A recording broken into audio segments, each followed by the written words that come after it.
ngasi November gi tang ama yang gi tarani panba yai faraba thang jerubina sida Manipuri Sahitya Parishad Meghalaya gi kunma thoirak suba jahi chagi mifam hariba tharom sida lingbirakliba halaman laiguru oja guru singbu pulmak hanbu maktada ikonona khurumjari amadi taramna okchari ngasigi tharom asi hawdona bagi tanjadu lojage hanbu maktada ngasigi sigomloba tharom asigi meya itangbalda phambak takta leksin bigedaba oja sing kausin bagi tanjadu lojage hanbada kausin jari ngasigi tharom asibu preside tobigedaba Dr. Munis Ningthaujam President Manipuri Sahitya Parishad Meghalaya Masigi athoiba meeting loin oina lengsin binabagi damakta Oja Rajen Toijamba Professor Convener Manipuri Language Advisory Board Sahitya Academy bu nolukna kausinjari Lenana ngasigi akhanaba lengbirakpada Sri Longjam Joy Chandra President Manipuri Sahitya Parishad Imphal Dr. Fritz Savam Birmani President Manipuri Sahitya Parishad Assam Sri L. Biramangol President Manipuri Sahitya Parishad Tripura Srimati Songtham Subudani President Leimarol Khorjaikol Laikol Imphal Manipur Sri N. Lokeswar Singh President Manipuri Literary Society Imphal Sri Tongbram Amarjit President Sathauluk Manipur Hariba Kaikumnajariba Jasingna Ngasigi Akhanaba Lengbirakgi Phonlangda Lengsin Binaba Nolda Haijari Masigi special invitee oina lengsin binabagi damakta Dr. Rajkumar Ranjan Singh Hanagi Minister of State for External Affairs and Education Government of India bu nolukna kausinjari Pagkatarakpada Manipuri Sahitya Parishad Meghalaya gi advisor oibiriba Hanagi President gi famju pubiramba Sri Yangkhom KV Singh Ojabu Pambatak-sida kausinjari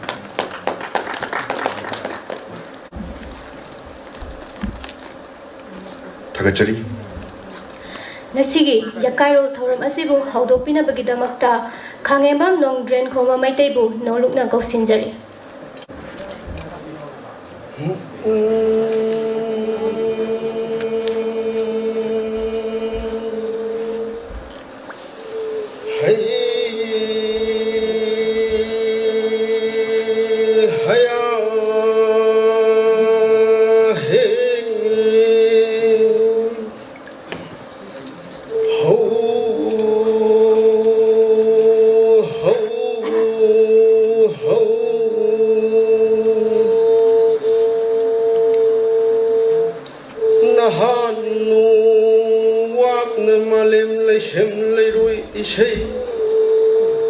Kungi yawa ikonjil na nilabada nindashay Tamna haurang lakhong ning thibabu phulabada phundashay Sajang ning thau sajang langmai lemba lemba na pambu pamphoi lo Sinkana sindam lo Augri nang na kuloyu khenju nang na paudoyu Augrina Kenzo Paudoi Nanam Shagri Yawama Kaudana Ahan Badu Wakmana Shaiho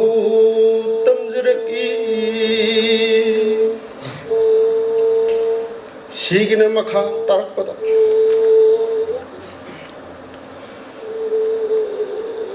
Maikai Mari Ngakliba Shundai Nipal Puri Belai Thangjingne, Marjingne, Wangbrene, Kobrune, Takdaleba, Swararen, Kadaleba, Tongare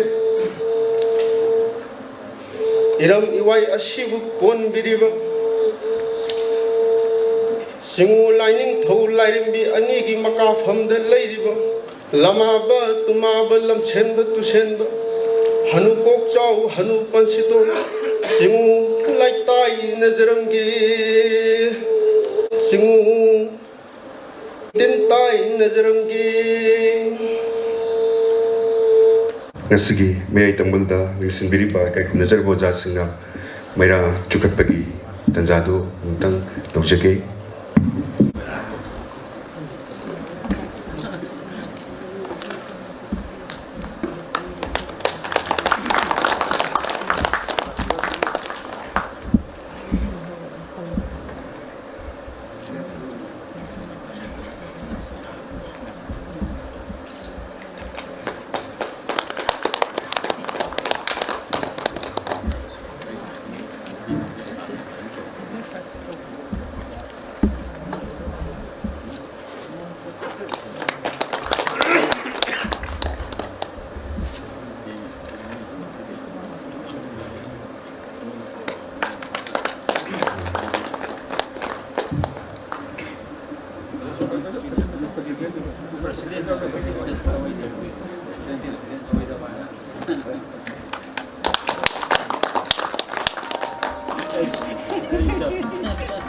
Tagachari Oja Singbu Berena Asigi Yakai Rule Kudol Tambirimba Nungre Kombabu Tagato Funduk Chari Thauram makha chatharakpa oina Manipuri Sahitya Parishad Meghalaya gi thaupubiriba President Dr. Munish Ningthaujamna phambak thakta lengsin biriba oja singbu lengyan amadi momento khudol tawbinaba haijari Ahanbada Asigi Athoiba Mithungnen Obiriba Oja Professor Rajen Toizam Bada Kudol Tamjari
Asigi special invitee Obiriba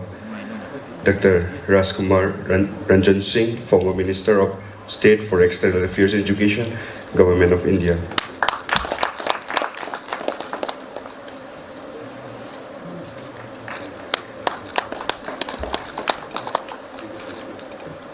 Mathangda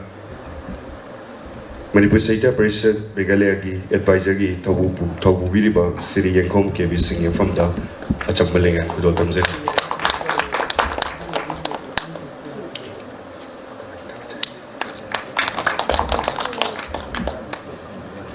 Tagachari Oja Loinana Manipuri Sahitya Parishad Meghalaya gi advisor oina thawpubiriba Oja Yengkhom KV Singhna Oja Munish buso ikai khumnaba upinaba nolokna haijari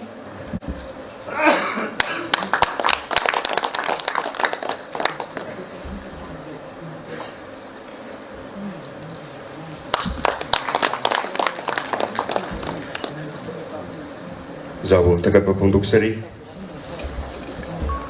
Tharumgi Makha Chatharak Poina Ngasigi Taramna Okpagi Warol Bibinaba Kausinjari Oja Yengkhom KV Singh Advisor Manipur Sahitya Parishad Meghalaya Ahanbada ngasi gi Manipuri Sahitya Parishad Meghalaya gi kunmathoi suba chahi gi mifam masida mifam bapu oibiriba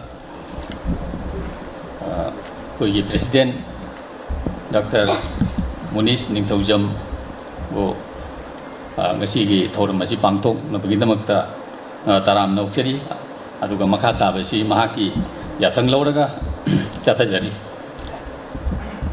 ngasi gi chief guest oibiriba Dr. Rajen Toijomba ngasi lengbirakuna thoram asi pangthokpagi damakta mafam asida yawirakpabu yamna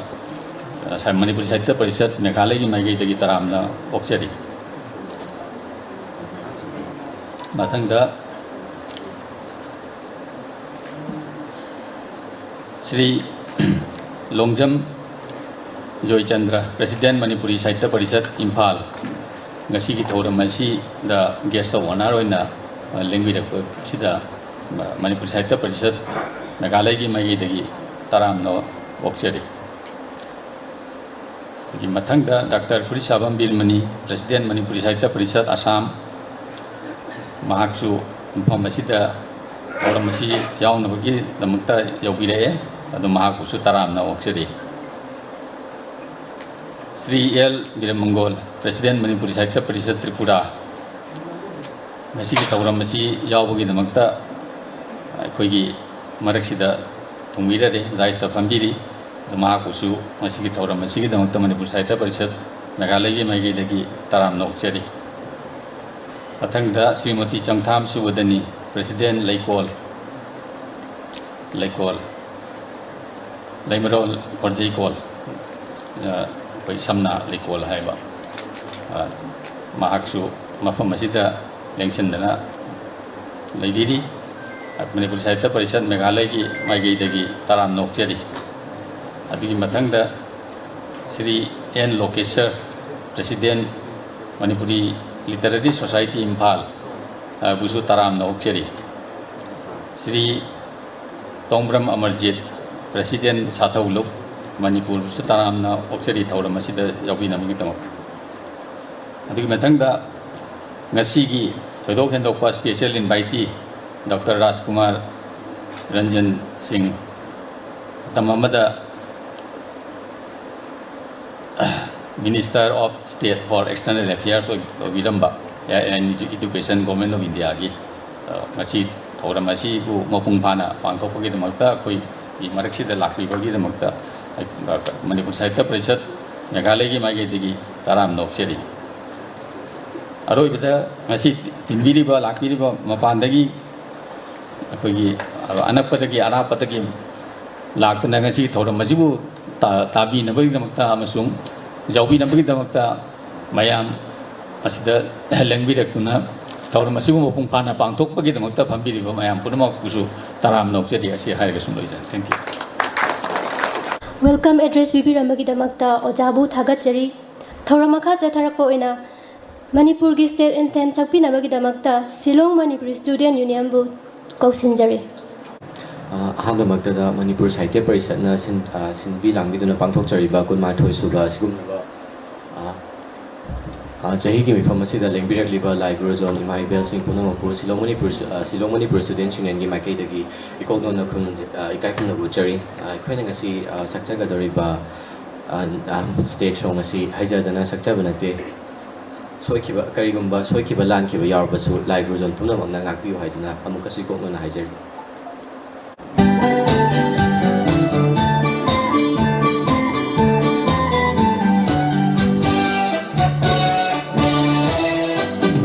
Sana leibak Manipur, Manipur, sana leibak Manipur, Manipur, koloy nanggi Manipur, Manipur, koloy nanggi Manipur, Manipur, lai zanunggi mani, narakti laira, lai zanunggi mani, narakti laira, pitak na mga chawbini, pitak na mga chawbini. Sana leibak Manipur, Manipur, sana leibak Manipur, Manipur, koloy nanggi Manipur, Manipur, koloy nanggi Manipur, Manipur.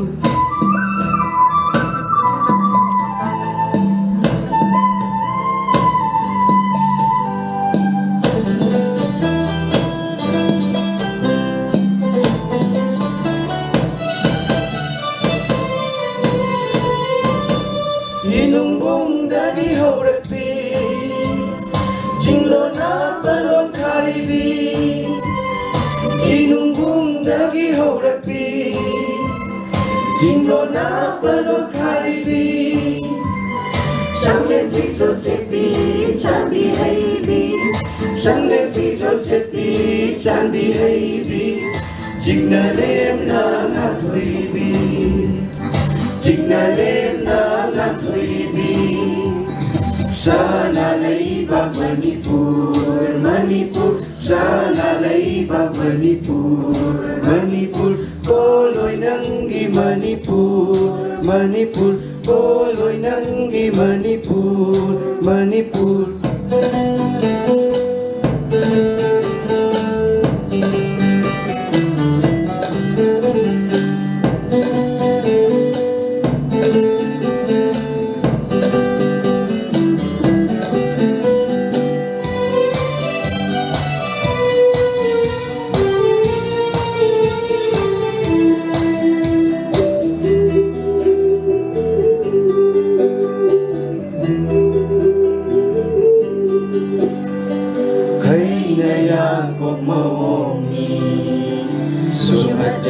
ꯑꯣꯏꯕꯤ ꯁꯛꯇꯝꯅꯤ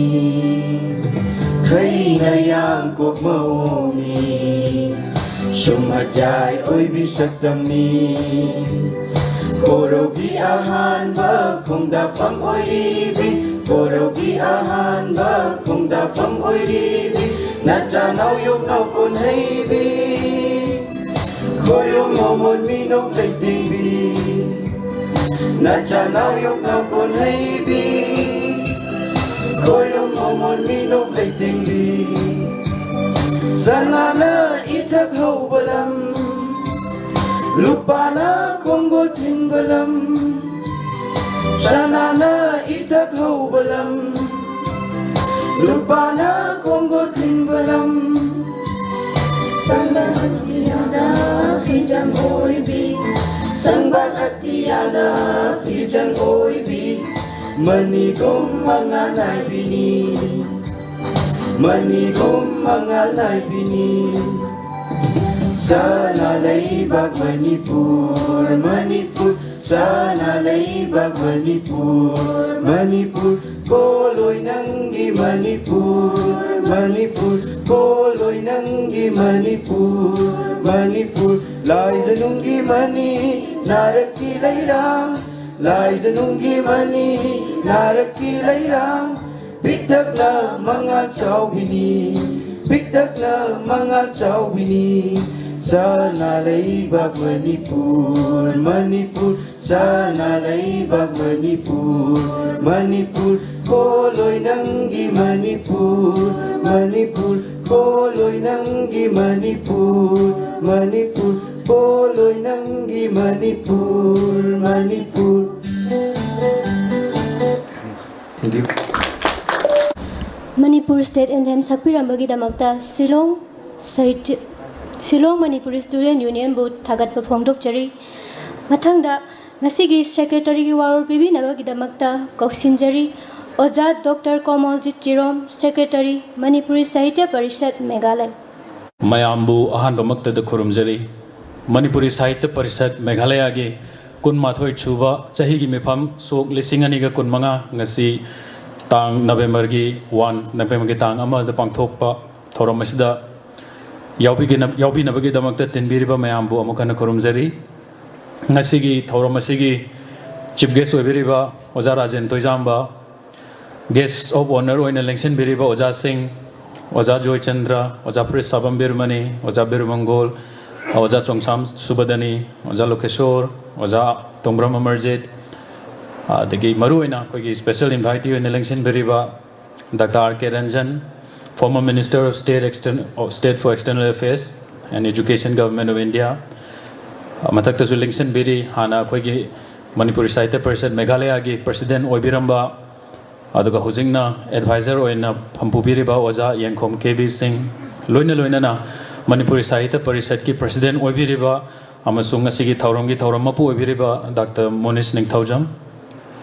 aigi mangda lengsin biriba Oja Singh amamang to oina ming panjadrabasu mayambu aina taram noksari ngasigi aina pijagadariba secretary report asi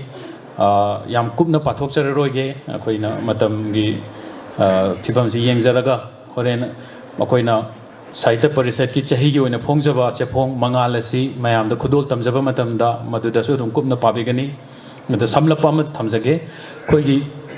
2024 sok lisingani ga kunmari gi chahi gi mifam asi mamangi November ki tang manga amasung tarukta Shillong da pangthok sakhi yamna mapung phana pangthoki chahi ama ne sida laikiba Manipur gi tandu leita da ba phiba madu yenglaga akoina yam chauna pangthoktrabasu tiktakna mapung phana dum pangthoki haijabatai chahi ani mana pirudraba matungda Manipur Sahitya Parishad Meghalaya gi aiba ani amasung Sahitya gi seva tawjaba Sahitya bu chokhanaba honajaba Oja amada akoina mana pijaki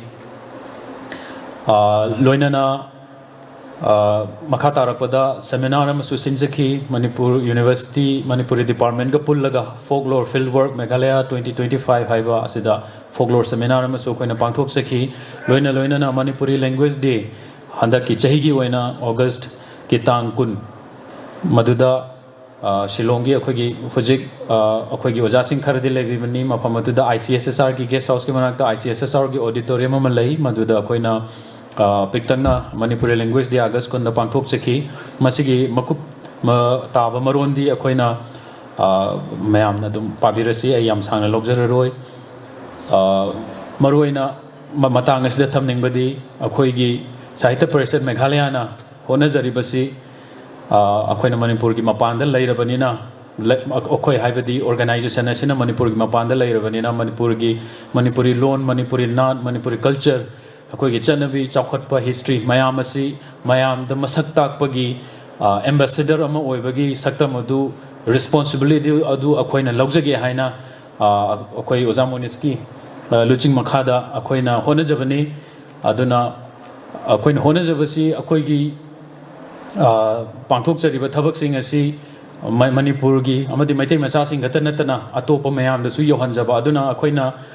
अनौबा slogan अनौबा पांदम अमगा लोइनना 2024 दगिदि अखोइना चंगसन बहोई मदु अखोइना Meitei consciousness Meitei हाइबसि कनानो हाइबसि अखोइ इसानसु खंगजबा लोइना लोइनना Manipur की मपान India अमदी world international level दा अखोइगी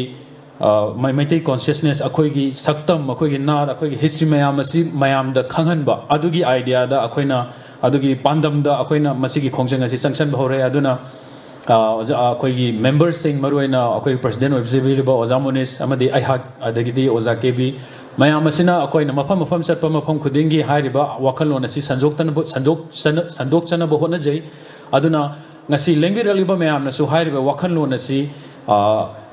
isana ambassador amani we are an ambassador of the Manipuri nation the Meitei nation Meitei gi identity amagi loinana masi isa isana chatluba mafam khuding makta isana khangjaba khata natana mayamda su sandok piramnabagi adugi wakhanlon duni akoi madu mayamda su sandoknaba honajage mayamda adugi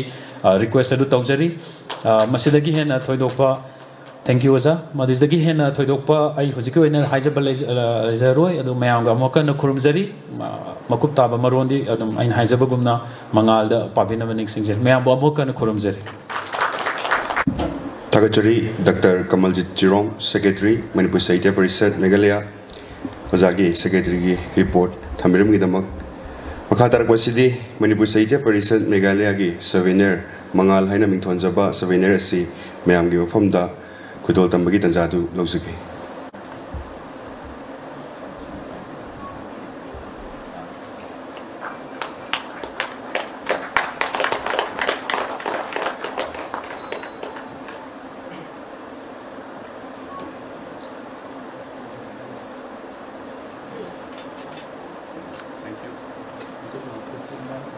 Masi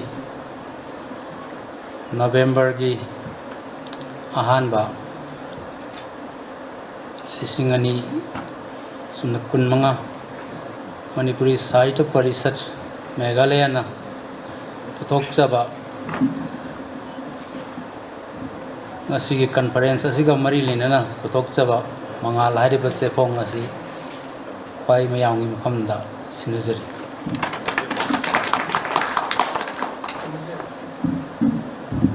Tagachari Oja Mathang Sidi Ekagi Oza Indira Laishram renowned journalist and writer Ozagi Mafamda Samlaba felicitation Dobagi Thoramadu Lozage Koi Thoramusigi Moinana Ozagi Wakatang Mangim Famda Patoksage Indira Laishram is a seasoned media professional with a background in journalism, writing and editing across both India and Australia. Her bylines have appeared in prominent publications such as The Hindu, The Economic Times, The Times of India, The Indian Express, Open Magazine, The Asian Age and more. She began her career at India's premier news agency, The Press Trust of India, and later held editorial role at the Time of India and Business World magazine in New Delhi. Since moving to Australia in 2009, Indira has been actively engaged in community journalism, particularly within the multicultural and ethnic media space. Based in Melbourne, she contributes to Surgical News and plays a key role at The Indian Sun, a leading multicultural media platform catering to the Indian and South Asia diaspora. In 2020, she was awarded a Judith Nelson Institute grant. Her literary work is featured in HarperCollins anthology, But I Am One of You, as well as in Chicken Soup for the Indian's Bright Soul and Chicken Soup for the Indian French Soul. With experience spanning print, digital and broadcast formats, and having undergone an editorial workshop with Fortune magazine, India brings to this media training workshop a deep understanding of storytelling, editorial strategy, and media ethics. Hariba Ozagi Mafamda Nasigi, Manipur Sahitya Parishad Meghalaya gi Saitagi felicitation Oina Chamlaba Kudol Tamnabagi Tazadolozagi Ozana Lekat Piraknaba Nolok na Hajari. Kudol Tambina Bakoshinjari Oza Munis Ningtawzam, President, Manipur Sahitya Parishad Meghalaya.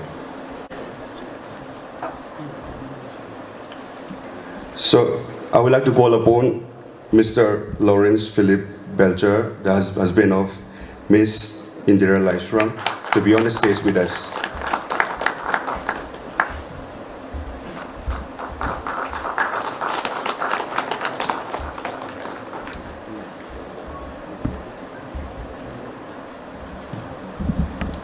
Morning, Mr. Lawrence.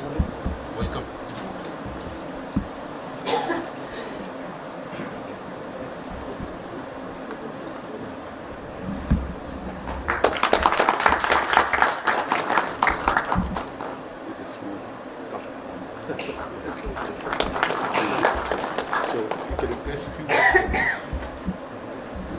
Ozagi Mafamdagi Nasigi Tharamasiga Melina Mafam Kra Taminaba Dolona Hajari.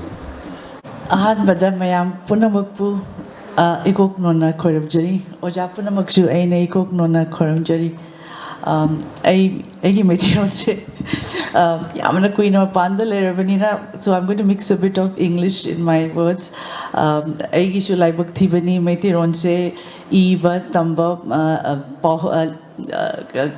ꯇꯝꯃꯛꯇꯕꯁꯦ ꯑꯗꯨꯅ So, and thank you, Munish. You did a wonderful job of persuading me to come here at a very short notice. Ngasi Manipur Satya Parishad Meghalaya chapter gi event asi da saruk yaba fangjaba se aigi di yamna laibak fabani amadi pukning harauba fauji. Aibu mafam asi da kawiraktuna ikai khumnaba Utpagi Damaki Egi Marup Munish Amasung Tinbirba Mayam Punamukpu Hidingdana Hidingai Litana Tagachari. Arts and Culture Gi Lamda Chapter Rasina Mangjil Thaduna Chakhat Pathabak Mayam Amatobirapase Ehaki Oina Aduki Matik Tamjingai ni admire Suyam Toje Amaronda Mayam achievements Mayam Yangoraka Egidi I feel I'm just a small child playing with pebble in a vast sea of knowledge. So thank you very much everyone for having me here. Thank you Hajari and what else should I say? I wish the event a great success. And just say Karam Jerry. Thagachari Oza Tungi Punsida Hena Mai Pakpo Ebu Haina Hajari Makatarakpada Oza Naurem Nilamani Singh, Editor, Manipuri Sahitya Parishad Meghalaya Warul Khar Thambina Bagidamakta Kausinjari. Han Muktada Nachi May I Tam and Delinction Viva Mingo in a Panyatrabusu, Oza Tarabu, Kaikuna Jawaluna, Nolukna, Kuramjari, the Mount Delinction Viva, Toramashu, Pumpan Vidamukta, Language Clever Mayapunamusu, Kuramjari. Aigi is the editor report. Kunma Toichuba Mangal Chapo. Ngachi Chahi Kudingi, Hongyar Pagum, Ngachi Hianga Itarani, Panba, November Tangama, Singani Kunmanga, Ing Tanja, Jaiparabako, Nunja Chita, Language Cliba, Atoba Mitulena, Manipur Sahitya Parishad Meghalaya, Shillongna, Kudol Tamjariba, Kun Amadi Kunma Toichuba Chahi Chefong Mangalbu, Maikum Hangdapu the Mukta, Hania Litana. नुआइबा मदी थागत phone लोकचरी हौजिकी मतम गी अंगांग अहल अमदी नहारोल पुनमक mobile दा लाइचुनरबा मतम असिदा अखोइना पुथोकचरिबा चेफोंग असिबु कनाना कयाम थवाइ जाउना पाबिगदगे हाइबदुमुक्ति पुनिंगना इथंता वांगे हांगे ngasi phawda aina chacharuba saitagi mifang khudingda ai bai wisingi amadi atop atoppa misingna taunariba matawdi makhoi na thunglakliba da thunglakliba chefong natraga larik singi kana na kari ibage kari yaul bage habidu charakna yengthoklaga adum thamjing khrabani thoina phungning khojangna panabasi wanarakle mayamna taunaraklima matawsida ai bi kayadi larik asi phong lubada madugi ninghanabasu yaunarabani manamachina mayam do thamjaning badi akhoi amadi akhoi gi harukliba icha isu singi jauna like pabi hainabi asi khara thamnasi haina haijabani mobile phone na akhoi gi like pabi hainabi mahanlaba honorikla basi digi section house haijabani handa ki chefong asi da jaifa paujel pibidakliba ikai khnojeriba governor Meghalaya Convener Manipuri Language Advisory Board Sahitya Academy New Delhi President Manipuri Sahitya Parishad Imphal President Naharol Sahitya Premi Samiti Imphal President Manipuri Sahitya Parishad Assam President Manipuri Sahitya Parishad Tripura President Manipuri Literary Society Imphal President Lemerol Khorjai Kol Lekol Amsung President Satholup pu tobimal khamgo chari handak chefong asidasu Meghalaya Shillongi wangma Assam Manipur amadi Pune jauna tongan ba article sing bibirakli ba asigidamukta tobimal khamgo chari handak ti khoigi yek maitai mayek asidasu article happa chummi haina lebna jabdagi khara happa haujare loinamuk maitai mayek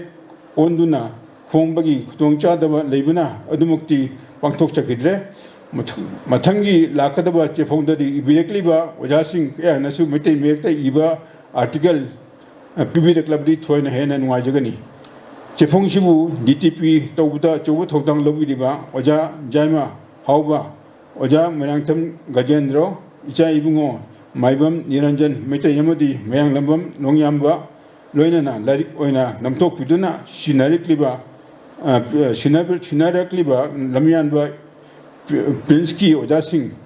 icha ina punamku matam chepagi oina kaujararoy punamakshi asidu punamakshing asibu karida soi khetage haiduna yengsingbiliba editorial ki board ki member oja Yashi Netrajit Imphal busu matam chepagi oina nixingdun lajagani punamakku thagatwa pholote. Thank you. Thagachari Oza Naurem Nilamani Singh, editor Manipuri Sahitya Parishad Meghalaya Ozana editor gi mafam khara thambiram gi damak makha tarak basidi tharomasiga melinana lyric ani mayam mi famda khudol tambagi tanja du logjage ahanba lyric asi nongpok leima wari pictru singi lyric hariba lyric asigi aibana laren lakpam Shruti Kumar hariba lyric asi mayam famda khudol taminaba may tamal ling simbiri boja singam famda dang haje ani suba lyric Mayabini Saring Lyric Hariba Lyric Asigi Aiba Yengkhom KV Singh Hariba Lyric Asi Mang from the Kudol Tambagi Tanjadu Lobjage Ekogi Ahan Bagi Lyric Nongpok Leima Habadu Ketang Program Gi Maka Chatharak Pada Phone Bagi Tanjadu Mayam Lagi Lozere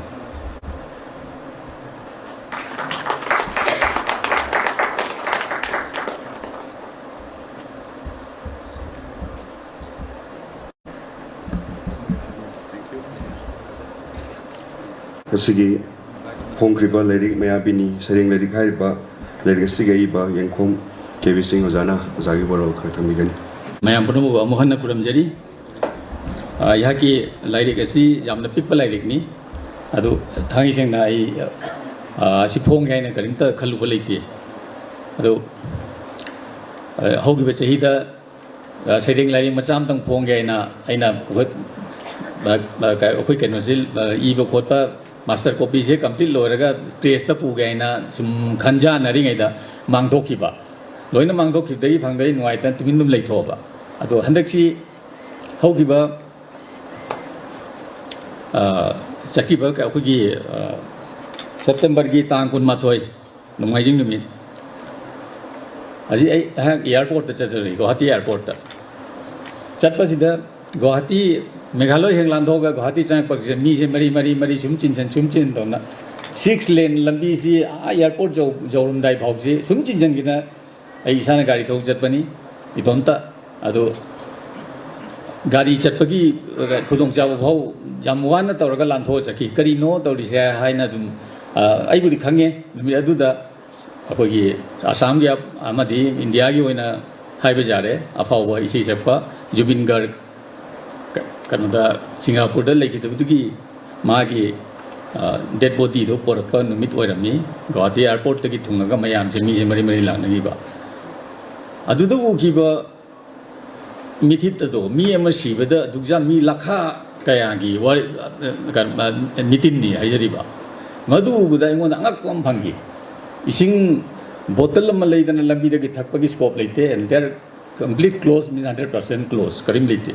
नुमित अदुदा अदे खंगे इसे महाक इसे सकपमनेना अफाव इसे सकपमने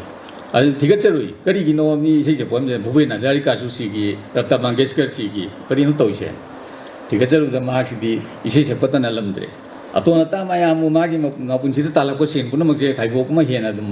मी जोपदा ओइने season नरम्बा यामना फबा यामना कोई करी हाइनी समाज सेवा तब मी म ओइरम्बा अदु मथंग मथंग सुम ताबदा इसे सकपा हिबा कांगोना मागु श्रद्धांजलि पीबिजे मागी इसे दो nganga श्रद्धांजलि पिनै कनागुमना मफमदा चलगा मागी मोमफमदा चलगा लई कनरुई आइजु खल्ली आइजु श्रद्धांजलि अमता कचगेना दु करी हाइना कटकनी हाइना सुम खनबदा आई सैरेंग अमा इरगा कचगेना खनबा अदुदगी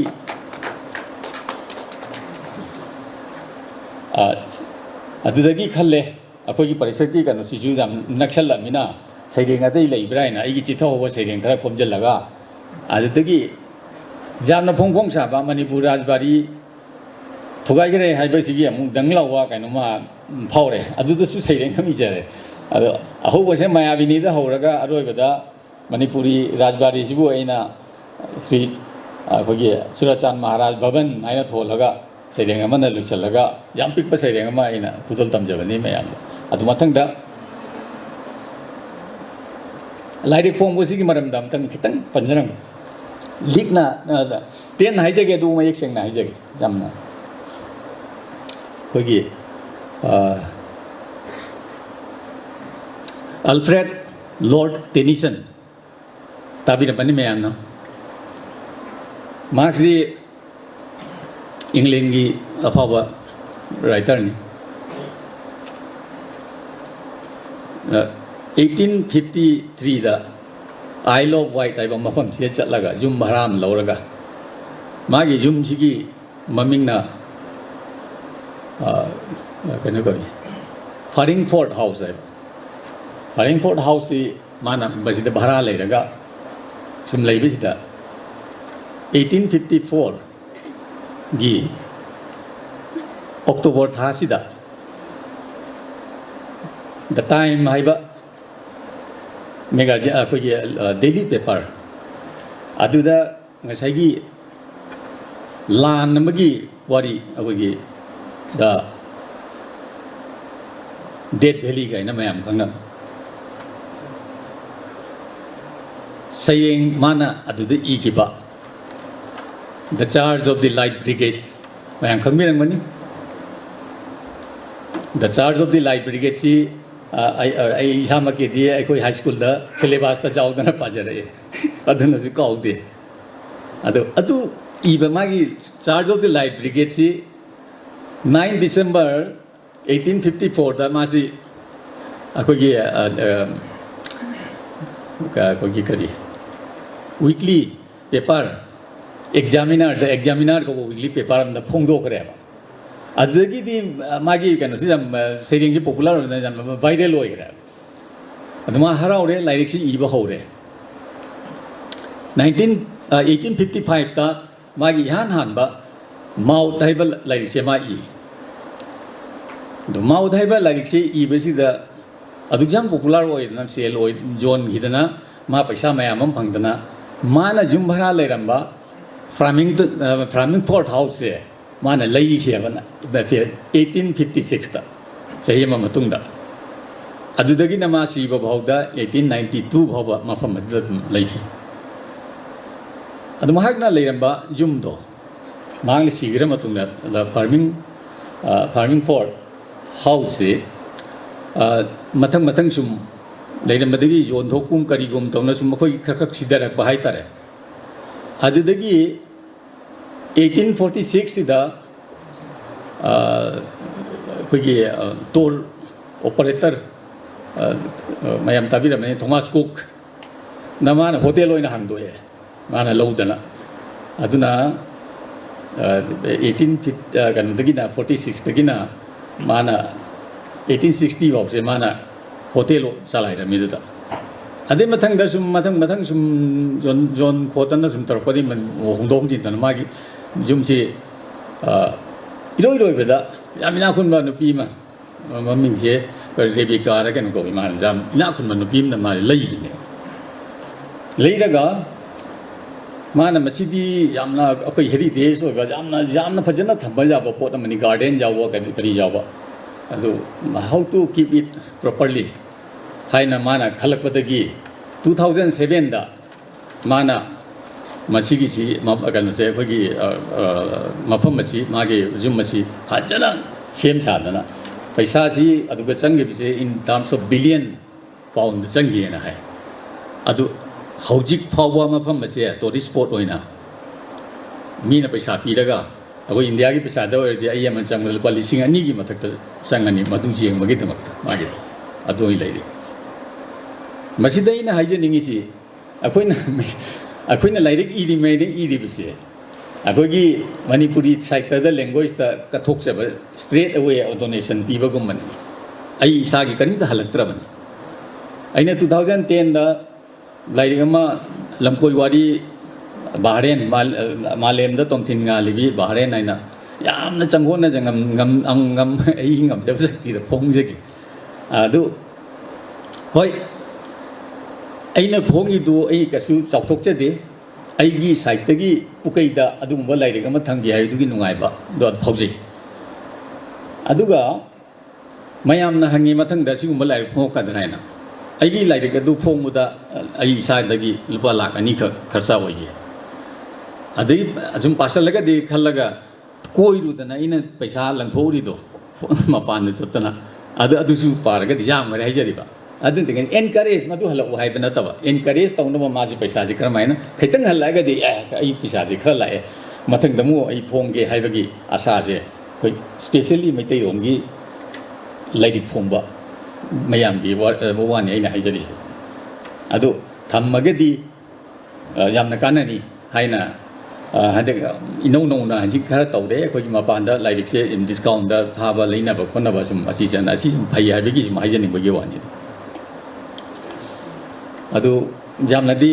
सांगजरोय मयामसि यामना कन तौबनिना मतमसि यामना लेरोय अदु अइना हाइजनिबा जाम लेरी अखोगी अगी लाइरिक जाऊरीबा अखोई लिटिल बॉय गायना जेंगबदा सुम मामिना लिटिल बॉय करीनो हाइना खनबिरमनी चही खरा ममांग अखोगी जापान दा अनाबा मफम खंगदबा आंगांगसे पोगलकदा मखुद जाउदबा खुदोंबी जाउदबा खोंबी जाउरक्तबा मयाम थोकबा हिबा कुसा हाइबा अनाबसे असिना यामना कनो ओइना केबा अदि मतमदु आई खल्ले आई कै मसिजु कैनोम इगेना थिजलगा पृथ्वी की अहानबा एटॉम बॉम्ब माइना यहाँ कहोदा मणिपुर की अखोगी हुएल लान पाव हाइब्रा अदुगी पेपर दुदा आई फोंजगी मदमदुदा अदुगी चिथाउबा आई निंगसिंगबा सरुक्तो अदुना लिटिल बॉय हाइजे जबने लिटिल बॉय सी करिनो हाइबदा ngसाइगी 1945 की अगस्त तांग तरुक्ता हिरोशिमा दा थादगिबो बॉम्ब अदुगी एयरक्राफ्ट B-29 बॉम्बर अखोगी प्लेन दुना पुखिबदो प्लेन दुगी ममिंग भाव इनोला गे काइन थोलगा ngसाइगी पुरिबो बॉम्ब दो थादरिबो बॉम्ब दो अदुगी ममिंग से लिटिल बॉय हैना गा थोन की अदु अइना मयामदा फोंदोक जनिंगना सेरेंग ओइना हाबजबनी अदुदगी मथंगदा असुम हाइजरपदा द विंडर मेयर हैना मा जावी द विंडर मेयर जे सिलोंगदा इना लैरिबा मफम जी हेक मनाक विंडर मेयर रिसोर्ट हैना मा लै अदु मतम अमदा ayangna Scotland gi Glasgow dagina London bawa by bus tai domta koi magi tour package ki manung da itomta sim lai lakadu da England manung da hajikti Windermere da changani jenghan kani Lake district ta aina pusalle chatpasi da lami makha kumtharak paduga da sinjengu jengu se William Wordsworth ke jum ni aina jenghalle ai punga nga khare ai khampe khange yam nongai ba isa da phau ki ba adna Windermere su koi de William Wordsworth ai do khona larik ta ubuna tana magi mayung ga ubu kai to mang dong to re adugi nongai ba du ai sta Windermere hai ba sayeng se phongdok sei adunga sai gi aroi bagi kano du yam lai khre tai di hajar aroi paraga dum kan to bi aduga aina hajar ningi ding sai gi Manipur Rajbari thugagi bisi malle jadre se ma jadre hai ba do ada England da akogi Isle of Wight hai ba island hai se akogi ithat nei na koina jam pikna khan ba jade it is around 380 square kilometer jam chawbo kan homani ai haibe island da matam da mari di khak lai jarai the experience phangjarakpani aduga aduda leidiba jum da huji bahu leidi aba chahi jama suraga jum ma ugi jum ngatani thaina sanarami se jadre haiba jati aduni adigi Padmanapuram Palace Tamil Nadu da kano dagi Kerala Tamil Nadu da ni ado government of Kerala na junction ba asiga chamane khogi jiga Meghalaya da leiba Manipur sarkar na junction ba Manipur Bhavan bo airo Manipuri Rajbari bo airo chamane moi kano to ai adir chachara 1988 ta muk chaloi 2016 na muk chaloi intact ugi jumni everything ugi jam phajana maintain tawraga thammi da khoi gina kari ngamte aji nungai to phongtu da haijabni adu asi hairaga sum loisan jarage aroi beda akhoina pammi se kari no shanti ni nungai bani pungning kari haini paisa paira su ai shanti leitradi kasum tongningai leite adu samaya da kangan ningba ai haijiningba English na word amta mani tang pajara ma ga loisan jarage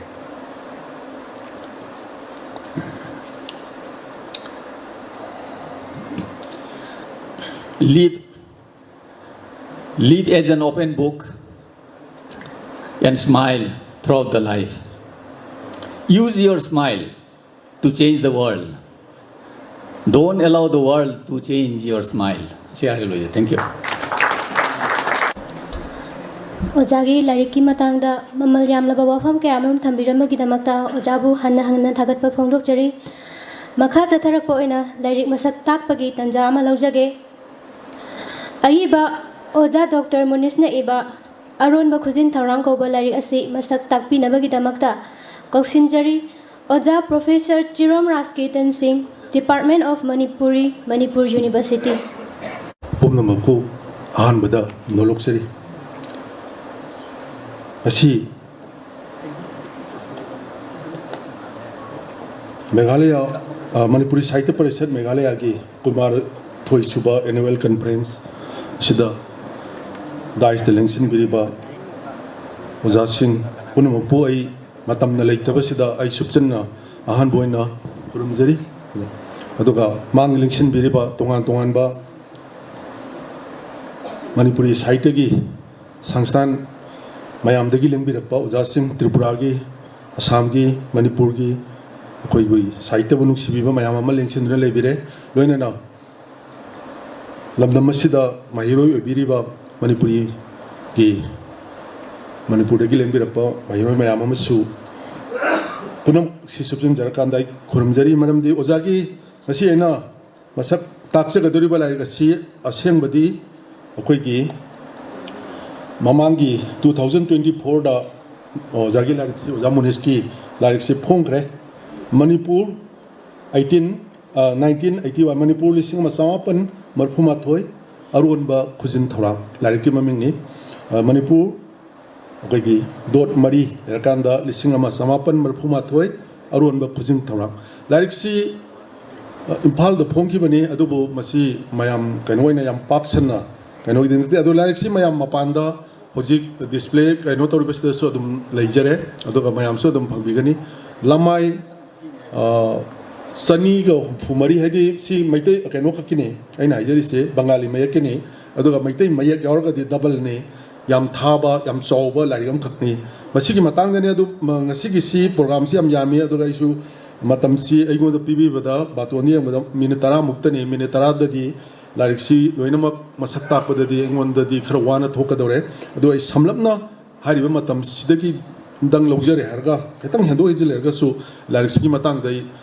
खतंग थमजगे मरमदी मसिगी like सी एखोइदा यामना लिसिंग अमा सनिपान समापन मरपुद्रामा लिसिंग अमा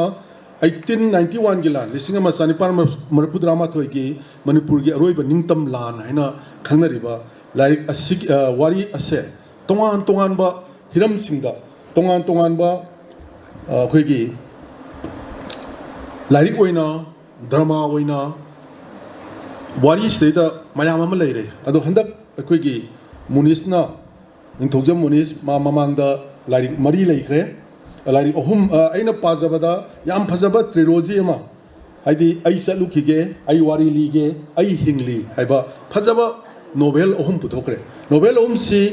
trilogy नि अदुम मथंग मथंग चथरपनी याम फजबा ओजागी ओजा मुनिस की लेखरे अदुगा हंदकी अइना पाजबदा अहुम सिमा मपुंगना पाजरे अदुगा हंदकी सिदा अइना पाजरेबा लाइक्सनी अखोइगी अरोनबा खुजिन थौरांग सिगी लाइक्सी गा अइना ओजागी like मरी सी अइ पाजखरे सिदैदा अइगोंदसु सिगी थौगाई सी अइगोंदा सिनबिरे अदुगा तोंगान मीना फुंदोइबा लाइक मयाम से खुई मयाम सिंसे सिदैदा सम्मानब वारीनी इतिहास की थौदोक अमनी मयाम लोइनमक खंगी सही खुदिंगी अगस्त की तारीख 32 मणिपुरदा अथौबसिंगी निबित ओइना निंगसिंगनरी बीर टिकेंद्रजीत निंगसिंगी पौना निंगसिंगी थंगाल निंगसिंगी थवाई थाग्रबा लानफमदुदा मयाम अमा अखोइना निंगसिंबगी केनो अमा अदुम अखोइदा लोइनरा लई अदुबु कमाइना अखोइना दुम खंगी होटल अमदा लेरिबा इमुंग अमदा लेरिबा मथेल सिंजे हवाई थोंगमनी इरोमनी कमाइना लानथोरके चमानब इंजांग अमा लानथोरपगी मवोंगदा कमाइना लानथोरई अदुगा मदु मयामदा कमाइना महौक तंगबो फंगली हाइबदुगी मवोंगदुदैदा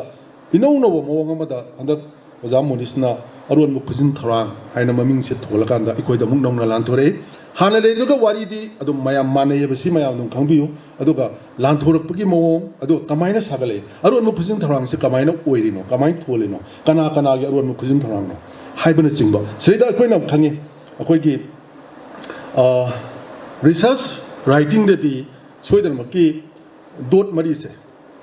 आर्थ सोइदनकी लेगनी मसिगी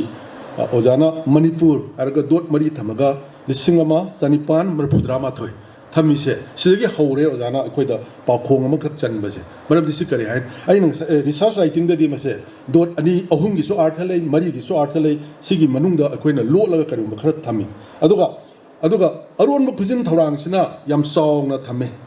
फजना लाइक सिगी ममी होइना मयामना मथकी सि पाबदे हेगाउगे अरोन खुजिन थौरांग हरगा लाइक सि हेक्ता खंगे अदुबु मसिगिसु ममिंग सिदा यावरिबसे सिगिसु तोंगानबा अमा लई अदुगा मणिपुर यारोइबा निंगतम लानी मसिदा एखोइना मणिपुर यारोइबा निंगतम बै लान सिदि याम खरे मणिपुर दा आई सुम इतिहास के थौदोक सि आई थोइना दि संगसन जररोय एखोइगी मणिपुर से अखोइना लेरिबा खुबाक मुपाकपा मेप असि मसि सिदी अकोनबदा चंद्रगिरी महाराज की मतमदा ब्रिटिश की ऑफिसर सिंगा कैप्टन ना थाल यावी सिगा पनरकांदा डिमार्केशन नमगी तौरकांदा मणिपुर की बाउंड्री से अरोइबो ओइना लेपे बसी अखोइ कॉलोनियल बाउंड्री की हाइतारे सुमाइना लेपमिबा सिंगसिना हजु मालेम रोइना अरोइबो ओइना लाइनरिबा बाउंड्री से लेपने सिगी ममांगददी ब्रिटिश की मैप दा अखोइगी मणिपुर की कैनोसी दोयेंग धनश्री अखोइगी दिमापुर की सरुक कसार की सरुक ब्रह्मा की हजिक्ति कबो वैली लेरे सिगी मयादा लेरिबा निंथि तुरेन की अखोइगी नोकचुप थंगप सरुक नचिंगबसिंग असि मणिपुर की मैप सिदा अखोइ किंगडम ऑफ मैक्ले हाइना मखोइगी मैप ता दुम फजने यावे अदो गरीब नवाज की मतमदा पाथो अंबा अदगी निंथौ मुंग्याम्बा मुंखों मुंग्यांग नमेना मुंग्याम्बा कौरंबा माई मागी मतम दिगोइना अखोइ बाउंड्री सि पिक्शन बा अमसुंग चौथोकपसे लई मणिपुर की कैनोदा अदुगा माइथीदबसु नते भगेचंद्र की मतमदा हंजन माइथीदना कसार द चेलागा अखोइ तखेल अखोइ सॉरी तेखाउना चलगा तेखाउ निंथौ सरगदेव राजे सोरदगी मतेंग लवरकांदा मचानुपी सिज फोंदोलोपी पुरंगनयनी हैन मयामना खंगसी सिगा थाजरगा अमुक अवासिंग अमुक तांथोगा मणिपुर हंजलक्तना अमुक हन नेना ताना पानना गोविंद लिंखतना मणिपुर अनोबा रास मयामम लिंखतना पा सुमाय तौना अमुक माइथीबा अमुक माइ पापा माइथीबा मतमदा लमसि मिगे ओइखिबा माइ पापा मतमदा अखोइगे मु ओइबा नमगना अतोपा मु लोक्सनबा सुमायना सुम लापसी अखोइ 33 AD दगी अपुनबा निथौया सलाइना मणिपुर की पुवारी अमगी अपुनबा सक्तम अमा सेंगला मतुंगदा लापसी अखोइना अदुम खंगे बैगचंद्र महाराज की मसा सिंगे मरक्ता मसा अखोइगी नबनंद जुबराज सिंह अन लेखिद्रे अदि अखोइगी मसानिपा अखोइगी गंभीर सिंहागी मयाम अमा लेरी सैदा मधुचंद्र लाबैन चंद्र मधुचंद्र चौरजित मार्जित मरी से मथक मथक पालग मार्जित की मतमदा सही तरेत खुंतापा अदगिदी अमुक मसानिपा अखोइगी कनोसिना गंभीर सिंहाना नरसिंहागा पुलगा अमुक मणिपुर से लोकसलक्तना अमुक हन निंखा तमना पालकपा सुम मयामसी अखोइगी इतिहास ओइना लेखरे अदगी मागी मखा चथरक गंभीर सिंहागी मसा इबो चंद्रगिति की मतमदगिदी स्टेक लाकदोरिबा मागी मसासिंग की मरक्ता मासी होय रानी सिदी अखोइना मागी लेमरेन सिंग सिदी अखोइना मसक्सी लोइनमक पल्लुद्रगसु मसा सादा थनंबा यावे सादा नौदारमदबा यावे अदु मपुंग ओइना रानी मंगा सिदी मसा थनमे निपान ने अखोइना रिकॉग्नाइज तौरिसी मंगा दि मसा थमे सिदा अखोइना खंगे मागी रानी हनसे अखोइगी मैस्नाम निमासु मैस्नाम निमोनी सूर्यचंद्र पोए प्रकाशना पोए केशोरजित पोए गोपालसना पोए मोय मरीसी मचिमराव मरीसी मामा अमतना पोगा मिसंग ओइना लेखिबा अदुगा अतोपा रानी म्याम सिंगसिगी मसा अममम कुलचंद्र मामा अमना पोपनी तिकेंद्रजित मामा अमना पोपनी जलकृति सिखरंगना लेखिद्रे अंगौसना मामा अमना पोपनी जिलांगंबा रानी अमना पोपनी मानदबा पोमिनदबा मसिमनाव मरी पोमिनबा मसिमनाव मरी अनिगी लांस दगी हौरए हरकांदा अखोइदा हाना कयामुक यामना ब्रिटिश की मखादा अखोइसि लेखरबगे नत्र करी यानखिबगे हाइबगे वाफंगासे कौथोंगरोबा मतुंगदा अखोइना ब्रिटिशना मखोइना खुद थिंगजलपा अखोइगी लेंगाक स्टेदा तिकेंद्रजित से सूर्यचंद्रदी आदा मागी पिबम थोपा मागी लेबम चाबम करी करी पेंशन पीरगा लेखरगनी अदुगा कुलचंद्रन मणिपुर निंथो इबा यागनी तिकेंद्रजित सिदी अखोइगी मणिपुर की वांगमदा लेखिगदबनी हाइबदी मागी मथक्ता दंदी अमा लेरेबा लमचत फजरगा मणिपुर चंगा निंथो इबा यानी इवन थ्रोन फाव फंगने हाइबदो मागी सुमाइना लेरिबसे सिगी मतंग से लापो मतम सिदा करी सुमाइना मसी ब्रिटिश ना अखोइदा खुद थिंजनबसे कदाइ भोग याय और यादे अखोइ ngasi भोगदा येनबगी लोइबा लेतबा अदुगा चुम्मी हाय चुम्दे हाय लेनरिबा म्याम सिंगसी सेदा याम फजना सिगी मतंग से ओजा मुनिसना अरुन म खुजिन थोरांग सेदा याम फजना उले अरुन म खुजिन थोरांग से अखोइगी कुलचंद्र से निंथो ओबे से हौरकपदई वारी सिगी हेक हौरकपददी अखोइगी मागी इबी खुई से तोंगाना लाक्सगे असंब वारीदी मिस्टर ग्रीमउडना मणिपुरदा मागी मिसेस ग्रीमउड कलोइना लापा अदगिना मखोइ सिबा नुमित सिबावगी इ वारी निस्ते लेसी लारिक्सदा लेगदेसिना अदुगा मसी एखोइना मसेदा याम नुआरिबदी ओंथोंना यांग्रे केनोसी अखोइगी चैप्टर सी सेदा लारिक्सदा अखोइ चैप्टर सी निफुगा कनोनी लाकदेसे अखोइगी सिन ओइना वन बाय सुम अखोइगी ड्रामादा उलपा तारगदी चैप्टर निफुनी थोइने निफुनी थोइसि मरक्ता तोंगानबा मरी अमगा यावरे आइदि निफुनी थोइ प्लस 6 निफुगा तरुक मसी ओजाना डोकु ड्रामा से असेंबदी रियल लाइफ इवेंट अमनी अचुंबा वारिस द बेस तौरकांदा अदुगा अयिबगी भाम साबा वखल खरसु यावरगा ड्रामा नत्रगा अखोइ टीवी की सीरियल ओइना मवंगदा नत्रगा फिल्म की केनो ओइना TV serial ओइना लागदी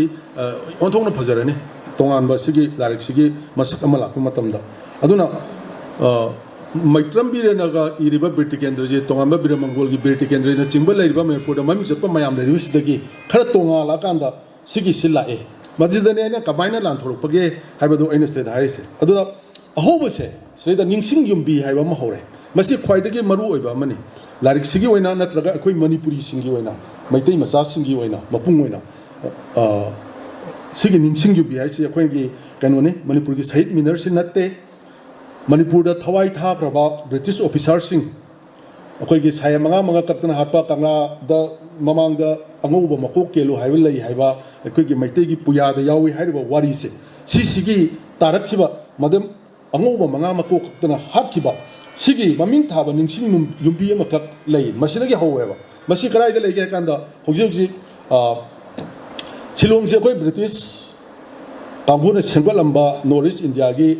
center amani masida makoi gi administration gi head office oramba jaga amani masi kamai sengwaki sida maitei ning thogi mateng su yam phajna yawi masi somna sangdok saroi gamur singa maharaj gi yam chawa thodang lei masi akoina leiribo hostel UT road sing kaina makoi gi da leiribo ti road sing si British ki mayok da lebadagi gamur singa na lan targa phar British se sinagi bagi wari se swaida adum hongani masi khagi ngamba awangamba lari ani lei manipur da ri be khui lai ta phongamba masi ani si pa bi ba matamda kamaina leikige moisi kamaina sigi mari si angkum phangani masina to pona kana mada salani salasi awangamba se da British na gamur singa da kari phamthon pikige haibasi yam phajna yawe phamthon dugi matung ilagadi British na put thingjalakpada yabagi sobu keno si adum awangamba se kupna parga da khangma ngambani aina asi thamjage aduga all sense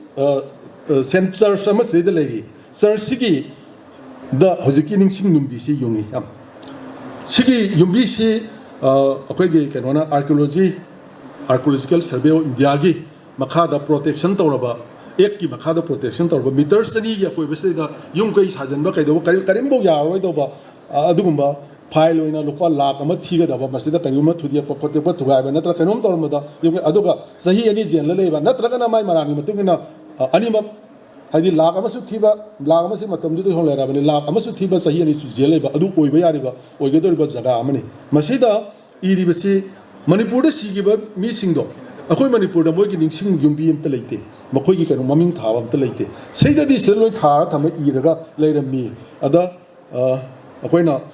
chief commissioner Mr. Quintal se iri ba maming su di full name ne ado ai JW Quintal se mai maming sang ba jero adagi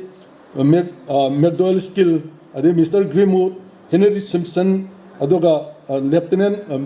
Beckenbury se matamdu di army oina lakani madi kanu nate ado kanu oina sang panate mogi who lost their life in Manipur on 24 of March 1891 si iraga hojik chi yungale ba masida this monument has been erected by friends in Assam magi marup sing Assam da leiba amasung Assam gi wang ma da leiba mayam na makhoi bu ningsing boina sigi yumbi se yungale masigi yumbi se अखोगी मणिपुर दगे लारिक तंबा शिलोंग द लारिक तंबा सत लेरगा लारिक तंबगा लेरिबा अंगांग अनि खप सिनरे अमना अंगांग अनि सिना मखोगी स्कूल की आर्ट एग्जीबिशन अमा मफम सिदा तौबदा येंग चप्र मतमदा मखोगी इबा कौबा अखोगी शिलोंग की खासी ममानबी अमना तंफा अखोगी तंफा को नुपी से कोक्सल ए हर कांदा नखोगी मणिपुर थाबा कनोम लेरे अंगप कनोम लेरी येंगुलाव हाइना येंगा सिदा इरंबा मयाम से पारक मतमदा थमो मखोई अनिगी थमोई द फाउखिबा लुखोय अमदी तंफा मैतई नुपी अमगा नुपा अमगा अनिसि याम मरुनी लीलासिदा मोइना उरुबने उरुरगा मखोई पुनिंग द फाउबा मखोई थमोई द फाउबदी मैतई की थौनागी असेंग खुदमनी हाइबसिने हलैबे युमबिसे याम मरुय मखोगी थमोई द मिकुप द फाउखिबदी मैतई की थौनागी असेंग खुदमनी हाइबसिने लारिक्स दसु फजना दम इरेया सिसिना साइवेरा कांदा तोंगान मनी सिलेखरा मतुंगा तोंगान वारीदी इतिहास अमसुंग होजिक ओइरिबा सिगा पुंजनर कांदा लाइक वारी अनि से सुपुन पुन सपनते को हालिस मोइना दु जरुरे अदुगा वारी सिना तोंगान ममोंग बद मणिपुर की हिस्ट्री से लिथरपने सिगी लारिक्स सिदा अदुगा मरक सिदा थला थला वारी दी मयाम लोय खंगदर मंगाक्तनी कमिश्नर पुंतन लापा मथंग मथंग साया भाटपा तो सिदा मिस्टर पुंतन हालिबा colonel Skene mister Cossins Grimwood Simpson सेदा क्वेश्चंस की मिंगदी युम्बिस द याउदे मतमदे कनोदी ओइरे अदुना लारिक्सिंग सुमाइना हाति मथंगदा अरुनबा खुजिन थरांग से कबाइना थोले इबनो हाइबसिदी सेदा एक मरी खत तोंगाना यावे मिको मरी की नैनाबा हाइबसिन मरी खत मिको मरी से सेदा याउदे सी ओजा लोकेन याम खंग हाइरबो ओजा अमनी पाइखोमबा सी एडवोकेट अमनी अदुगा तंफासनु ngसागी शिलोंग द चलुब नुपी सिनी लाइकतम लोरगा मयम थोलाबनी लुखोय सिसु लाइकतम लोथो मोय मरी से सी मरी सिगी वारी वताई मरी खक सिन मरी खक यावरे sin mari state ni wari duna drama gi sin sing je sum mathang chathaba sin ni phuga ni thoida aduga somna kandana moi mari gi sin sing je marak ta amam sang kanda matang gi oina moi mari sigi khana nei na ba si sum sala kanda pukhalapani ondong na phajare seida aron me khujin thorang si ekoina anira ubo phange amana british ki maigai dagi aron me khujin thorang ama manipur gi maigai dagi khujin thorang ma ai nei jar roi yam sangdo khrani aduga mayam su larik sim sresu leire aduga oza munis ki ni amtang paminara ga yengasi aduga Mrs. Grimutki, Tel Grimutki, Pajaba, my 3 years in Manipur, say, Masima, Ga, Sumkai Handana, Masida Yori Wari, Sida Ladeba, Mrs. Grimutki report, Mayama Kakmagi, 3 years, the Yobuni, Madu to get Samana Puraga Moida. So open Mayam lying Bakaido say, Matang Sana, Madam di Doku Dramagi, Ainasa Hajakiba, Itiaska sing what Todosing say, Yarigi Kahandana Tamba, Aduga Madu Unanabagi. Tongamba idea amada ayi bagi fiction noiba khasu adum hapsal ga semala ko mawong duni aduna my 3-year experience in Manipur sa Manipur su hando phonge basi yam phajana lyrics ibde su marana reference adupi aduga atopa khasu pi wari myam su pi aduga yam phajana aron ba phujin thawang si paikhalai aduga seda ibo choba haiba character ma yaurei tongan bari sin play manungda ozagi character da hapsal ko ni maramdi thangal general de inchelaga angoba mokok manga tawi wafam sima pusalaga tiken register namdana yahalaga yaba yadaba manga ka kibe wari sista pusalai tonga manga masi ozagi yam phajaba plot amani mayamna prajana yadaba adi makta hayeng luhongadaba masa se ngasi gi nungdang se siraba ibo jowo ko nu pang ki thamoi sokpagi wari se ya hapsala kanda namdana thangal sira alon bo wari tor kanda thangal na tiken reji thema moi manga se namdana hat ki bi wari se masi da grimut ki yam phajaba character amamam ozagi se laiba character mayam se British Manga Leriba, Adagi Mrs. Grimwood Leriba, Tiken Tangal Kulachandra Singh, characters in 1 by 1 niner Pomatamda, Mugi Oibatongan, Chap Chaba Masakama, Amata Manatava. British officer Manga said, Kigan Mayari, Kenda, Quinton Winagatori, Pora Noxani, Adugi Pium, Tiken Hasimam, Amam Dona Chontrapa Kulachandra, Kiganba, Yam Ingba Tapa, Tangalgi. Loinama Amamu Pangani Mayam Paminari and Minersi, and my Torkanda. Aru Bessin was I am possessed, I listen again. Aru Bessin say, Yam possessed. Wari Luidri, Dot Marie, Toroga, Aru Bessin Namatame. Wari Luidri see Sayamanga Kokian, Tiken Matanda, Wakan Kalale, say the Magi, Luinabi, Sisanga Aga, Karigino, can Sangha Tawine White and Levi, say the mana. Wari Luidri. Haibadi Sida Wari Loidini go. The Larixis Loidini, Wari di Loidi. Manandisi Makadi Mayamadum Kange, Lani, Parsi Nuxi, Toan Mayamalani, Ado, say the Yam Pazana, Wari Loidri, Harga Loisele, Sigi, Canvasi, Ado Ozagi, Larixi Mapuina, Toan go Pui, Romdegi Yangasu, Ado characterization Pirapomatam the Su, Yam Pazaba, Topa. Akwegi hana leikriba lisinga masani parmar phudrama thogi landu aikoina ugibadu nataba masak ama tong chongthoga adi anuba khui mada puthoro basi ubu phangani yamdi phajare adu bo ojagi se khetang hatu bra banandadi khetang banandadi khara yamna haitare yamaru ba mingu makai nataba dasu yam khara lan khara yawi top character singi masak na singmo puthoga nebi puthore bisi yam phaje akhoi mayam sungma tanglaba lairik ama akhoi marakta nauna aduga yam mapung phaba bolum amada puthorpase ai babu hanana thagatsari aduga ai bagi mangda lekiba trilogy se novel ahum se masisu mayam punnong tang pabiu tongan ba ai bagi masak ama yamna sawna mayam ge akhoi Manipur Sahitya Parishad ki president oibada nate ozana paibiri basi tonga tonga note akhoi achawa pham kaya ama regional director oina sida ojaje art amasung culture education simayam sigi pai ba pham amada ojaji leibani sumaina asuk chingraba thau mayam hi toraga suma sahitya ki phajaba mayam tholakani se khalude adu yam phajna puthok pire basi dang dhanana thagachari ojag bu suma khata ni ibir pangam da pina bisnu haibasi nijara kanda ai matang se khurumjari Tagachari Professor Jerome Rasketan Singh, Telaba Matamsida, Oja, Munis Thujamna, Ibiba Arum Kujin Tarong Hariba Lyric Sige, Tentak Power Road, Machakaina Tamiram with the Ozawa Munataka Fonosari, Nasigi, Taroma Sige, May I Taman Linsin Biriba, Jasina, Tarom Sigamil in a Bofam, Tandrigi Moinana, Lyric Amakatan, Fombagi Tanjadu, Lozage, Lairik asigi maming Nongpok Leima Wari Piktru Singi Lairik hariba lairik asigi aiba Lerlakpam Shruti Kumar. Hariba lairik asi ngasigi dignitary singna phongbigen.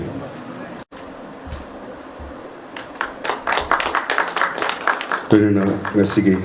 lairik asigi publisher oibiribi Lerlakpam Ongbi Bizenti Zana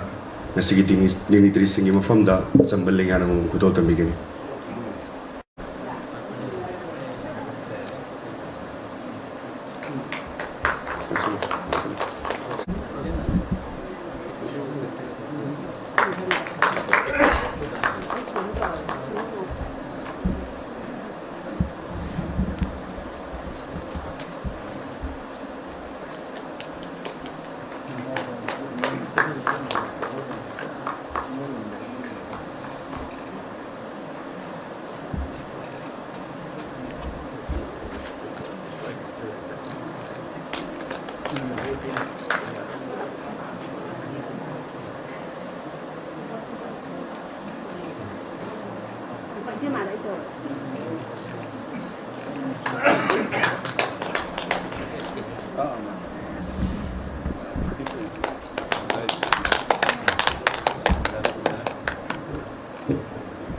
Takachuri oja nasigi lairik asiga milena aiba Lerlakpam Shruti Kumar na tentakpa warol lama tamigani.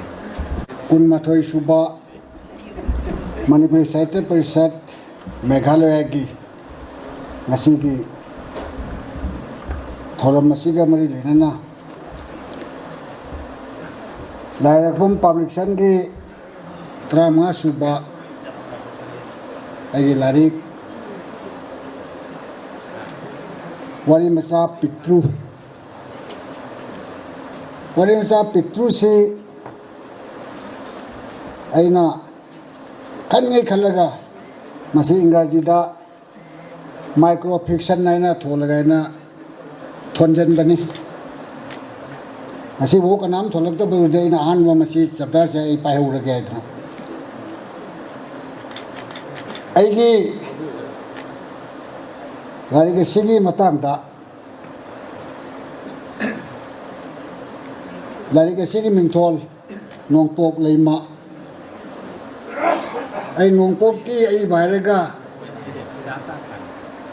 asum khangna ra sanu waidana ai bu takbirang ba ai ge waja amana Sutukumar nangi ai ba lari punuk se Nongpok wai se nang thara nu ai ge amba wari se pabdo jana si wa phje thamgi se wajai ge wa nakse bani ai ge amba wari misa Nongpok ani suba wari misa Nongpok tris Nongpok ahum suba critical analysis essay Nongpok ti Nongpok ni mathang da saileng larik Nongpok an ba comparison da Nongpok ki khonjel mathang da Nongpok ki saisak nasina Nongpok Leima ama puthoka do bangai legi Nongpok ki ratna sumaina Nongpok se ina sunda thaje da bana maram di Nongpok da choi ban numit se masi aigi wakalonda sahitya masung sanskriti gi miyoi atma gi aidi yamna langlaba sawung ne na haram base sahitya masung sanskriti ai base masi miyoi bagi atma gi langlaba sawung ni langlaba mami ni masi gi mami se ko na kadai de phange na ina kanjabata Nongpok da thoi ba korungan ba namitagi ai na phangje lauri aduna globalization gi matam asida larik se panaratraba ai besing se magi phaurak pa wakalon dudi lotna thanamba yadaba pugiba yadaba degi mana kara khosan na puthok jeri ba kana gumba ai bising gi laik putho yaraga madu library gi phangabu paisa duna ma kana gina ba wasi madi laitre laik se pasu panadre लाइक पाबगी मतमसु लेत्रे अदुना यामना लिखपा मतमदा संगबा मतमदा पाबीनबई तमक्ता हाइबा वारी मिसा पिट्रू से 99 वारी मिसा ने असिगा अफोंबिना माना पीरिबा नोंपोक लेमा अखोय अजागी वारी मिसा पिट्रूगी ममिंगनी लाइफम पब्लिकेशन के त्रांगा सुबह लाइकनी पिट्रू पिकलिबा नोंपोक लेमा से सरे फानबा लमजिंग लमताक पिरकपा इसा इनाव अमदी इबुंग सिंगी मिंग ओइना डॉक्टर दलेन डॉक्टर लेनिलाश्रम थनाउजम श्याम सर थक्सम डॉक्टर सरखम शरद चंद्र मई भगत अमसुंग इबुंग कैसाम हेमचंद्र तावरेम नव कुमार नाथेम प्रेम बाबू लोनन आइगी पंथौ मामा डॉक्टर थक्सम चंद्र पुनों पिनफोम दा तौनिवल खंबा उचारी मखोइनी इंस्पिरेशन पिरकपा आई बेगी आइगी वारोलदा हिंगनबा लानफमदा मतम काइथोकपा वारब मतमसिदा आइगी नोंपोक लेमसे करम तौरिबिगे हाइदुना तंजा फंगबदा मिकु मोतंग येंबिउ हाइना नोलुक्सरी यामदा पिकपा यामदा तेनबा संग्र मतमदा ngaktan lakpada नोंपोक लेमसिबो करमाइ तौरिगे हाइदुना ngak jengबीना बगी आइगे आपिलनि यामना तेनबा आसामी ददी 1 मिनिटर गोल्पो काइदना लाइखेल लैया मिनिट अमगी वारी मसा काइ अदुना आइना थमजनिंगबदी आइगे छात्र छात्री सिंह जिगी मतमदा मागी स्टडी भी अकनबा साफुना मैतैरोनगी लारिक कासे पाबै मतम लैरक्तबा ताइनबसु जादबा अदुबु नाक पथाबगी मतमदा इरिबा मैतैरोनगी लारिक सिंगसिसु खरा खरा पाबिनबै तमक्ता सिदगिसु कानाबा खरा दिसोइदना फंगनी हाइबा अइना थाजै हंदा अइना पुथोकजगिबा सेरेन कॉम्पिटिशन सोइस्टो कॉम्पिटिशन लारिक अनिमक रविंद्रनाथ टैगोर यूनिवर्सिटी हो जाए अमसुंग गुवाहाटी यूनिवर्सिटी ना टेक्स्ट बुक ओइना ऑलरेडी खन्ना लोय मसिगी अवार्ड पमा मयामगी मतेंग अइबसिंगी मतेंग हाइजरुबो निजरुबदा लांथोक पिरकपगी मदुगी अवामनगी मही नाइना इन लौजै करीना अखोइना तमकपा अखोइगी इथक की वजासिंगा तमकपा सिलेबस अदो चखीबा चही फावबदा दुम चटना लई मसिनी ख्वाइदगी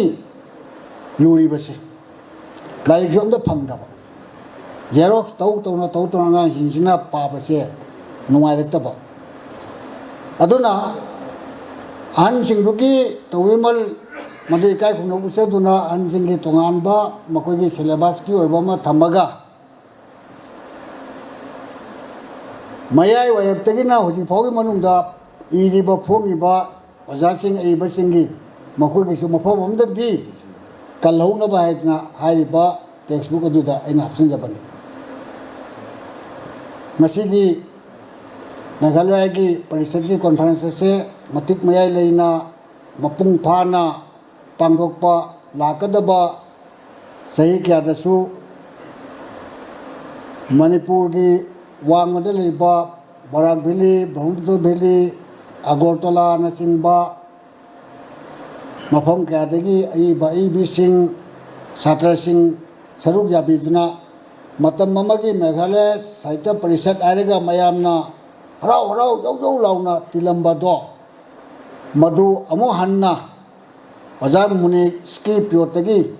हेन मपुंग फाबा ओइरसुनु हाइबा इशोयम फमदा आइना थौनिजरगा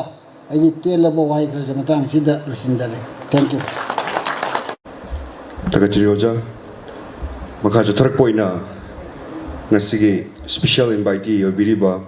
Dr. Rajkumar Ranjan Singh, former Minister of State for External Affairs and Education, Government of India, Ozana, Toromasiga Marilina, Tentapo World Kratamina Vanuluna Hajari. Mayam Punumaku Ahan Badaina Kokno na Kuram Jari. Todo Hendona Nasigi कुनमाथोई सुबा मणिपुरी साहित्य परिषद मेघालय की annual conference असिदा recite तौगिरिबा Manipuri Sahitya परिषद की president सु पुबिरिबा doctor मुनीस निंथौजम इन अहानबदा काई खुमनजरी थोइदोक हेंदोकना नासिगी फंक्शन असिगी चीफ गेस्ट ओइबिरिबा doctor Rajen Toijamba convener Manipur language advisory board Sahitya Akademi मुसोइने काई खुमनजरी माथंगदा अगियाम्बा श्री लोंगजम जोयचंद्र सिंह प्रेसिडेंट मणिपुर साहित्य परिषद इम्फाल अदुगा doctor Purisabam Birmani president Manipuri Sahitya Parishad Assam Shri L Birmangol president Manipuri Sahitya Parishad Tripura Shrimati Chongtham Subadani president Leimarol Khorjei कोल Imphal Shri N Lokeshwar Singh president Manipuri literary society Imphal Shri तोंगबम Amarjeet president Manipur थोइदोक हेंदोना Yengkhom केबी सिंह अदुगा मांग लेंसिंबिरिबा अहल लमन मणिपुरदगी लेंबिरक्पा इचिल इनाव सिंह लाइरिक इबीबा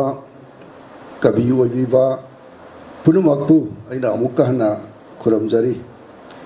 इहाल हानबदा अइना याम नुंगाइजबदी असिगुम्बा कुनमाथोई सुबा एनुअल कॉन्फ्रेंस मणिपुरी साहित्य परिषद मेघालयना सिनबसिदा अहाकुसु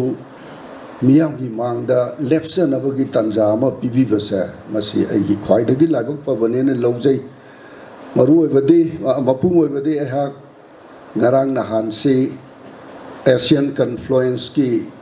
एजिस मखादा study centre of bay of Bengal से इनोग्रेट तौब लाक्सबनी लोइनना खोगी राउंड टेबल कॉन्फ्रेंस समा Korean Indian particularly north east की सिनर्जी अमा क्रमाइना क्रिएट तौगदगेदना ngarang ama asimaga तौजबनी सिगी तांजा सिदा कोई डॉक्टर मुनीसना याउनबगी तंजाम पीबस आई हम नुंगाइजै इहाल हानबदा आई कंग्रेचुलेट मणिपुरी साहित्य परिषद मेघालय सही कुमाथोई लिसांग सिटना अवाबा नुंगाइबा खुदोंग थीब कया असि पुल्लप पुंसलगा आइबा आइबी सिंगना अखोइगी अहिंबा समाज अमगी मागी लिटरेचर लिटरेरी अमसुंग वारेंग सैरेंग मयाम अमा इरकांदा अहिंबा सोसाइटी अमगी मागी पुकये से थंदन होनबसे मसिगी दमक्ता आई मयामबु नमखै लेतना थागसै अदुगा अमरोंदना हौखिबा सही कुनमाथोय असिदा फंगिबा अचीवमेंट असे मसिदा युमफम वरगा लाकदोबा सही कया असिदा करंब मखलगी अमदि अखोगी समाज असि अइबा अइबिसिंगना करमाइना डायरेक्शन पिगदगे हाबो पॉजिटिवली असेंगबा लंबी अमदा मियामगी ओइबदा अदुगा साखुत लमजेंदा मजातिबु नुंसिबगी इहुलसे करमाइना फाहुनगदगे हाइबसे मसि मसु लाकदोरिबा सही सिंगसिदा अखोगी नसिगी लेंसिन बिरिबा मयामगी वकललोमदो कितंग अइना अपील तौजनिंगी हई मतंग सिदा इन पंजनिंग बसी अखोगी मणिपुर की लाइरिबा थाइनगी अहल लमन सिंह हुजिकी कन्न इबिरिबा अइबी सिंह मसीना इबसी अखोई इम्पैक्ट लेते हाइब नते अदुबु अइना अमुक्तंग निंगसिंग जनिंगबदी 1876 ता हुजिक सही चामग निफुमापन सुरे नेक्स्ट ईयर ददी चामग यांखै सुरनी वंदे मातरम इगिबसे मसीना भारत लेरिबा मिपुम खुदिंगमक्ता मरिबाक निंबगी इहुल्लम पीरगा इंडिया की फ्रीडम मूवमेंट से मसी इनोट कया हापकांदा पीखिबा दुमाइना अखोइसु अखोइगे अइबा अइबिसिंगना ngasiगी मणिपुर की सारांगनरिबा डेवलपमेंट डिरेल तौरिबा अखोइ मसेनगी मरक्ता डिसिप्लिन लेत्रिबा अखोइना अखोइगी मियोइसिंगबु थागतपा हैत्रिबसे करमाइ तोरगा अखोइ एप्रिसिएशन पिगदगे ꯑꯩꯈꯣꯏꯒꯤ ꯄꯣꯠ ꯑꯁꯤ ꯃꯥꯡꯂꯣꯝꯗ ꯀꯃꯥꯏꯅ ꯄ꯭ꯔꯣꯒ꯭ꯔꯦꯁꯤꯚꯂꯤ ꯄꯣꯖꯤꯇꯤꯚꯂꯤ ꯃꯨꯚ ꯇꯧꯒꯗꯒꯦ ꯍꯥꯏꯕꯁꯦ ꯃꯁꯤ ꯑꯩ ꯈꯤꯇꯪ ꯁꯣꯝꯗꯁꯨ ꯁꯥꯏꯠ ꯄꯤꯍꯟꯖꯅꯤꯡꯉꯤ ꯑꯗꯨꯒ ꯃꯇꯝ ꯈꯔ ꯑꯩꯍꯥꯛꯅ ꯔꯥꯖꯅꯤꯇꯤꯗꯤ ꯄꯨꯁꯟꯖꯕ ꯅꯠꯇꯦ ꯃꯤꯌꯥꯝꯅ ꯅꯨꯡꯁꯤꯕꯤꯗꯅ ꯄꯥꯔꯂꯥꯃꯦꯟꯇ ꯊꯥꯕ ꯃꯇꯝ ꯃꯃꯥꯡꯒꯤ ꯆꯍꯤꯁꯦ ꯁꯤꯗꯩꯗ ꯑꯩꯅ ꯊꯦꯡꯅꯖꯈꯤꯕ ꯈꯔ ꯑꯩ ꯃꯌꯥꯝꯗ ꯇꯝꯖꯅꯤꯡꯉꯤ ꯃꯇꯝꯗꯨꯗ ꯑꯁꯥꯝꯗ official language ahum declare tawi Assamese, Bengalis, Bodo barak tampak ta leba isu naw mayam na ingoda chithi sabun tharaki telephone mayam tawraki madudagi ahaksu nungai ta dana masi kaidoba yage dana khanjaraga parliament 0 hour dai lawi 8 schedules level loan khudingmak central and secretariat service in the mama lona thaparka thawi yarakanda karigidamta assamna masi yahandribano yahanbiu aidana hai aduga loinana hemant biswas sharma ji da I have personal letter e sonowal da a request wi masi yahalonoi khangi du ai manipuri singna assam da khunda base masi phanukuire noigi ahom kingdom se hardly 600 years kaktani adui mamang dagi akoi gi settlement se already later bani haidna haibada ma soidna tauge ga taubire yam nungai jai kasar gi barak tambaki silau singna takpirak pado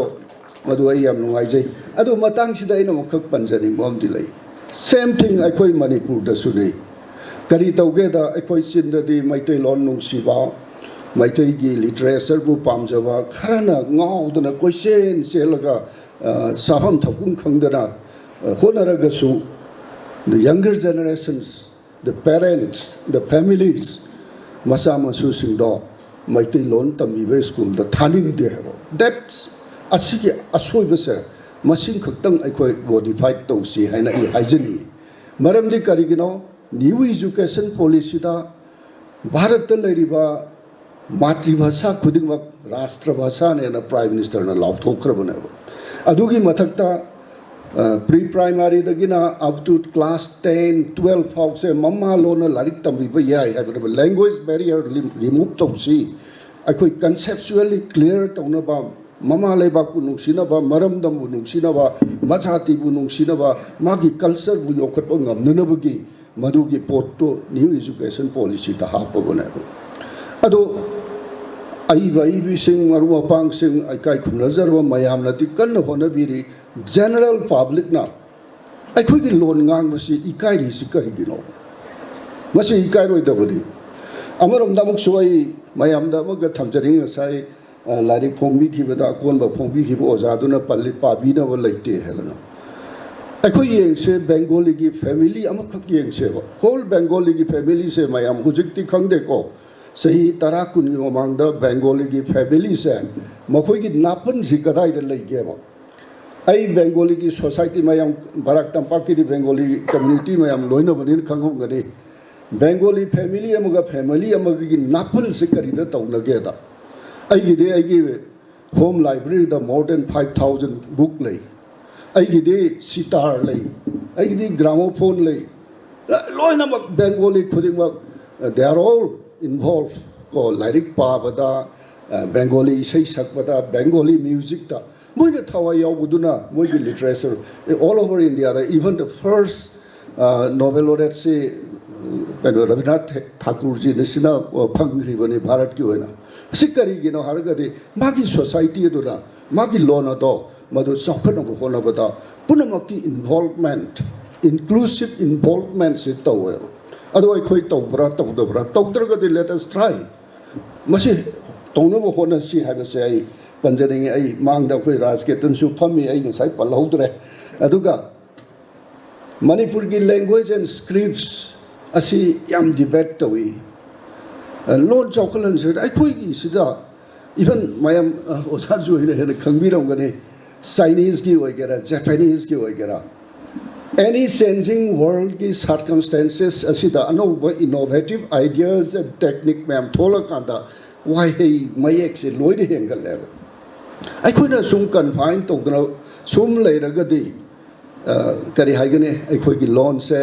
Sanskrit na sigiba dumaina khoi sigiba yae. Sometimes ngasi dagi sahi taragi mamangda UNESCO ki language ki survey amada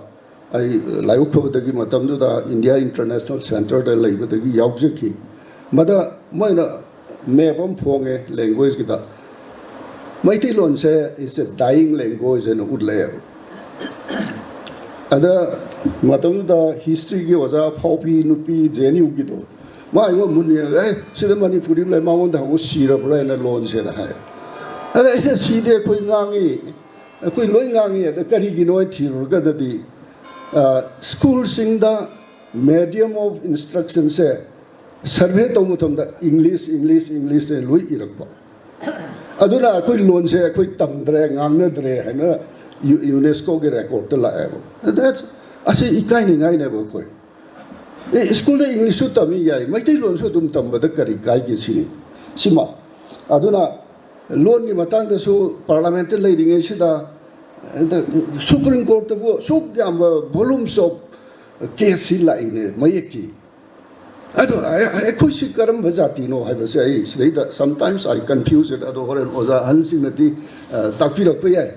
I could see Karam Bazatino. Pullaga Mayam, Pullaga Abakak Pazana, I could be injured Payava say. I see the Aina Hudokune, see the man Hudokune, Torga, some say it, never say it, never say it, never question, Dysel like a Mutpagi Kango, Pundula to say, Masi am no Aitoba. Adagi Amanam, why Rasbari say, I want the Munisna, I know Delhi Lerida, Harakpadagation, Numaitadana, Governor the City Thai, no response, is a cosmetic governor, Adu Tobirakte, Adu City do, Pangabu Matungi Nundang the day. Kangutana low in a Tugai Christian. Adosida, Yangasi, Kanagumba, Kwemi Karana di High, Indiana, Todana, Lausan Gibagi, Itias, Mutana Batugai Venera. Amber the Yangsi India government now, who's declared by Praniti Dinateko, I want to cite some examples. Andaman Nicobar da Kogi, Ningto Mayam Loy Tagi Badu,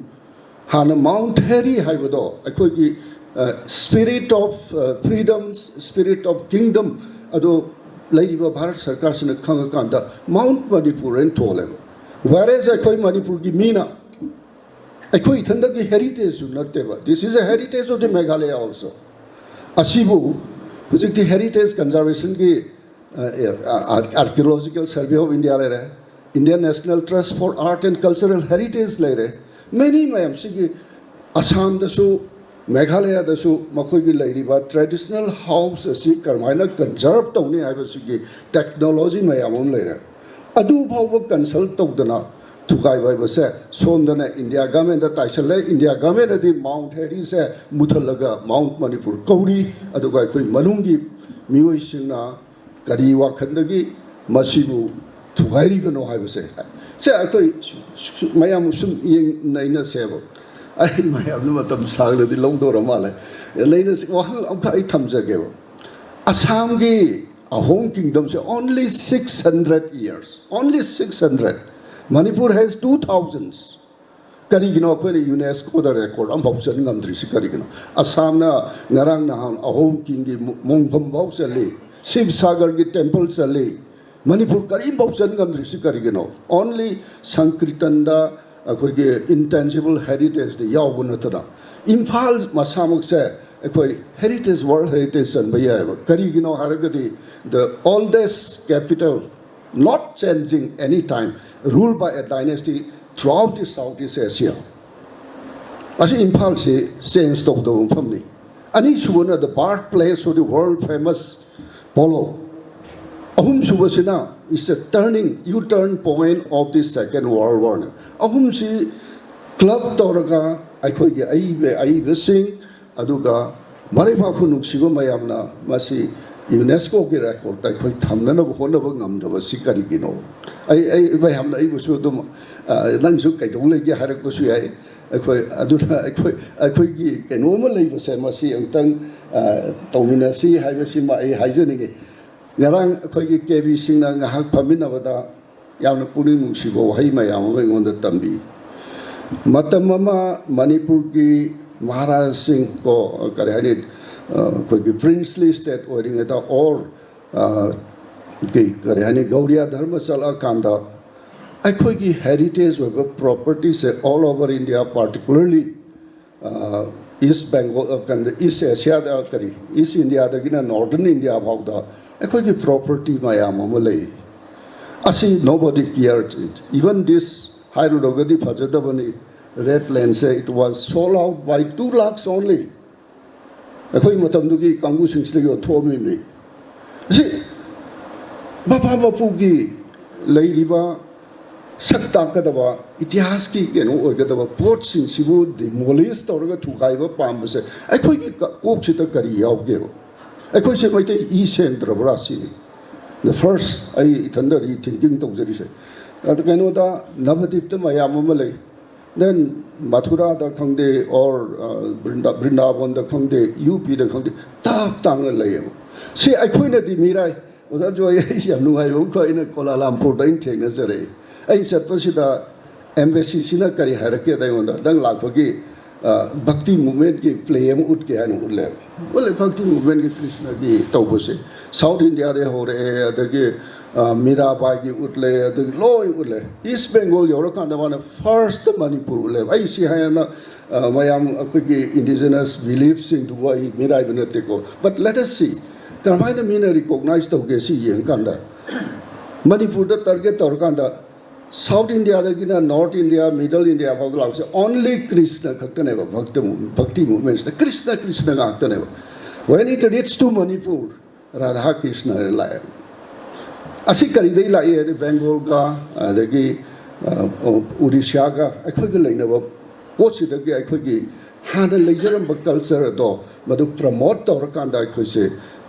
Malim's the lit or in ever. Other classical language gas India, Ohum Lamari Lageta, Manipuri classical language or Asangadi, what are we there? Asangadi by demand they got it, but ours is by spontaneous. Sigas a quiz of Pukunova Pamje.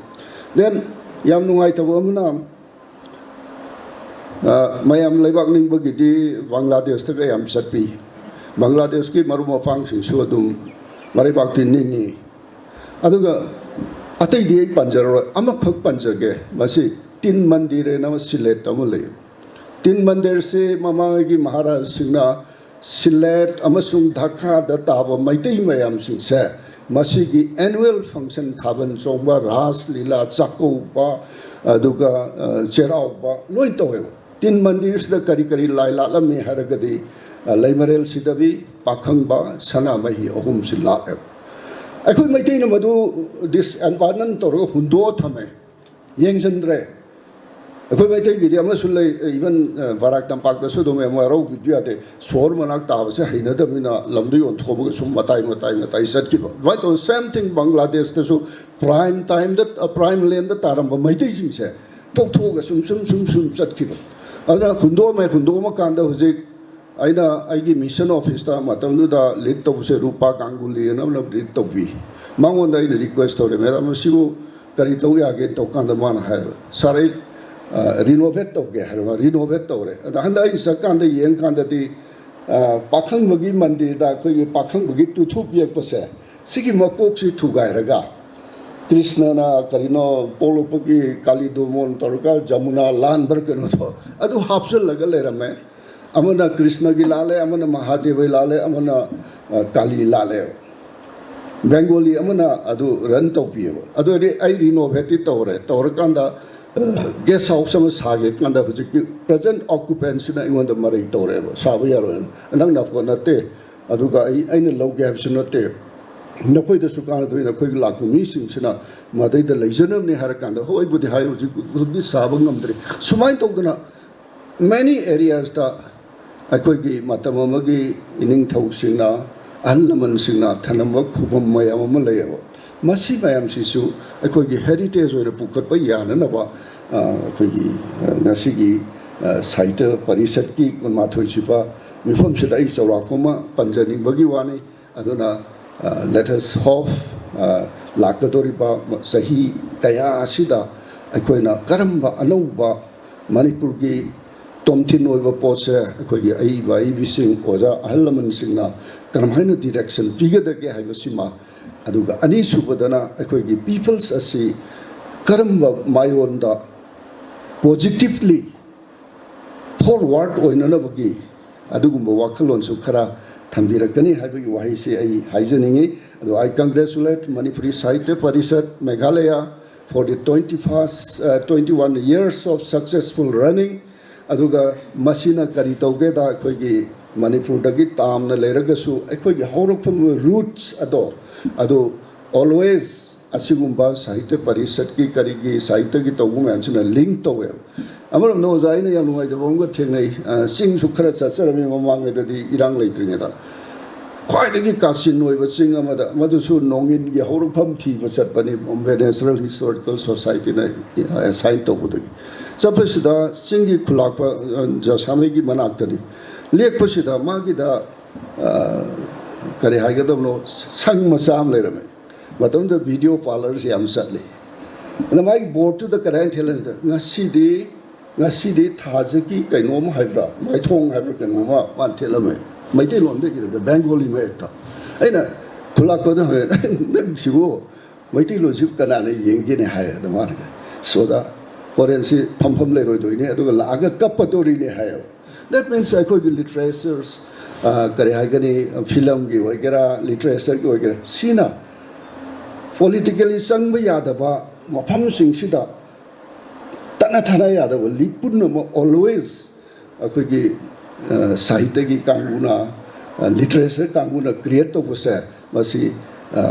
matam sanga to view oi dai haijaraga mayam bo amuk khana kuram jari Tagachari Dr. Rajkumar Ranjan Singh matam sangna lebak miyam gi seva to biram badanatana Manipur University gi registrar ni sithobu biramba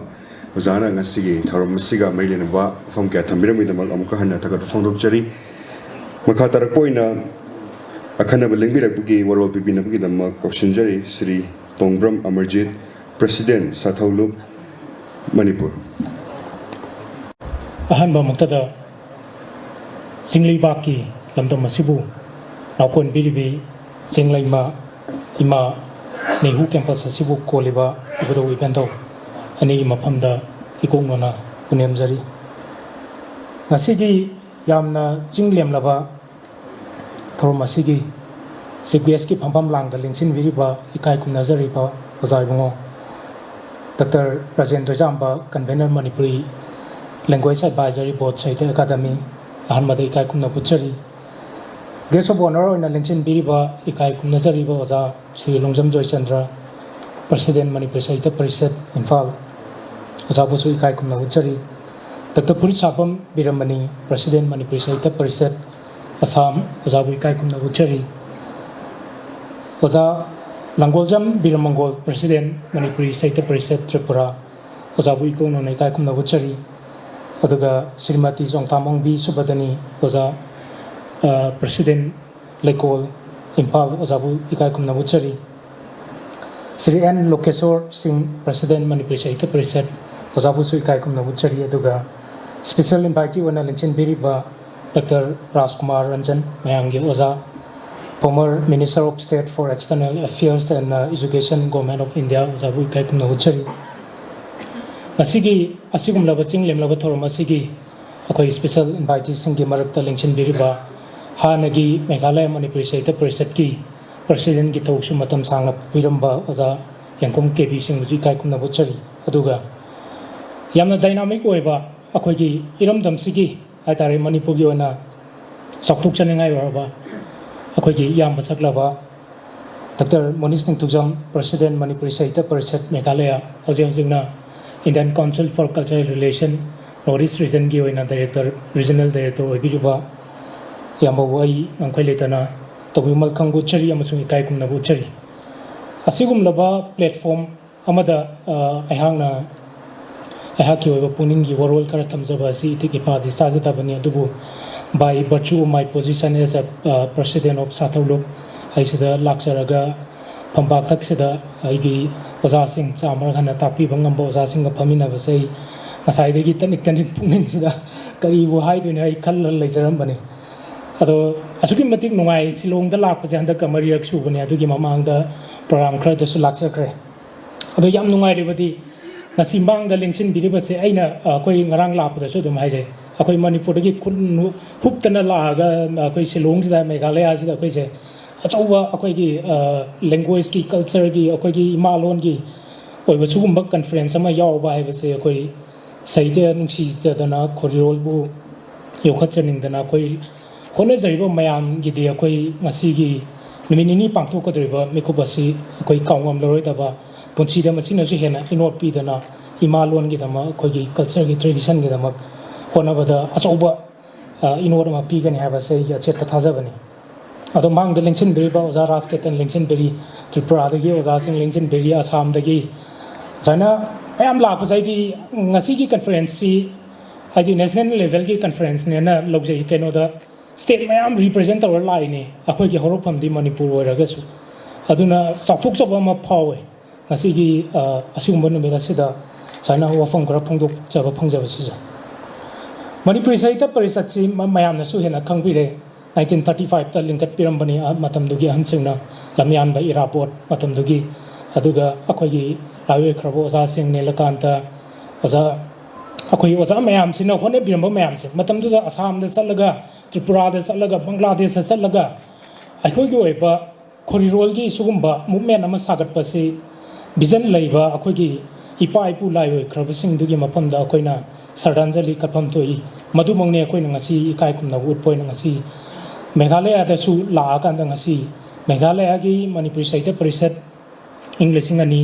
मरीदा मफम असिदा हुदोखिबनी अदुगी founder president अखोइगी थोदो हिंदोंग नाइकाय खुमनजरबो ओजा राजमणि नोंथोंबना मतम सांगनो ओइबिरमी अदुगी मतुंगदा ओजा केवीना अनिसुबा president ओइना पुबिरमी हजिरना मुक तमो मुनिसना ताम खरसे मथंग मथंग मागी यामना dynamic ओइबा मागी commitment मागी integrity हाइतारे इमालोन गिदमा अचौबा regional office अमा आईसीसीआर की डायरेक्टर ओइरगसु अदुगी नाकंदुदा सुगुम्बा थबा अमा तौदना लैरेक फोंगदना तौबैसे अखोई मयामना महाकी मतुंगदा लेप्तन खुबाक फुबमा संगनी हैना अय गाना खंजै मणिपुरी साहित्य परिषद की दमक यामना साउथुक चै करिनोदा इंडिया की अखोई साहित्य अकादमी से सी लिंकत्रिंगेदा अखोई हाना लिंकलमे अहनसिंगदुना अखोई विजन लैबा अहनसिंगदुना हाइतारे तुंगी पोमिट उबा इपा इपुसिंगदुना अयिबसिंगदुना हाइतारे साहित्य अकादमी 1954 दा लिंकत खीबनी अदुबो अखोई गिदि 1935 ता लिंकलमे सही सामा सुदोरे सही तरामुक्ता गायरे अदुना मसिगी अखोई सेंटेनरी सेलिब्रेशन से नेशनल इवेंट ओइना इंटरनेशनल इवेंट ओइना सिनबा याय काइनोदा बांग्लादेश ता अखोई ओजा एके सेरामना फाउंडर प्रेसिडेंट ओइराकांदा अखोई बांग्लादेश मणिपुर साहित्य संसद लिंकतना बांग्लादेश ता इमालोन तंबीबगी हजिकचे अखोई से यामना लेबक फबा हाइतारे अखोई से बेंगोली जु अखोई फजने इबा है अखोई की असम की बराक वैली दा लैरिबा चेनेराव मयाम त्रिपुरा दा लैरिबा ओजाबी मंगोल जु लेंसिन बिरे लोन अनि हैबा लोन मयाम खंगबगी मल्टीलिंगुअल अखोई की हजिकती मल्टी डिसिप्लिनरी अप्रोच दा अखोई की कल्चर ओरसु लैंग्वेज ओरसु स्टडी तौबगी कंपैरेटिव लिटरेचर मयाम तौदना तौबगी अखोई की रिसर्च की करी कनोस दा खुमा याम सौक्सिलिबा मतम सिदा अखोइना बेंगोली स्क्रिप्ट इबा हैबा ngangbsu हैबा संस्कृत हैबा ओजा मयाम अमा लेबिरामी ओजा चित्रेश्वर मयाम मोइना तौबिरम बा अखोई रामायण गाजे यामना ngaliंगा दा अखोई ट्रांसलेशन तौबिरमे गीतांजलि खक्तदा अखोई ट्रांसलेशन की वर्जन से याम लै अदुना अखोई किसे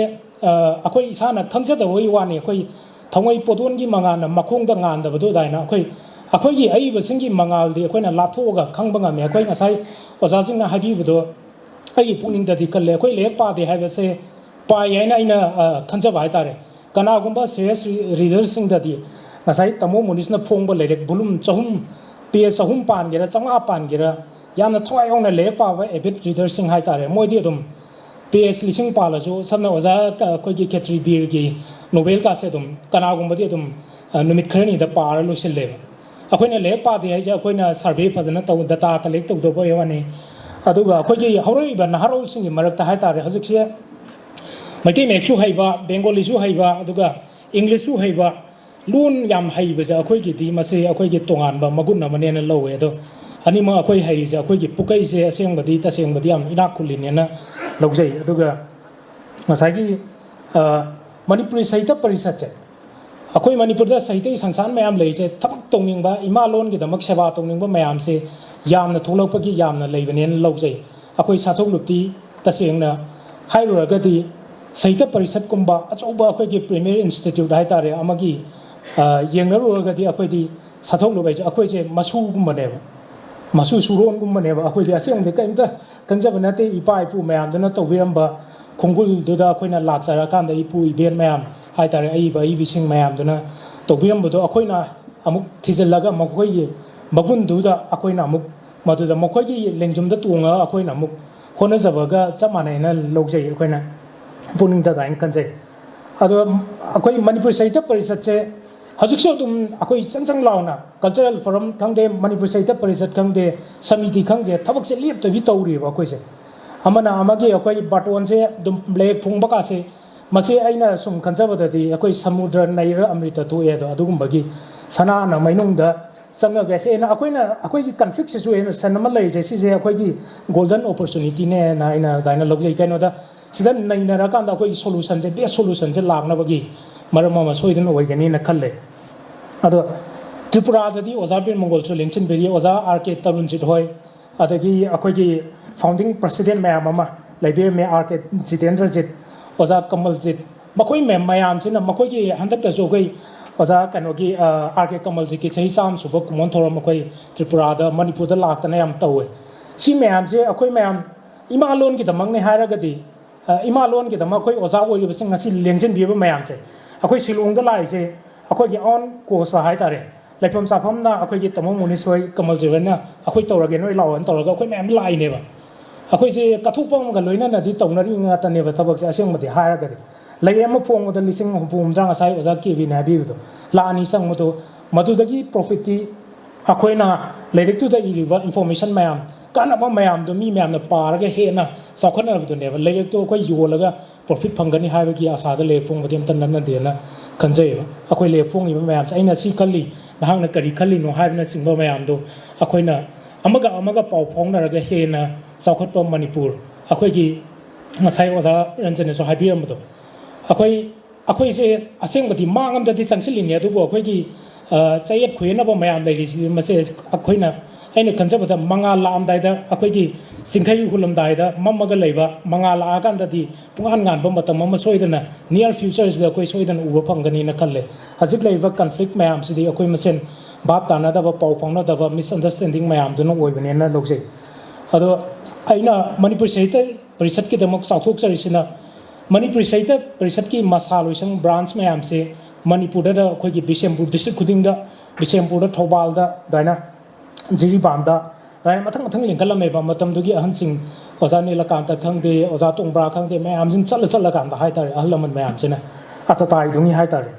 Aduga, Tripura, the Sokoi, Linkatana was a Hazirna was a Kanona, was a Bir Mongo no Biri, Adana Meghalea, the Asanda was a Sangi was a Birmanisu Lensin Biri. Asangi di Haizin, Akway di Akway told over the Nate, go menasu happy, Pesamam, Manipur State Kala Academy, Adagi language. Planning and implementation na tawdana haji akoi Manipur State Award for Literature si laga hum yorobani even akoi na sautuk chari di Saite Academy na piriba tesa watu dagi he na akoi na belu wang ni laga hum ne akoi sik piri se hi bisingda aduga akoi na young writer singi sahi kontra mangai makha da leiriba ai ba i bisingda puning thawat poina akoi na piri se lupa la amani handak te ge piri se State Kala Academy na tawri sana sangchiliba khongjang sida akoi na negative over one bagi mahota constructive over discussion debate tonaragadi hena akoi se mating leiba khunai mo waigani kaino da akoi leiriba ngasai akoi gi valley ngasai history gi da yenga su akoi se akoi gi expansion ha ta akoi civilization gi mangan se akoi Assam khatana te Barak Valley adagi Bangladesh even akoi West Bengal adugi beyond the bo akoi gi leiramine aduga housing amuk Howsiki Matam Suda here and Nungai, I ngasang the Kale. Akogi conference some Manipur Sahitya Parisatki, Akogi Sahi Sama Suwagi, Tolongaks, the Akoina, Europe, the Canada, the kind of the Canada, the way the Mohamum promote Manipur Mirror and Namana, CBD or Regatori. Adagi Europe, the Akoi Manipuri Association Mamam lady, even Korea, the lady, Adagi Japan, the final lady in Akoina. Punamak collaborate or Kanda. Akoi Sahitya Parisatki Suma Sahi Sam Suwagi celebration. ꯑꯩꯈꯣꯏ ꯃꯐꯝ ꯃꯐꯝ ꯈꯨꯗꯤꯡꯃꯛꯇ ꯂꯥꯏꯔꯤꯛ ꯐꯣꯡꯕ ꯑꯗꯒꯤ discussion seminar ꯁꯤꯝꯄꯣꯖꯤꯌꯝ ꯈꯪꯗꯦ culture ꯑꯃꯁꯨꯡ ꯑꯩꯈꯣꯏ ꯇ꯭ꯔꯦꯗꯤꯁꯟꯒ ꯃꯔꯤ ꯂꯩꯅꯕ ꯂꯦꯡꯒ꯭ꯋꯦꯖꯀ ꯃꯔꯤ ꯂꯩꯅꯕ ꯃꯌꯥꯝꯁꯦ ꯑꯩ ꯃꯁꯤꯒꯤ ꯄ꯭ꯔꯣꯄꯣꯖꯦꯜꯁꯤꯃ ꯑꯩ ꯇꯧꯍꯟꯅꯤꯡꯉꯦ ꯀꯩꯅꯣꯗ ꯑꯩꯈꯣꯏ ꯍꯧꯖꯤꯛꯀꯤ ꯃꯤꯠꯌꯦꯡ ꯑꯩꯈꯣꯏꯒꯤ ꯄꯨꯛꯅꯤꯡ ꯋꯥꯈꯜꯁꯦ ꯊꯃꯣꯏ ꯆꯥꯎꯊꯣꯛꯑꯒꯗꯤ ꯃꯤꯠꯌꯦꯡ ꯁꯥꯜꯂꯒꯗꯤ ꯑꯩꯈꯣꯏꯗꯤ ꯃꯁꯥꯅ ꯑꯗꯨꯝ ꯃꯤꯅ ꯑꯣꯖꯥ ꯑꯩꯈꯣꯏꯒꯤ ꯑꯥꯔ ꯀꯦ ꯔꯟꯖꯟꯗ ꯑꯩꯈꯣꯏꯒꯤ ꯌꯨꯅꯤꯌꯟ ꯀꯦꯕꯤꯅꯦꯠ ꯄꯣꯔꯠꯐꯣꯂꯤꯑꯣ ꯑꯃ ꯄꯤꯕ ꯍꯥꯏꯁꯦ ꯑꯣꯖꯥꯒꯤ ꯀꯦꯄꯦꯕꯤꯂꯤꯇꯤꯗꯨꯗ ꯄꯤꯔꯛꯏꯅꯦꯕ ꯑꯗꯨꯃꯥꯏꯅ ꯇꯧꯗꯅ ꯉꯁꯤ ꯇꯥꯃꯣ ꯃꯣꯅꯤꯁꯅ ꯑꯩꯈꯣꯏꯒꯤ ICCR ꯔꯤꯖꯅꯦꯜ ꯗꯥꯏꯔꯦꯛꯇꯔꯒ ꯑꯣꯏꯔꯤꯕ ꯑꯗꯒꯤ ꯍꯧꯖꯤꯛ ꯍꯧꯖꯤꯛ ꯑꯩꯈꯣꯏꯒꯤ Indira Gandhi national centre for the ꯑꯥꯔꯠꯁꯀꯤ ꯔꯤꯖꯅꯦꯜ ꯗꯥꯏꯔꯦꯛꯇꯔꯁꯨ ꯑꯩꯈꯣꯏ ꯃꯅꯤꯄꯨꯔꯤ ꯃꯆꯥ ꯑꯃ ꯑꯣꯏꯌꯦꯕ ꯑꯗꯨꯃꯥꯏꯅ ꯑꯩꯈꯣꯏꯁꯤ ꯏꯟꯗꯤꯕꯤꯖꯨꯋꯦꯜ ꯑꯃꯃꯝꯇꯪ ꯄꯨꯊꯣꯛꯑ ꯌꯦꯡꯉꯨꯔꯒꯗꯤ ꯑꯩꯈꯣꯏ ꯊꯤꯌꯦꯇꯔꯗ ꯍꯥꯏꯔꯁꯨ ꯑꯗꯒꯤ ꯂꯥꯏ ꯌꯦꯛꯄꯒꯤ ꯂꯝꯗ ꯑꯩꯈꯣꯏ ꯉꯁꯥꯏ ꯑꯣꯖꯥ ꯁꯅꯥꯖꯥꯎꯕꯁꯨ ꯂꯥꯛꯄꯤꯒꯦ ꯑꯁꯤ ꯃꯥꯡꯗ ꯂꯦꯡꯁꯤꯟꯕꯤꯔꯤꯀꯣ ꯑꯥꯔꯠ ꯁꯣꯁꯥꯏꯇꯤ ꯃꯅꯤꯄꯨꯔ ꯍꯥꯏꯁꯤ ꯆꯍꯤ 50 ꯍꯦꯜꯂꯕꯅꯤ ꯑꯩꯈꯣꯏꯒꯤ ꯅꯣꯔꯠ ꯏꯁꯇ ꯑꯩꯈꯣꯏ ꯑꯣꯖꯥ ꯇꯣꯝꯕꯤ ꯌꯥꯝ ꯉꯟꯅ ꯑꯩꯈꯣꯏ ꯂꯂꯤꯠ ꯀꯂꯥ ꯑꯦꯀꯥꯗꯃꯤ ꯑꯦꯋꯥꯔꯗ ꯐꯪꯉꯤ ꯑꯗꯨꯃꯥꯏꯅ ꯐꯤꯂꯝꯗꯁꯨ ꯑꯩꯈꯣꯏꯒꯤ ꯑꯣꯖꯥ ꯁ꯭ꯌꯥꯝ ꯁꯔꯃ ꯊꯤꯌꯦꯇꯔꯗ ꯈꯪꯗꯦ ꯑꯩꯈꯣꯏ ꯑꯥꯏꯀꯣꯟ ꯃꯌꯥꯝꯁꯦ ꯀꯂꯦꯛꯇꯤꯚꯂꯤ ꯌꯦꯡꯕ ꯃꯇꯝꯗꯗꯤ ꯃꯤꯅ ꯀꯤꯅꯔꯤꯅꯦꯕ ꯉꯁꯥꯏꯒꯤ ꯑꯣꯖꯥ ꯀꯩꯅꯣꯅ ꯀꯦꯕꯤꯅ ꯍꯥꯏꯕ ꯖꯨꯕꯤꯟ ꯒꯥꯔꯗꯀꯤꯗꯣ ꯑꯩꯈꯣꯏ ꯔꯇꯟ ꯊꯤꯌꯥꯝ ꯂꯩꯈꯤꯗꯕ ꯃꯇꯝꯗꯗꯤ ꯑꯩꯈꯣꯏ ꯃꯌꯥꯝꯁꯦ ꯑꯗꯨ ꯌꯧꯅ ꯑꯩꯈꯣꯏꯒꯤ ꯀꯟꯗꯣꯂꯦꯟꯁ ꯐꯣꯡꯗꯣꯛꯄ ꯂꯝꯕꯤꯗ ꯄ꯭ꯔꯣꯁꯦꯁꯟ ꯆꯠꯄ ꯑꯗꯨ ꯌꯧꯅ ꯇꯧꯈꯤꯗꯦꯕ ꯒꯣꯔꯃꯦꯟꯒꯤ ꯃꯥꯏꯀꯩꯗꯕꯨ ꯈꯤꯇꯪ ꯑꯩꯈꯣꯏꯉꯣꯟꯗ ꯅꯨꯡꯉꯥꯏꯖꯗꯦꯕ ꯑꯩꯈꯣꯏꯅ ꯅꯪꯅ ꯇꯤꯟꯅꯔꯨꯕ ꯀꯩꯀꯥ ꯃꯌꯥꯝꯗꯨꯅꯕꯨꯗꯤ ꯑꯩꯈꯣꯏ ꯐꯣꯡꯗꯣꯛꯇꯕꯗꯤ ꯅꯠꯇꯦ ꯑꯗꯨꯕꯨ ꯃꯤꯒꯤꯗ ꯇꯧꯔꯤꯕ ꯑꯩꯈꯣꯏꯒꯤ ꯑꯁꯥꯝꯒꯤ ꯚꯨꯄꯦꯟ ꯍꯖꯥꯔꯤꯀꯥꯒꯤꯗ ꯈꯪꯗꯦ ꯑꯗꯩ ꯖꯨꯕꯤꯟ ꯒꯥꯔꯗ ꯍꯟꯗꯛ ꯇꯧꯔꯤꯗꯣ ꯋꯥꯔꯜꯒꯤ ꯑꯣꯏꯅ ꯒꯤꯅꯤꯁ ꯋꯥꯔꯜ ꯔꯦꯀꯣꯔꯗꯇ ꯆꯜꯂꯦ ꯍꯥꯏ ꯃꯥꯒꯤ ꯂꯩꯈꯤꯗꯕꯒꯤ ꯑꯗꯨ ꯌꯧꯅ ꯑꯋꯥꯕ ꯐꯣꯡꯗꯣꯛꯄꯁꯦꯀꯣ ꯑꯗꯨꯃꯥꯏꯅ ꯃꯥꯏꯀꯦꯜ ꯖꯦꯛꯁꯟ ꯍꯣꯏ ꯂꯩꯈꯤꯗꯕꯗ ꯇꯧꯕꯗꯣ ꯑꯗꯨꯗꯒꯤ ꯕꯨꯛ ꯍꯦꯜꯂꯤ ꯀꯥꯏꯅ ꯑꯗꯨꯃꯥꯏꯅ ꯍꯥꯏꯅꯩꯌꯦꯕ ꯑꯩꯈꯣꯏꯒꯤ ꯍꯤꯔꯣ ꯋꯥꯔꯁꯤꯞ ꯇꯧꯕꯒꯤ ꯑꯩꯈꯣꯏ ꯏꯔꯥꯕꯣꯠꯀꯤ ꯃꯨꯔꯇꯤꯕꯨꯗꯤ ꯑꯩꯈꯣꯏ ꯃꯊꯪ ꯃꯊꯪ ꯈꯤꯟꯗꯅ ꯇꯧꯔꯤ ꯑꯗꯨꯃꯥꯏꯅ ꯑꯩꯈꯣꯏ ꯔꯥꯏꯇꯔꯁꯤꯡꯒꯤ ꯍꯥꯏꯇꯥꯔꯦ ꯃꯔꯨꯑꯣꯏꯅ ꯑꯩꯈꯣꯏꯒꯤ ꯑꯏꯕꯁꯤꯡꯒꯤ ꯑꯩꯈꯣꯏꯅꯗꯤ ꯍꯣꯠꯅꯔꯤ ꯑꯗꯨꯕꯨ ꯑꯇꯣꯞꯄ ꯑꯣꯖꯥꯁꯤꯡꯅꯁꯨ ꯍꯣꯠꯅꯔꯤ ꯃꯁꯤꯁꯦ ꯑꯩꯈꯣꯏꯒꯤ ꯃꯅꯤꯄꯨꯔꯤ ꯁꯥꯍꯤꯇ꯭ꯌ ꯄꯔꯤꯁꯠꯀꯨꯝꯕ ꯀꯜꯆꯔꯦꯜ ꯐꯣꯔꯝꯒꯨꯝꯕ ꯑꯩꯈꯣꯏꯒꯤ ꯆꯍꯤ ꯀꯨꯏꯔꯕ ꯍꯥꯏꯗꯤ ꯑꯍꯟꯁꯤꯡ ꯑꯩꯈꯣꯏꯒꯤ ꯇꯂꯥ ꯄꯥꯃꯦꯜ ꯅꯥꯆꯨꯝꯕꯒꯨꯝ ꯂꯦꯞꯄꯤꯔꯤꯕ ꯑꯩꯈꯣꯏꯒꯤ ꯈꯣꯡꯅꯥꯡꯒꯨꯝꯅ ꯂꯩꯔꯤꯕ ꯃꯌꯥꯝꯁꯤꯅꯅꯦ ꯇꯧꯔꯛꯑꯒꯗꯤ ꯁꯣꯏꯗꯅ ꯃꯥꯏ ꯄꯥꯛꯀꯅꯤ ꯃꯅꯤꯄꯨꯔꯗ ꯑꯣꯂꯦꯝꯄꯤꯛ ꯚꯕꯟ ꯂꯩ ꯑꯗꯒꯤ ꯑꯩꯈꯣꯏꯒꯤ ꯄ꯭ꯔꯦꯁ ꯃꯦꯗꯤꯌꯥꯁꯤꯡꯒꯤ ꯂꯩ ꯐꯤꯂꯝ ꯐꯦꯇꯔꯅꯤꯇꯤꯒꯤ ꯂꯩ ꯑꯏꯕꯁꯤꯡꯒꯤꯗꯤ ꯑꯩꯈꯣꯏ ꯉꯁꯤꯐꯥꯎꯗ ꯑꯩꯈꯣই ꯚꯔꯥ ꯄꯤꯔꯒ ꯂꯣꯏꯅ ꯂꯩꯕ ꯉꯥꯛꯇꯅꯤ ꯑꯗꯨꯅ ꯑꯏꯕꯁꯤꯡꯒꯤ ꯁꯪꯂꯦꯟ ꯑꯃ ꯊꯝꯃꯒ ꯃꯗꯨꯗ ꯉꯁꯥꯏꯒꯤ ꯑꯣꯖꯥꯁꯤꯡꯅ ꯍꯥꯏꯕꯤꯔꯤꯕ ꯃꯌꯥꯝ ꯑꯩꯈꯣꯏꯒꯤ ꯃ꯭ꯌꯨꯖꯤꯌꯝ ꯍꯥꯡꯒꯅꯤ ꯑꯏꯕꯁꯤꯡꯒꯤ ꯉꯁꯥꯏ ꯑꯣꯖꯥ ꯀꯦꯕꯤꯅ ꯋꯥꯔꯁ ꯋꯥꯔꯗ ꯍꯣꯏꯒꯤꯗꯤ ꯍꯧꯖꯤꯛꯐꯥꯎ ꯊꯝꯃꯦꯕ ꯃꯣꯏꯒꯤ ꯔꯁꯤꯌꯥꯗ ꯈꯪꯗꯦ ꯑꯃꯗ ꯈꯪꯗꯦ ꯑꯗꯒꯤ ꯌꯨꯔꯣꯞꯇ ꯈꯪꯗꯦ ꯃꯣꯏꯒꯤ ꯑꯏꯕꯁꯤꯡꯁꯦ ꯑꯩꯈꯣꯏꯅ ꯊꯥꯛ ꯋꯥꯡꯅ ꯈꯜꯂꯦꯕ ꯑꯩꯈꯣꯏꯒꯤ ꯈꯨꯟꯅꯥꯏꯗꯗꯤ ꯑꯏꯕꯁꯤꯡ ꯀꯕꯤ ꯁꯩꯔꯦꯡ ꯏꯕꯁꯤꯡꯁꯦ ꯑꯩꯈꯣꯏꯅ ꯚꯥꯕ ꯑꯃꯗ ꯈꯜꯂꯦꯕ ꯃꯁꯤꯁꯦ ꯈꯜꯍꯟꯖꯅꯤꯡꯗꯦ ꯍꯥꯏꯗꯤ ꯑꯩꯈꯣꯏ ꯃꯁꯦꯟꯕꯨꯗꯤ ꯔꯦꯁꯄꯦꯛ ꯇꯧꯅꯔꯒꯁꯨ ꯀꯅꯥꯒꯨꯝꯕꯁꯤꯡꯅꯗꯤ ꯀꯩꯅꯣꯝꯗ ꯈꯜꯂꯦꯕ ꯃꯁꯤꯁꯦ ꯈꯟꯗꯕ ꯃꯇꯝꯗ ꯃꯅꯤꯄꯨꯔꯗꯤ ꯅꯣꯡꯃ ꯅꯠꯇ꯭ꯔꯒ ꯅꯣꯡꯃꯗꯤ ꯐꯤꯗꯝ ꯃꯐꯝ ꯑꯣꯏꯕ ꯑꯩꯈꯣꯏꯒꯤ ꯁꯅꯥ ꯂꯩꯕꯥꯛ ꯍꯥꯏꯕ ꯇꯥꯔꯦ ꯃꯗꯨ ꯁꯣꯏꯗꯅ ꯑꯣꯏꯒꯅꯤꯅ ꯑꯩꯅ ꯑꯗꯨꯃꯥꯏꯅ ꯌꯥꯝꯅ ꯆꯦꯠꯅ ꯊꯥꯖꯖꯩ ꯑꯗꯨꯒ ꯑꯩꯅ ꯑꯃꯨꯛ ꯍꯦꯟꯅ ꯊꯥꯒꯠꯆꯅꯤꯡꯕꯗꯤ ꯉꯁꯥꯏꯒꯤ ꯃꯐꯝ ꯑꯁꯤꯗ ꯆꯍꯤ ꯀꯨꯝꯑꯣꯟ 12 ꯁꯨꯔꯛꯄꯒꯤ ꯑꯦꯅꯨꯋꯦꯜ ꯀꯟꯐꯔꯦꯟꯁꯁꯦ ꯁꯤꯟꯅꯕ ꯍꯣꯠꯅꯕꯗ ꯉꯁꯥꯏꯒꯤ ꯑꯩꯒꯤ ꯃꯔꯨꯞ ꯀꯃꯜꯖꯤꯠ ꯃꯍꯥꯛꯃꯛꯁꯨ ꯌꯥꯝꯅ ꯗꯤꯖꯥꯔꯚꯤꯡ ꯑꯣꯏ ꯍꯥꯏꯗꯤ ꯅꯦꯍꯨꯒꯤ ꯀꯦꯝꯄꯁꯁꯤꯗ ꯃꯍꯥꯛꯅ ꯌꯥꯝ ꯉꯟꯅ ꯃꯥꯗꯤ ꯑꯩꯈꯣꯏꯒꯤ MUꯒꯤ ꯁꯥꯇ꯭ꯔꯅꯦ ꯃꯥꯁ ꯀꯣꯝ ꯇꯧꯔꯝꯃꯦ ꯑꯩꯈꯣꯏꯒꯤ ꯃꯇꯝꯗꯨꯗ ꯍꯥꯏꯇꯥꯔꯦ ꯃꯥ JRF ꯐꯥꯎꯗꯅ ꯑꯗꯩ PhD ꯂꯣꯏꯗꯅ ꯇꯧꯔꯒ ꯃꯥ ꯌꯥꯝꯅ ꯉꯟꯅ ꯃꯥ ꯑꯩꯁꯣꯗꯤ ꯑꯣꯏ ꯃꯇꯝ ꯈꯔ ꯍꯥꯏꯇꯥꯔꯦ ꯍꯧꯖꯤꯛꯄꯨꯗꯤ ꯑꯃꯨꯛ ꯑꯣꯏꯗꯦ ꯍꯥꯏꯔꯦ ꯑꯗꯨꯃꯥꯏꯅ ꯆꯤꯜꯂꯕ ꯃꯌꯥꯝ ꯃꯔꯛꯁꯤꯗ ꯃꯇꯝ ꯈꯔꯗꯪ ꯑꯩꯈꯣꯏꯅ ꯆꯤꯜꯂꯕ ꯄꯨꯟꯁꯤꯒꯤ ꯇꯥꯡꯀꯛ ꯃꯌꯥꯝ ꯃꯔꯛꯁꯤꯗ ꯅꯣꯡꯃꯇꯪ ꯑꯣꯏꯁꯨ ꯃꯤꯅꯤꯠ 10ꯗꯪ ꯄꯨꯡꯈꯥꯏ ꯑꯃꯇꯪ ꯀꯥꯏꯊꯣꯛꯑꯒ ꯑꯩꯅ ꯑꯩꯒꯤ ꯏꯖꯥꯇꯤꯒꯤꯗꯃꯛ ꯑꯩꯒꯤ ꯈꯨꯡꯒꯪꯒꯤꯗꯃꯛ ꯑꯩꯒꯤ ꯂꯩꯀꯥꯏꯒꯤꯗꯃꯛ ꯑꯩꯅ ꯄꯥꯝꯖꯔꯤꯕ ꯁꯝꯅ ꯊꯤꯌꯦꯇꯔ ꯄꯥꯝꯕ ꯂꯥꯏ ꯌꯦꯛꯄ ꯄꯥꯝꯕ ꯑꯗꯒꯤ ꯖꯒꯣꯏ ꯏꯁꯩ ꯄꯥꯝꯕ ꯃꯌꯥꯝꯅ ꯃꯥꯒꯤ ꯀꯟꯇ꯭ꯔꯤꯕ꯭ꯌꯨꯁꯟꯁꯦ ꯈꯖꯤꯛ ꯍꯧꯒꯠꯂꯛꯑꯒꯗꯤ ꯑꯩꯈꯣꯏ ꯁꯣꯏꯗꯅ SM ꯃꯅꯤꯄꯨꯔꯤ ꯍꯥꯏꯇꯥꯔꯦ ꯄ꯭ꯔꯤꯊꯤꯕꯤꯒꯤ ꯃꯐꯝ ꯈꯨꯗꯤꯡꯃꯛꯇ ꯑꯩꯈꯣꯏ ꯑꯐꯕ ꯊꯕꯛ ꯃꯌꯥꯝ ꯑꯃ ꯇꯧꯗꯅ ꯃꯅꯤꯄꯨꯔꯤꯁꯤꯡꯒꯤ ꯃꯇꯧ ꯇꯝꯖꯧꯅꯦ ꯃꯈꯣꯏꯒꯤ ꯌꯨꯅꯤꯇꯤ ꯌꯦꯡꯉꯨ ꯃꯈꯣꯏꯒꯤ ꯏꯟꯇꯤꯒ꯭ꯔꯤꯇꯤ ꯌꯦꯡꯉꯨ ꯉꯁꯤ ꯄ꯭ꯔꯣꯒ꯭ꯔꯥꯝꯁꯤꯁꯨ ꯑꯩꯈꯣꯏ ꯌꯥꯝ ꯃꯇꯝ ꯆꯥꯅ ꯍꯧꯕꯁꯦ ꯑꯩ ꯌꯥꯝ ꯊꯤꯅ ꯊꯥꯒꯠꯂꯤ ꯃꯁꯤꯒꯤꯗꯃꯛ ꯑꯩ ꯇꯥꯃꯣ ꯃꯨꯅꯤꯁ ꯑꯃꯗꯤ ꯀꯃꯜꯖꯤꯠ ꯑꯗꯨꯒ ꯂꯩꯔꯤꯕ ꯑꯩꯈꯣꯏꯒꯤ ꯄꯔꯤꯁꯠꯀꯤ ꯊꯧꯃꯤꯁꯤꯡ ꯄꯨꯝꯅꯃꯛꯀꯤ ꯃꯐꯝꯗ ꯑꯩ ꯑꯆꯧꯕ ꯈꯨꯕꯥꯛ ꯑꯃꯇꯪ ꯄꯨꯖꯔꯤ ꯑꯩꯈꯣꯏ ꯃꯇꯝ ꯆꯥꯅ ꯍꯧꯕꯁꯦ ꯑꯩꯈꯣꯏ ꯑꯣꯖꯥ ꯔꯇꯟ ꯊꯤꯌꯥꯝꯒꯤ ꯊꯤꯌꯦꯇꯔꯗ ꯑꯩꯈꯣꯏꯅ ꯌꯦꯡꯕ ꯃꯥꯏ ꯄ꯭ꯂꯦꯒ ꯌꯦꯡ ꯆꯠꯄꯁꯦ ꯄꯨꯡ 5 ꯍꯥꯏꯔꯅ 5 ꯆꯠ ꯊꯣꯡ ꯂꯣꯟꯈꯤꯅꯦꯕ ꯏꯚꯟ ꯑꯩꯈꯣꯏꯒꯤ ꯂꯦꯠ ꯒꯣꯚꯔꯅꯔ ꯑꯃꯈꯛ ꯂꯥꯛꯄꯗ ꯃꯇꯝꯁꯦ ꯅꯪꯍꯧꯗꯗꯅ ꯒꯦꯠ ꯃꯄꯥꯟ ꯂꯩꯕꯒꯤ ꯋꯥꯔꯤꯒ ꯂꯩ ꯄꯪꯆꯨꯋꯦꯂꯤꯇꯤꯁꯤꯃ ꯑꯩꯈꯣꯏꯅ ꯀꯤꯞ ꯇꯧꯕ ꯉꯝꯃꯕ ꯑꯩꯈꯣꯏꯒꯤ ꯏꯟꯇꯤꯒ꯭ꯔꯤꯇꯤ ꯑꯩꯈꯣꯏꯒꯤ ꯀꯃꯤꯠꯃꯦꯟ ꯑꯗꯨꯒ ꯁꯤꯁꯦ ꯐꯖꯅ ꯉꯥꯡꯅ ꯆꯠꯄ ꯃꯇꯝꯗ ꯑꯩꯈꯣꯏꯁꯦ ꯀꯔꯞ ꯑꯣꯏꯕꯁꯤꯒ ꯈꯤꯇꯪ ꯍꯟꯊꯔꯕ ꯑꯗꯨꯒ ꯑꯩꯁꯦ ꯁꯤꯅꯤ ꯑꯩꯁꯦ ꯀꯥꯎꯗꯕꯤꯗ ꯍꯥꯏꯇꯥꯔꯦ ꯑꯩꯁꯦ ꯅꯣꯡꯃꯗꯤ ꯆꯠꯈꯤꯗꯣꯏꯅꯤ ꯑꯩꯅ ꯍꯤꯡꯉꯤꯉꯩꯁꯤꯗ ꯀꯔꯤꯒꯨꯝꯕ ꯈꯔ ꯇꯧꯔꯝꯒꯦꯅ ꯈꯟꯕ ꯃꯤꯀꯨꯞꯇꯅꯦ ꯑꯩꯈꯣꯏ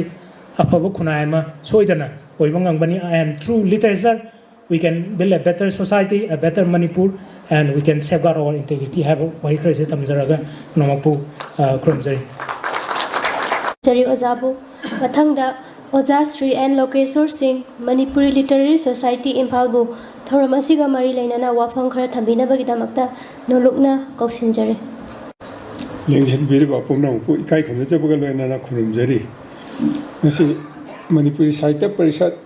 Meghalaya Pangtoli, Basahi, Homsida, Sibges on a Lengthen Biriba Kai Kunazarba, Dr. Rajan Tojamba, Convener Manipuri Language Advisory Board, Saita Academy, New Delhi, Amadi, guest of honor on a Lengthen Biriba Singh, Kai Kunazarba, Longjam Joy Chandra, President Manipuri Saita Parishat, Impal. Ikai Kumdazarwa Dr. Fritz Savam Biramani, President Manipuri Saita Parishat Assam. Ikai Kumdazarwa Nagojam Biramangol Singh, President Manipuri Saita Parishat Tripura. Amadi Ikai Kumdazarvi Songtham Subudani Devi, President Lekol Impal. Amadi Ikai Kumdazarwa Tonggom Amarjit, President Satholo Manipur. Amadi Manipuri Saita Parishat Meghalaya ki Hana President Obiramba Aduga, Advisor Obirba K. Singh. Amadi Nashigi special invitee Obiri by Kai Kumdazarba, Dr. Rajkumar Ranjan Singh, former Minister of State External Affairs and the Education Government of the Pono Subtin Jaraga Kurumjari, Aduga, Nashigi, Bangtok Jaba Toram Masigi, Asoba Todan Lobi Riba, Manipuri Saita Parishat Meghalaya, Asumba, Mike Dalajung Biriba, Nasigana, Tormapu, and the Legion Biriba,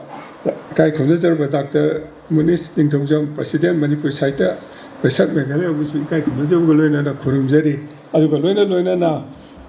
Manipuri Saita Parishat, Sinjari, Basahigi, Pomasibu, Mapung Pan, Biriv Dongta, Tongam, Tongan, the Gilang Biratuna, Mang the Legion Biriba, Umnamu. Tongan Baluki, Topu, Yobidi, Tongan Mapam, the Gilang Birakus, Kumam among Taming Panjata, so Pono Pusutin Jarga, Kai Kumdazarba and Kurumjari. Nasi, Asumba, me Pamasida, Carcilator by both. Yes, of Honorgi Pamam, the Paman Biba, Amadi, Tormasi Yawo, Pangan Bibagi, Dongta, Simbi, Ladbi, Sing, Maruana, Secretary, President Busu, Kai Kumdazarba and the woman called Seri. Nasi Pantoliba, Sahigi, Pamasida, Aigidi, Tagatsaba, Nuajaba, Pondok Sabanatan, Kaisu, Hanging Legate, Adubo, Aina.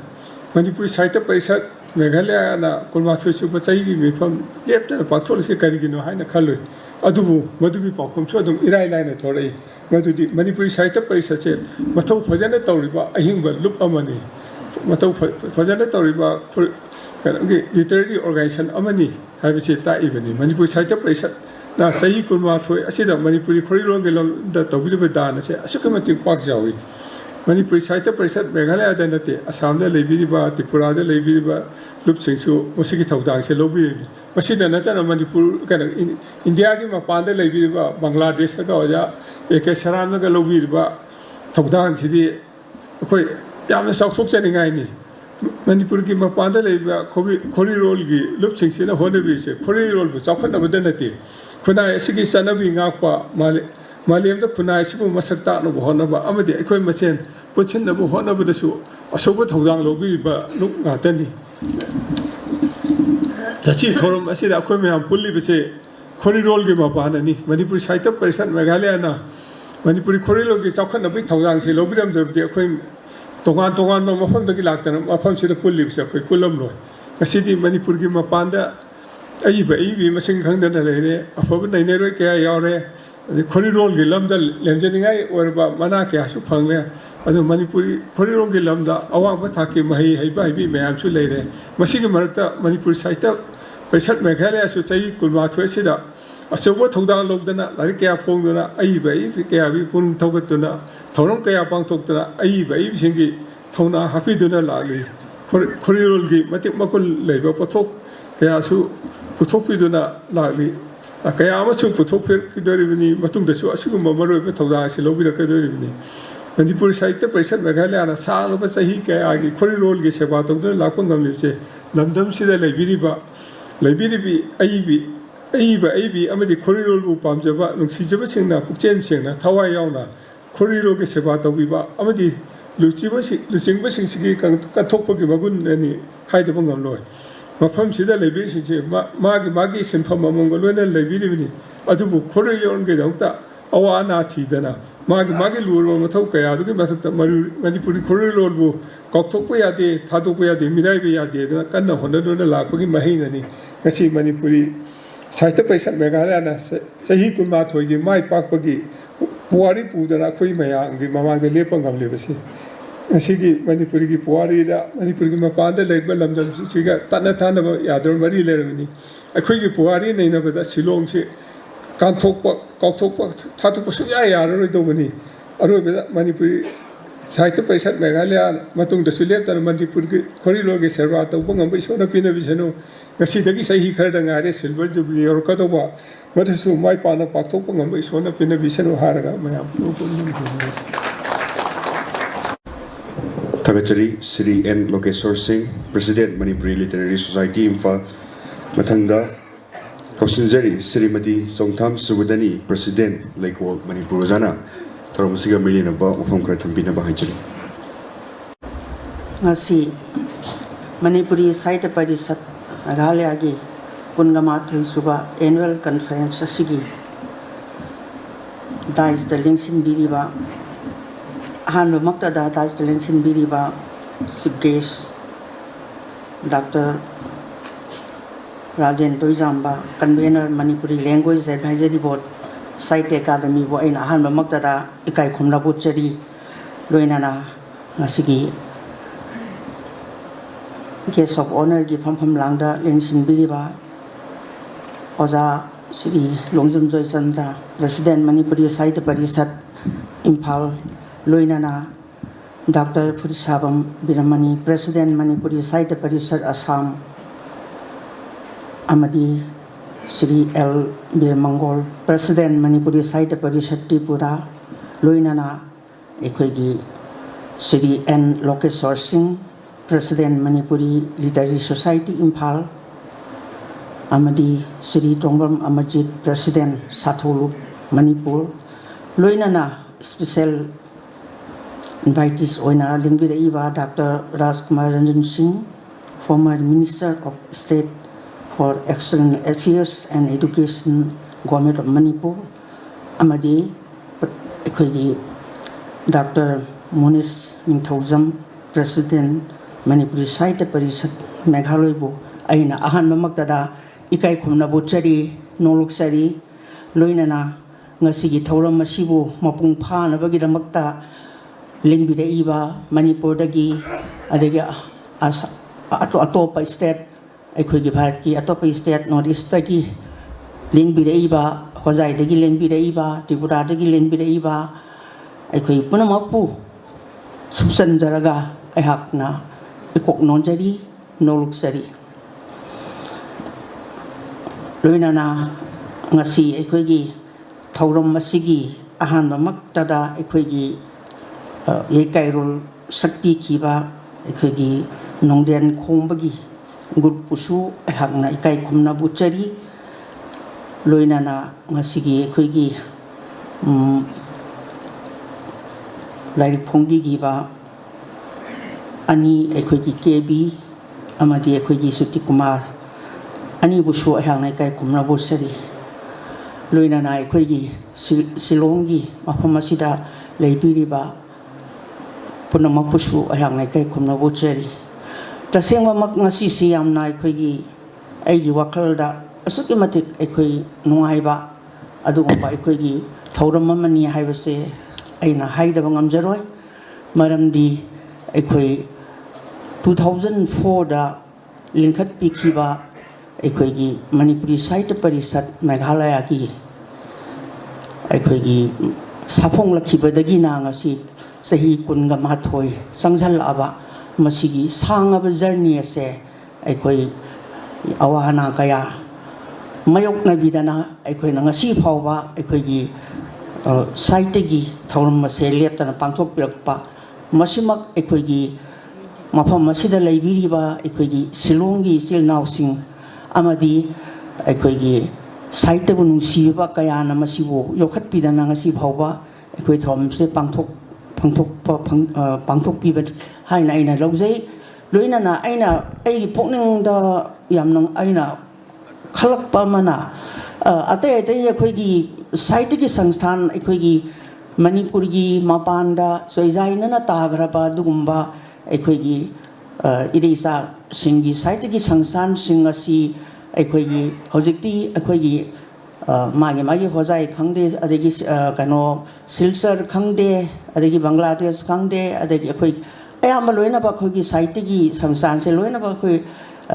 linkhatna re akhoi irisa singna mamarol site bu sakhonna bagi damakta hona bire tawata bu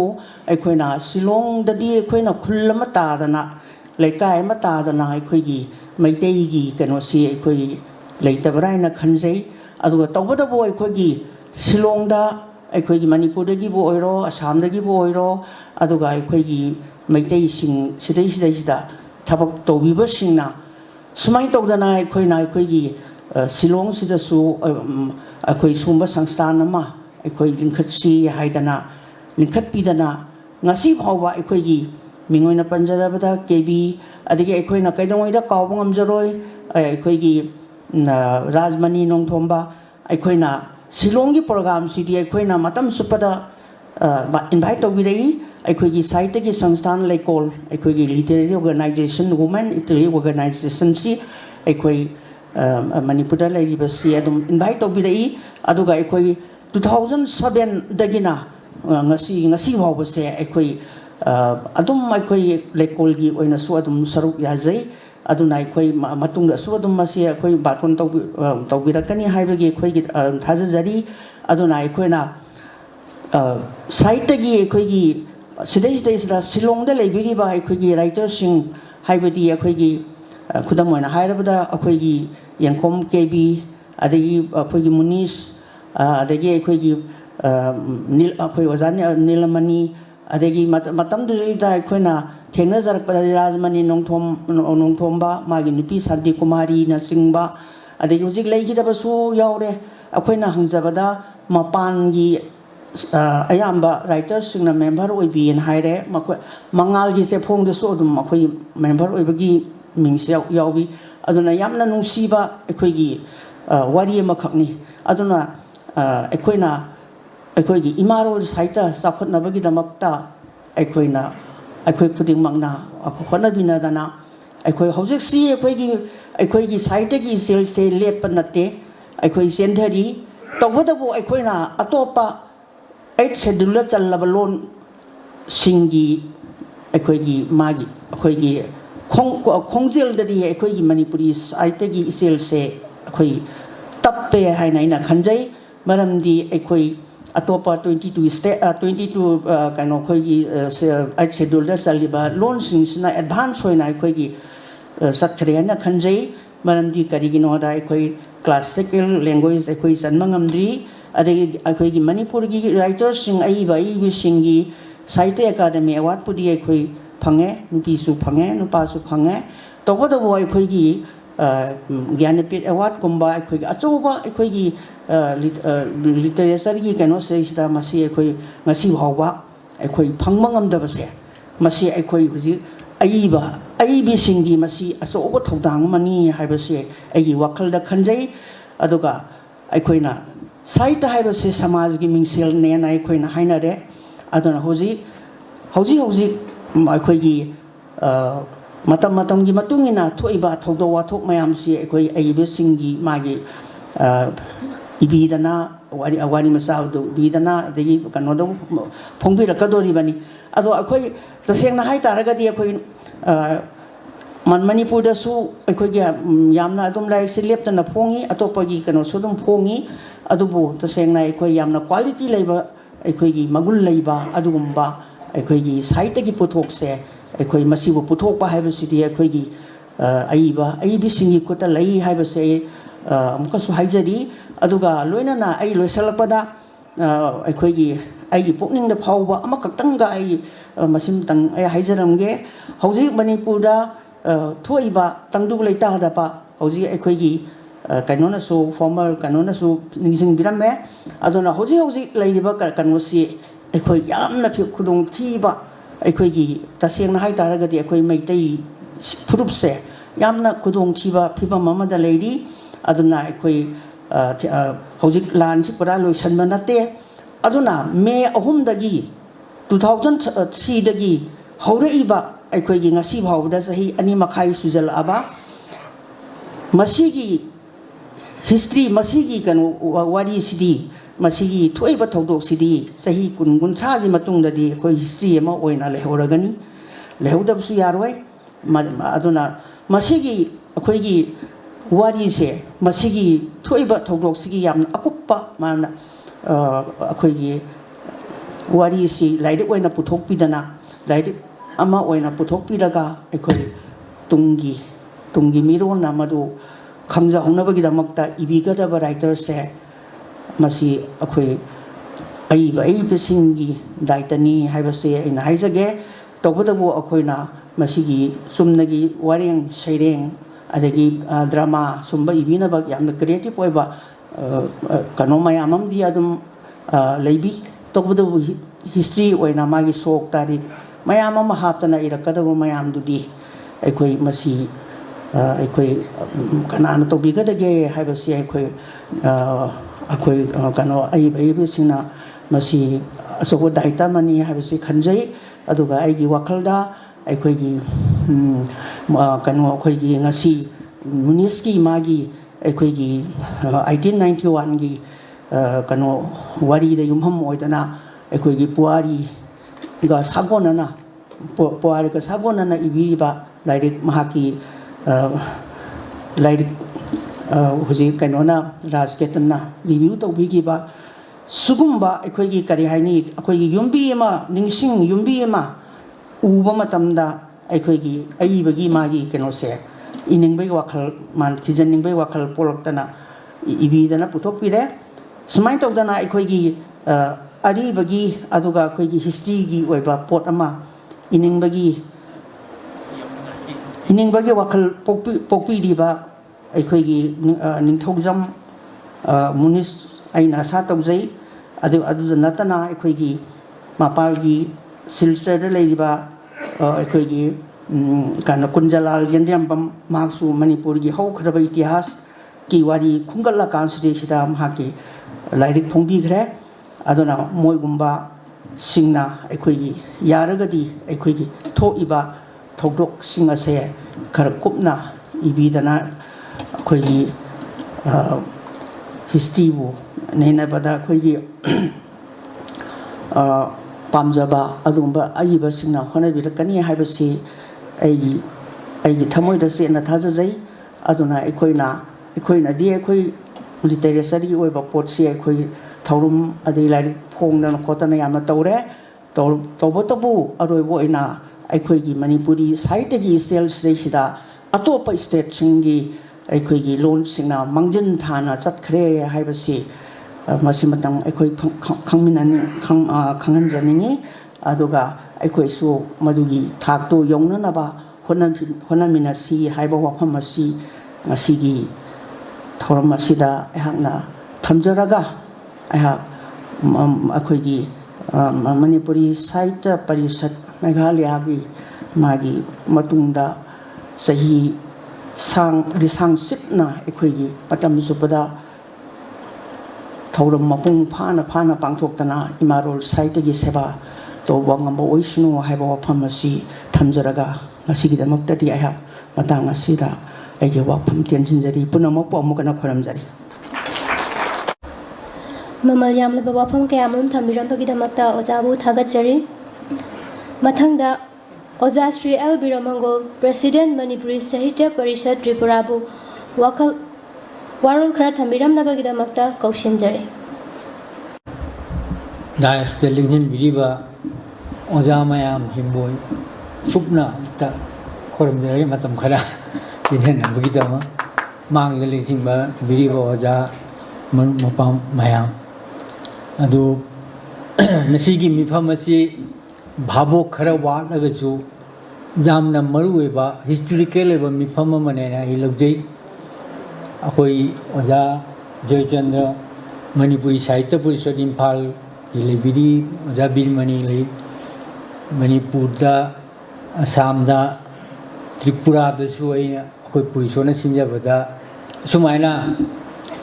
संस्थान पुनमक होई मणिपुर असम मेघालय त्रिपुरा बांग्लादेश सोदन जावरम गदबनी दिशा फंगरगी मंत्र दियो एके serum जावरबनी तो मयाम जे पुनबा संस्थान तरे साहित्यगी अमुक्त फंगबा है जाम हिस्टोरिकली सिगी पिक्चर सिदी अखोदी आर्काइव होरगदो पिक्चर मनी लोइनना साहित्य अकादमी की एडवाइजरी बोर्ड की सुझावरबा अचौबा खोगी मोइगी इंटरनेशनल करी समिट का है हाई जा रहे कोई असिदा कोइना शिलोंग सिटी नॉर्थ ईस्ट की एडमिनिस्ट्रेटिव सेंटर नी अदुगी इम्पोर्टेंस में पीबगी हमारे रिस्पॉन्स जाम फजना लाई अदुगा ममांग दैना 2022 दो हमारे कोई लाक्सरम मतमदा जिनिंगधो कोनुंगी कोनुंग जी थुगाई हुए ममांग कोई मिफम फंबनी अदुगा ओजा सेरांबा कोइनी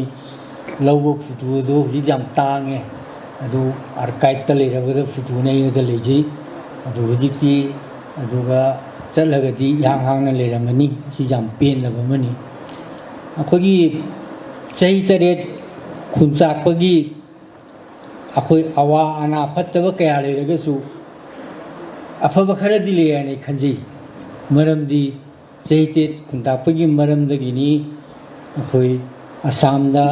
त्रिपुरादा बांग्लादेशदा मणिपुरी सिंह खुंदाना लेगी मरमना मणिपुर की मपान मणिपुरी साहित्य मणिपुरी कल्चर इंडिया तनतना इंडिया की मपान कंट्री में बांग्लादेश मणिपुरी लिटरेचर से जांगे सूरे मई बांग्लादेश मणिपुरी साहित्य संसद असुमायना लेरिबसी अखोई असिगी रेजाल्टनी असमदा असमीज उटी मथक्ते ले मसिंग जामी असम की मपान कदाइदसु असमीज लिटरेचर की कोई फंगोय पीअबसु मणिपुरी कोई असी फंग नंबसी असिजु कोई मणिपुरी लोन की साहित्य की जामना चाउथुकचनिंगानी त्रिपुरादा मतम ममदा मणिपुरी सिंह इंदो बाली मतमदी जामना लिंगना लेरमीबनी महारानी कया त्रिपुरा की निधोगी ओरमी मणिपुरी महारानी की मचाना निधो ओरमी निधो को नुंगदा मितिरोन कना फजना ngangnarami ado khogi partition की मतुंगदा मपानी मी सुम चंगपदगी त्रिपुरी सिंह की अवाब ताबग लोइनना अखोइसु अखोगी लेरमेव पावर त्रिपुरादा लेत्रे सुम मणिपुरदा असमदा खुंगनोइना अखोई मिसिंग जामद्रे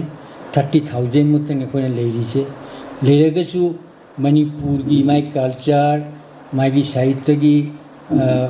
कोई त्रिपुरी सिंह बेंगोली सिंह जामना लुमना लौरी कोई मणिपुरी पब्लिशर्स त्रिपुरा पब्लिशर्स गिल लेना गिल्ड में ले मतमदा मणिपुर हुजिक कमर्शियल पब्लिशर लेतबा लारिक जोलगा लारिक से हुजिक आइगी मरुप श्रुति कुमार है मिबा बाजा कोई केबीना हाइबा लारिक फोंगेगा लारिक की रिटर्न लाक्तबा असिंबा फिबम जे त्रिपुरादसु मतमदा लेरमी तो मणिपुर हुजिक फावा अकोना प्रोविडेंट फंड थुगाना खंदे सम पैसा थुगारगा लारिक से फोंगनी खुदोल तमखरनी रिटर्न लारो अदु लारिक तो मैम पामनिंग लेरगा मसंग दकोना पागे ब्लेगे फंगमदा फोंग मतमदा लेहौददी पानिंगसु लारिक से फंगदे असी जम पेनबबनी अखोई सी खरा खोदी जगो इसे सनाबदा सु नुगाइना लेरे पॉलिटिक्स ता कोई अखोई कदिमत इंपोर्टेंस लेत्रे अदु पैसा लोपा बिजनेस सु कदिमत ले कोई बिजनेस माइंडेड लेते त्रिपुरा दी पब्लिशर्स गिल जे तो माइना लेरम मदु हुजिक गिल से मना मोने कमर्शियल पब्लिशर मंगा तरुनी हुजिक थोलेबा प्रॉफिट तौरी मोय अखोई लारिक से एगी लारिक तसु तरुक तरे सुरे मोने फोंग मोय पैसा पुतुम फोंगी फोंग लोरगा अमकम जोलगा चाहिगी मोयना रॉयल्टी पिरे बने आई 10,000 ईयरली मैंने रॉयल्टी फंग मजार मोने पुतुन तौरगा मोने मार्केटिंग जोली अदु पब्लिक डिमांड लेरगा मोय रिप्रिंट तौबा अहुमलक मरीरक फोंगसु जावरी असे ओहेनिंगी मणिपुर दुसु कोई लारी सिंगजे अदु आदे अमना नुंगाइबना पब्लिशर्स गिनमन लेबगी मरमना गवर्नमेंट दा लाइक लेबगी मणिपुर दा खरा सेंट्रल लाइब्रेरी लाइलेम हुजि लेरिबा दुदि खंगदे अखोइगी त्रिपुरा दिसु फोंग लारी सिजे मतमदा 140 कॉपीज लेरमी हजिकी चाही क्या सूरे दु लौखिद्रे अखोगी त्रिपुरा पब्लिशर सिंह अखोजी मेंबर उबे मरमना गवर्नमेंट दा प्रेसार पीना में सेंट्रल लाइब्रेरी खंगदे सर्व शिक्षा लाइक से लाख अमगी त्रिपुरा मणिपुरी साहित्य परिषद की लाइक से लाख मखाई की लाइक से चाही अहम मरी सूर्य कोई जोलेवा अदे नुआइब मन हंदक्ति सेंट्रल गवर्नमेंट की स्कीम दगी पंचायत खुदिंगदा लाइब्रेरी की लाइक अखोगी सु लाइक मरी खक एप्लाई तो मोना सेंक्शन तोरी 1510 कॉपी नि मोना लौ बिसे लाई लौरगा लाइक की पैसा फंगे अखोय फंगबदा आईगी लाइक मसु जावरे इसाना दुगी पैसा पुसुकचबनिना लोय खरस जगा लाख मी मथक तो प्रॉफिट फंगी आइगा कोमलजी की सिटी की लाइक तुसु मसाना पुतुम फोमने लाख मी मथक ता कोई प्रॉफिट फंगी साहित्य परिषद तुसु डोनेट तोरगा अदे दिल्ली ए मरु माइसु लाइक तो माना मा लेत्रबनिना मा पुथोनंदे पब्लिशरना फोंगे मोइना प्रॉफिट तो लौरे अखोई दा खरा पीरे दी राइटर दा खरा पीरे असी अदे अखोई बुक फेयर दा जो मखोप असुगुम्बा तौबुगी सिस्टम से अइना मणिपुर की पब्लिशर सिंह सिजु कमर्शियल ओहिनिंगी लाइक सिंह जे फोंगे खुदोल तक तो कुछ करीम दा काना दे मोइ लाइक से पाबनते लेहन बगी हैबिट से तो हनबा असुमाइना तौरगदी अदे हुजिक ऑनलाइन दा नारी फंगे अदे जी अखोई ये से हवाई जहाज फंगे दो मणिपुरी लाइक से किदुना ऑनलाइन दा कोई फंगन मन नमदु बेंगोली खंगदे इंग्रजी खंगदे लाइक अपाम दो ऑनलाइन दा कोई लेबो फंगी तो मणिपुरी से कोई किदुना असिगी टेक्नोलॉजी खुदुम चाबो किदुना लोरि दोइनो किदुना कोई कमर्शियल लाइक से फोंग दोइनो अदो खुदी असम दसु असुक जामना कॉलेज यूनिवर्सिटी लेरगा सिलचर गुम मफम दा मणिपुरी लाइक की जोन थोम मतंग लेके बुक फेयर दा पार्टिसिपेट तौदे ना ताय सुमसी अखो सुम जगो इसी तौरगा ता काना रो खुगी राइटर सिंह दा पैसा फंगनबगी खुदुम चाबसी सिंबगी दरकार ताय दो ऑर्गेनाइजेशन सिंगिरा असिगी थोरांग खरा लौहम थुयेना आई खंजे अदो खोइदी मोइगा अखोइदा नसुनते मोइगी जावबनी न तौना खोइदुगी खुदुम चाबमा लौबो फंगजरी से मणिपुर दा तौरगदी मणिपुर दा सेंट्रल लाइब्रेरी मतमदसु अखोइजु खरा खुदुम चाब फंगजरी अदुगी सिस्टम जिमा चथबा जामना खोगी जामना मथौ अखोइ तारे अदे अमना अइना हाइजन मना खोगी राइटर्स रीडर्स जो होंद्रबनिना खोइना खंबथुबी की वारी से थोइबी दु करिनो थोंगलेन हाइदु करिनो कैरेक्टर से मिलोइ खंगी अंगन मतम दु फोंगिबा अखोइ माधुबी की खंगदे अदेदी यहरा की खंगदे वारी से लोन मयाम खंगी मथंग दे अखोइ एकेडमी अवार्ड फोंबा करि लारि मयाम लेरे अदु रीडर कया अखोइ सी चहु मचा मनि म फोंगे लोरे एकेडमी फंगरे अदु रिप्रिंट तोरक्रे रीडर चत्रे अदु लाडि सिंज कैरेक्टर की वारी जे अखोइ इन जनरल लोना अखोइ जोहुन बनमदे अदुना हुजिक अखोइ रीडर जी मतंग द मागी ये लेते नसी आसामीज की अखोइ डेका हैना कोई असम साहित्य सभा की प्रेसिडेंट ने अगरतला बुक फेयर दा चीफ गेस्ट ने Rami Tripura government state guest तोरी आई बुलिया जी ऑफिसर माखा चपिना मति मनाव लाई आई पुंपु चली जाम नाई के तिना ते मान वरी तोरी अखोइ की असम साहित्य सभा की प्रेसिडेंट से अखोइ सोशलिस्ट में वांगने थंबा करिगुमा संस्थान दा प्रेसिडेंट जे फम लेरो चीफ मिनिस्टर ला जो कोइ होगते सोसाइटी ना मा बुदु माने वांगने थम्मी अखोइ के कॉन्फ्रेंस दि लाख में मसक दि मीटिंग लिसे तो अखोइ की सु मणिपुरी साहित्य परिषद से चाम सु तो प्रेसिडेंट उद्री जे अखोइ की पर्सनल ओदा जे चेन लगी वानते माइ फम दो अखोइ जु माने थम्बम थोइना अखोइ की संस्था ऑर्गेनाइजेशन तौरगा परिषद की सही चाम सुबुदा अखोइ की दुना लांगनत्र सु जांगी दुंगन मुदु केनो अदे अखोइ की रीडर में आमदा सुमाइना जहोल नम पॉपुलर के दोनो होइन नमुदुरी केनो खेती की चाउर चाउर भूरी मुजुमाई की मैम पानी में सुम ले बा मैम पानी याबा अदु माना मार्केटिंग तो लुई जगनी यदि मैं मक पॉपुलर हो रगने अब एक थोलक बद मीना गाउनी सि अदु अखोइ इस्याम लेखिबा सनाबदसु खंदे नसी अखोइ एशियन कप फुटबॉल दा नुपी की सीनियर जूनियर लोई चंगी सिगी तरामाथोई मनुंगदा अखोई कैप्टन जाउना मापन मिटी नुपीन तनी तौरिबा अतै ते सनाबदा खंगे अखोई थिएटर दा खंगे अखोइना खंगे मपान दा अखोइना लेजबसीदा याम चाथुक्ते रोतोन Thiyam कन्हाइलाल हारगा ngauriaba khoi du gitam khoi jam chak chok chi roton thiam sibum tanda khoina bengali gi sangsa khoina su manipuri sahitya parishad a phungdui bengali sangsa ani hum ni moina phungdui ani da ai han plak ti khare ni mawang da chaung no di diram lowraga mai gi clipping ga kapa na mai manam da jubin su jauna roton thiam su tore ai bu wangang na bi hai ai su wangang adi ama adugi nataba masa sangsa na ma da tori pung ngangai roton thiam ma inja khajab अदे इवाइना मोगी magazine अनीदा इना रतन ध्यान the Phong अदे mark सीगी मतुंग the पृथ्वी की paper में आम the खंदे बेंगुली the खंदे लोय फोंग ना वा वा लाउरेगा मणिपुर द थुई दु अखोई सीबे थु द मी लिसिंग म थो मैन सु टीवी द उजबदा अदे जुबिन ने ममी से तसेंग नै ममिंग तारम दे सिनेमा सु म येंग द बनी असि ता हिनी द ममिंग तारम दे सीरगदी जुबिन नायरगा मागी सीरद थोखिब मयाम से लाख अदुमाइना रुतोन थियाम सु लाख दसु इसिं जाखै दि मिथो नंगि मि रबिन्द्र सिबु मतमदा तौखिबा इतिहास न ले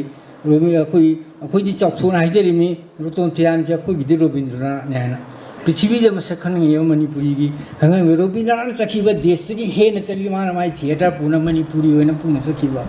उजा तो बिगे इंटरव्यू द मा हाइबदो हुजिकी माइगी केनेडी परफॉर्मिंग आर्ट सेंटर द थिएटर तो उसे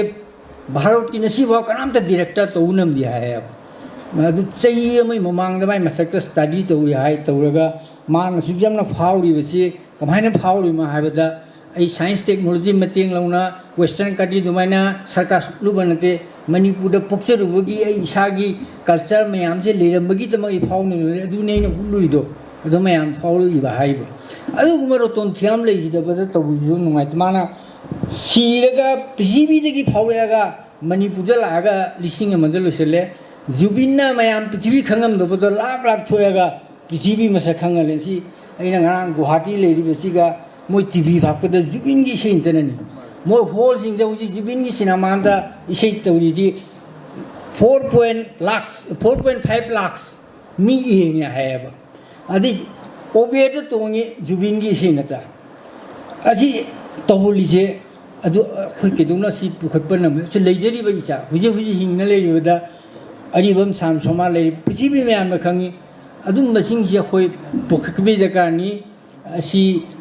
वहाई खरजी हायरगा आई वा साइटिफिकेशन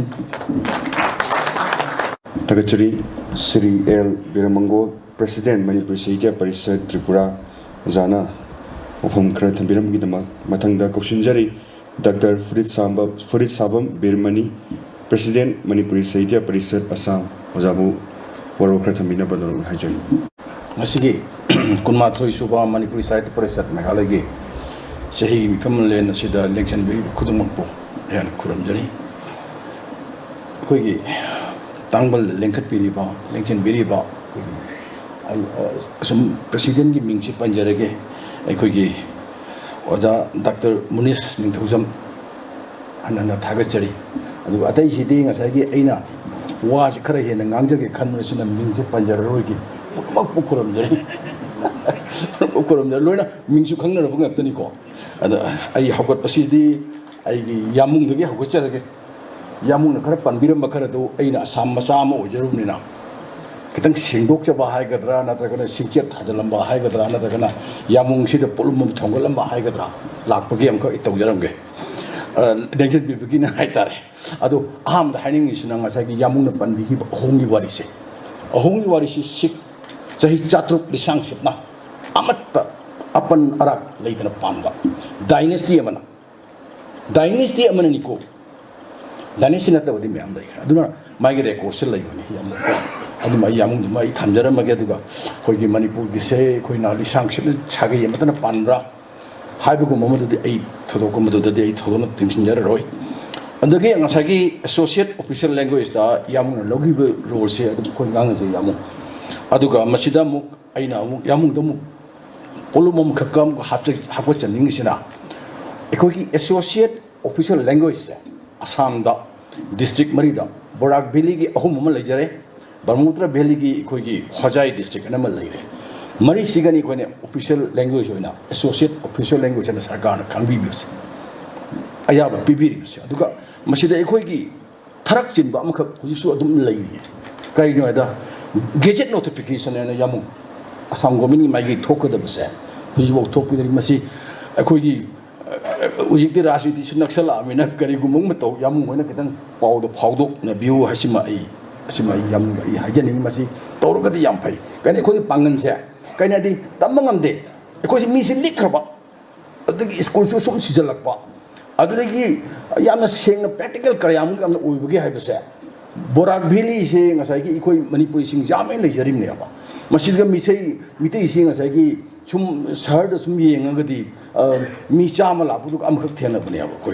इखोइ से लबि चलमद अदर पंग्याम याम बनते अदना तमंगमदि लाउथोब्रग ngसाइ गेजेट नोटिफिकेशन थोपिदना लिखिदरगा याम खन्यम यावरिबको अर यामु अचिमा यामु द कितंग द थोंगचबनि को प्रॉब्लम सिमतंग लोइनना यामु द इना यामुंगी नॉलेज द याम फजन लेबिरंगुने ने खल्ली अइना अजा बिरंगो नमतमनसु आगतलादा इना हाइजै अखोइगी अदुगा अखोइगी आइगी यामबा अखोइगी ओजा जोई चंद्र से अखोइ कनोनी आइगिदी यामना आई खर तोजबा अखोइगी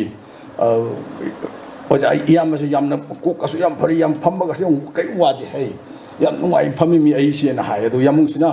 ओजा सिना आइगी लारिक हान फोंजब लाइक तो ओजा सिना रिव्यू तो बिखिबनी अदुगै दमु ओजागी इचानुपिसे ओजा सिन नियंग बेरि इम्फालदा अइदी ओजा से काउथो अमदरा आई नियंग दबा फमी नम हाय नंग तो नंग हालु करिनोने आई नंगी आई इचानुपिदो नंग न तौबिहिब नतो तु हाय रे एनीवे अदुमान आई कन तो जबने अदुगा यामुंग से तसेनमक आई मरक्सि कमतन कन तो जबने को अतै अतै तो यामुंग से अइना आई से इचे मगी एडिटर ने मपुनी हाइबी एरा नत्रगन एडिटर नि को जिक्सो अदुना एडिटर ओरिगे मतमदा कनो तौरिंग यामुंगसिना कनोगी मणिपुर यूनिवर्सिटी की रेजिस्टर ओरि हगलपगी द्वाइदनि को अदुग याम कन्ना आइगी एडवर्टाइजमेंट तौबिगिबा इसी मदा हापिगिबा याम वादना यामुंगसि याम कन्ना खोइदा याम थौना पिबिगे यामुंगनि अदुना आई थोदोक पाइना खरा हेन ngangjalo su यामुंगसिना कसु नाकपिगिद्राइना इखनजे अदुनाने अदुगा मुतुंगदि कोइ उनदबसि चाहि 35 मुकि मुतुंगदा यामुंगसि उनबनि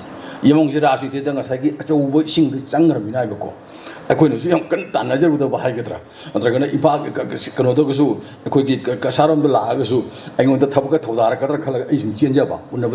चचदबा को अदुनि अदुगा असि आइना हाइजनिंगसि यामुंग असि गक्तनि अखोइगी मितै मयेक चखोनबा मितै मयेक चखोनबा ने यूनियन गवर्नमेंट ना इन टर्म्स ऑफ क्रो आई क्रोर 33-34 निजंगरी मदु काइथोई नजर काइथोकनी हाइबा मा याम कन हाइबको आइना मसी हाइजरी से करिगिनो हाइदा मसी सोदन काइथोपिनबा यामुंगसु होनबिउ कन यामुंग होई हुजी पालिबिसि अदुम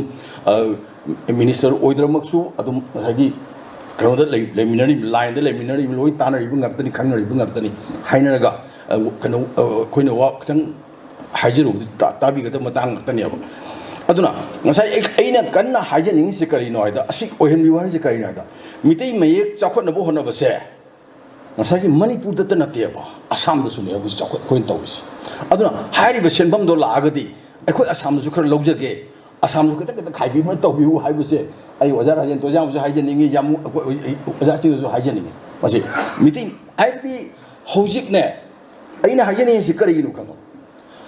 मणिपुरी मीडियम लेती है मैम खंगीरी को मणिपुर मणिपुरी मीडियम लेती Manipur subject अमखल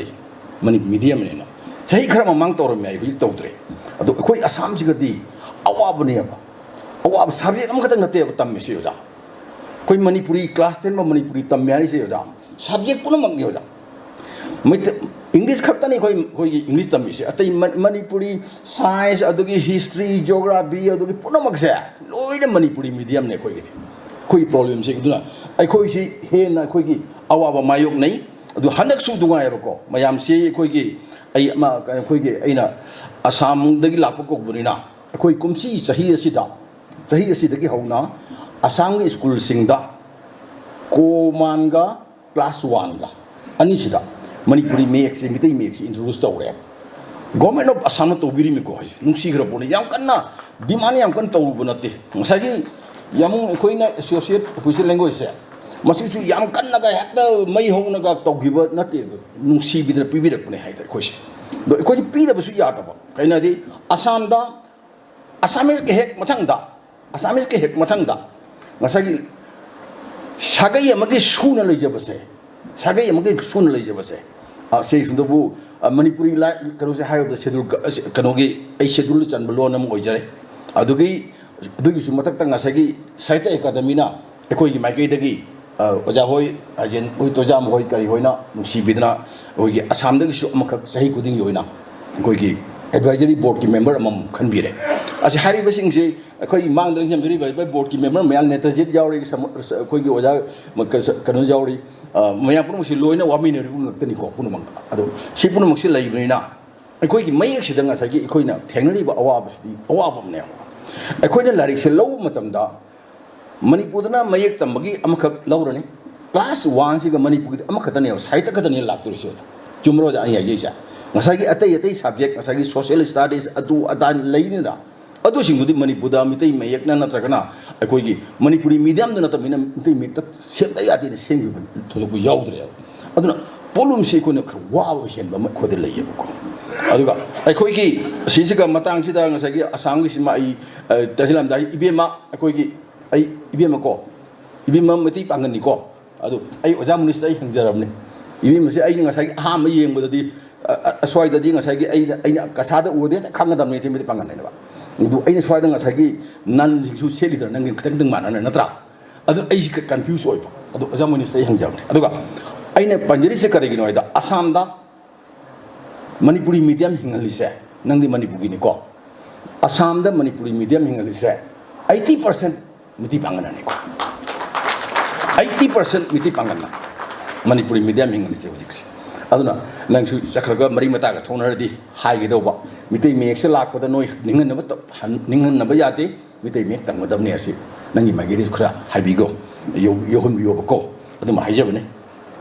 oi adu medam lakcharage manipuri sahitya parishat ekoina asagi manipuri sahitya parishat imphal manipuri sahitya parishat assam manipuri sahitya parishat tripura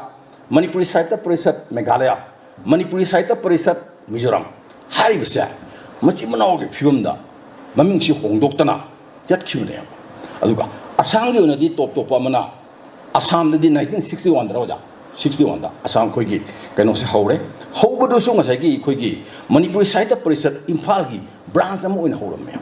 da hojikti sahi madugi matungda ani thokpa ama punjan ba tawrure khara ko adugagi adudigi amuk kan tawda punjan adu hojikti yam independent oiba isagi oijaba assam khaktagi oiba karagi su mating kan tawda adugumba ama oire haibase ai thamjage aduna ngasi si yam nungai bun amsi kari no haida yam hendok thoidokpa koi oja mani soi adugi manipur sahitya parishat meghalaya na senbiri siga ngasai president se koi gi oja manipur sahitya parishat imphal gi president yaugire nanai ai am su yaujare ko ai mingdi panjarure ko assam gi do ngasai gi yam na maru oibani ko yam maru oibani dagi manipur sahitya parishat koi gi tripura gi oja kaino leibire oja kaino kauradam ne ise oja bire mu leibire adagi di koi gi manipuri sahitya parishat meghalaya gi di lore na ko yumuni ko ngasi gi adugi di huji kwali si manipuri sahitya parishat koi gi mizoram ji hingi bra hingdabra yam toina hingre su hai hingi su hai adu hingmadi mandre kana de aduna modo yauba yaudab da thodo adu handak ki mifam si ga de complete ora bra haine khali masi yam top pai koi gi yam nong siba amane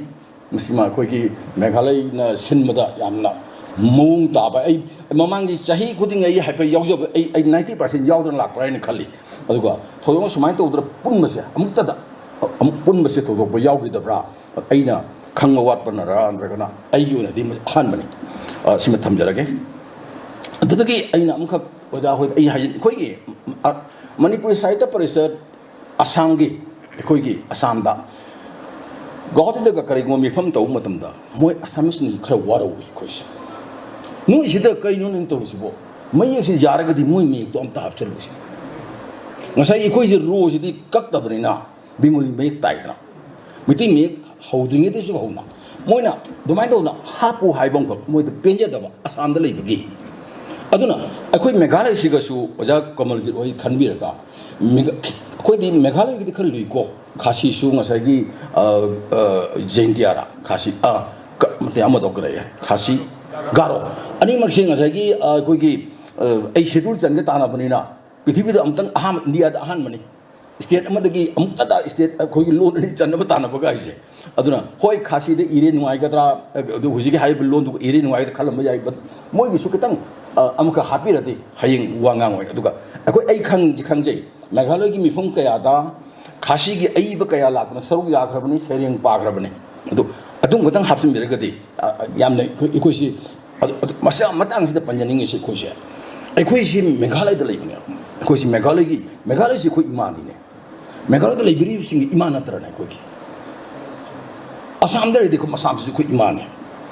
अदुमाय तौदना Meghalaya use लो कंतो नुसी बिबा मसी मकोय याम जंगे ना आई लौजगे असीमा लेजरे अरेदी आई चोंग चोंग ngang je yam thuna ngang dori miko adagi khoi ai ngasagi ai aham thamning se larik phong si da khoi larik phong di yang hai manipur se ai ya sini manipur da larik phong si ka dau da gene tham da mari mangarak si di adum phong am mane khali ko ai bamna su larik mahom manga truk ta punna phong yam su yawi adumai don larik phong si am yami adu larik si quality level lai ta bagi wai na larik phong bagi haina bi si koi leiyo अदु लारिक पाबगी हैना बिसा खो कितंग वाटले ओजा अमना दि हाबी grey कितंग कोइ no एमर्जिना कितंग वाटले न को कितंग कोइ दि लारिक पापाय हैना हाय मा दि को अदु खंग दबना नि गा हायबा को आई अस ओके कोइ खंग दबल ओर मसे अवार्ड पोलर मसे बट लारिक पाबगी हैना बिसा कोइ लेबा ताई अदु तगी अमक आइना हाइजनिंग से आइना मणिपुर साहित्य परिषद असम दसु आइना मिफम ममदा हाइजकी अदु कनो तौ होदबा कन तौदबा मणिपुर साहित्य खोइना तौदबसे लारिक से कोई लारिक प्रेजेंट तौबजे कोई तौदी ने यामना कोई लुहोंगम तौरेदना लारिक अमति यौ यात्रबने कोइसु ओजाना पिनिंग लाख अम ताबर लिसिंग तराब ताब पी ओबा कोई लारिक अमति प्रेजेंट तौबियो आइगी इचानुपा लुहोंगबद खंगदे इचानुपा की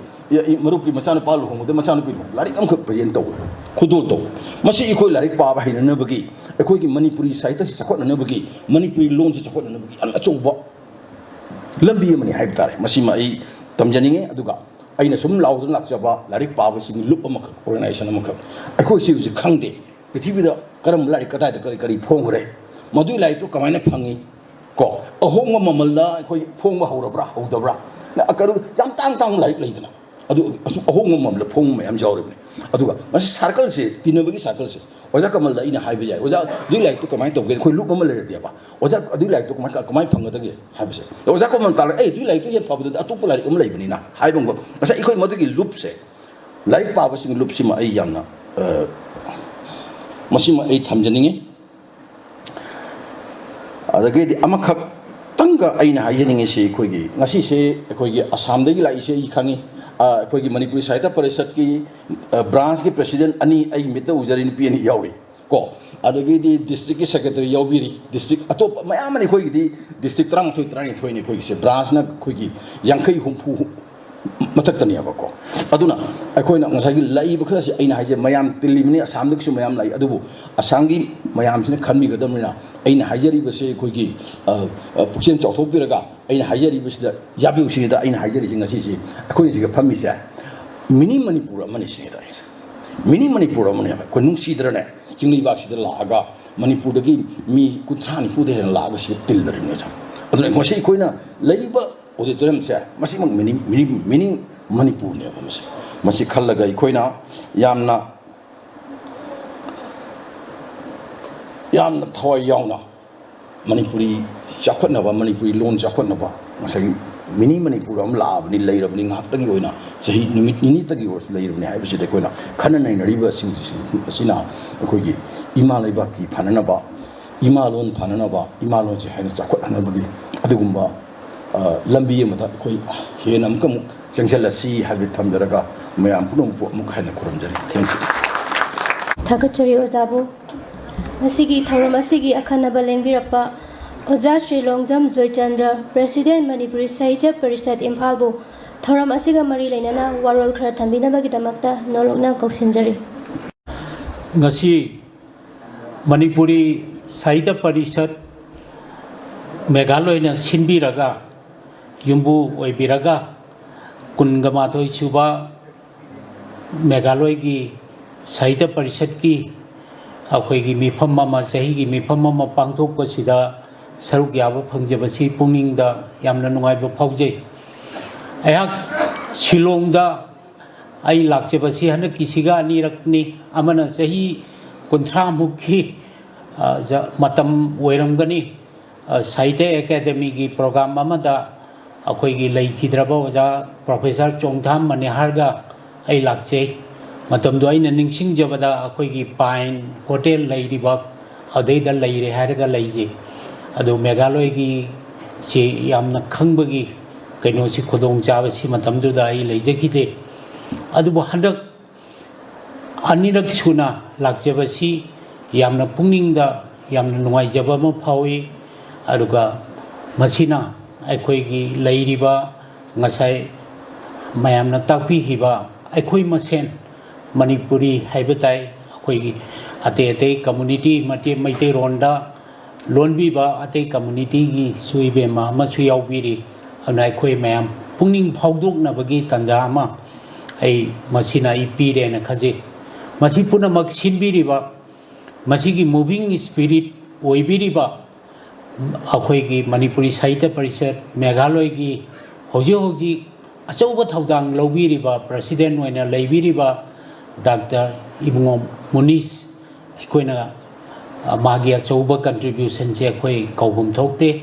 महाक ननी अखोई की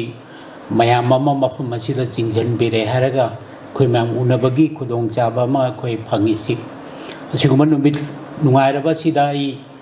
मरु मपांगसिंग साहित्य परिषद की तोगान तोगान मैम अतई स्टेट लेबीब यौबीरी आई मिंग पंजद्रगसु मैमना खंबीरे अरुगा मणिपुरदगी साहित्य परिषद नत्तबा मरुओइबा संस्थान गी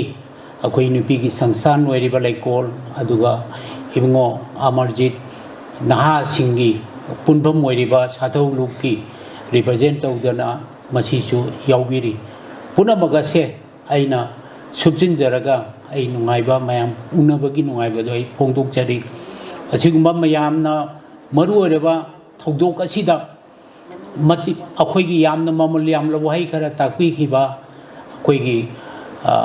श्री राजकुमार रंजन हाना यूनियन मिनिस्टर ओइबिरंबा ना वाफम खरा हौदोकपीखिबा पिबिरंबदुसो अखोइ मणिपुरी साहित्यबु थवाई याउजबा मसिदा चेन चोंगजबसिंगना अखोई वाफम मरुओइब वाफम कया अमा फोंदोखिबदुसु अखोई थमोइद थंबिरंगने नाई खंजे अखोई मणिपुरी साहित्य परिषद की कइनोसी 1935 ता लिंगतखिबने असि मयामना पनबीरे अदो मतमदुदा इहालानबा सेक्रेटरी ओइखिबसि अखोई लमयानबा जननेता हिजमीरापोन ओइखिबनि अदुगी मतुंगदा अखोई पायोनियर राइटर सिंह सेइसा ओइखिदबा अमत लेते अखोई ख्वाइराकपम चाउबा हाइबियु अदगी हवाइबम नवदीप चंद्र हाइबियु अदुदगी लाइरमम इबुंगोल हाइबियु खेल चंद्र हाइबियु अदगी ताथरकपदा नीलकांत हाइबियु रणबीर हाइबियु मैम सिगी तुंगफम मोइदना लेरमबने मखोई मंगनी अपुनबा नॉर्मल क्रेचर अमगी मखादा मणिपुरी साहित्य की अखोई अम्ब्रेला सेम्बाई बसे अहलमनसिंग असिगी मंगनी अदुना अखोई त्रिपुरादा लैरी आसामदा लैरी अदुगा अखोई मेघालयदा लैरी मणिपुरदा इम्फालदा लैरी इम्फालदसु अखोई थौबालदा लैरी अदुगा बिष्णुपुरदा लैरी अदुगा मिजोरामदा ngasai panbikibado adumaina linkhalibani aduga jiri dasu adumaina linkhalibani masi punamasi hana aikoina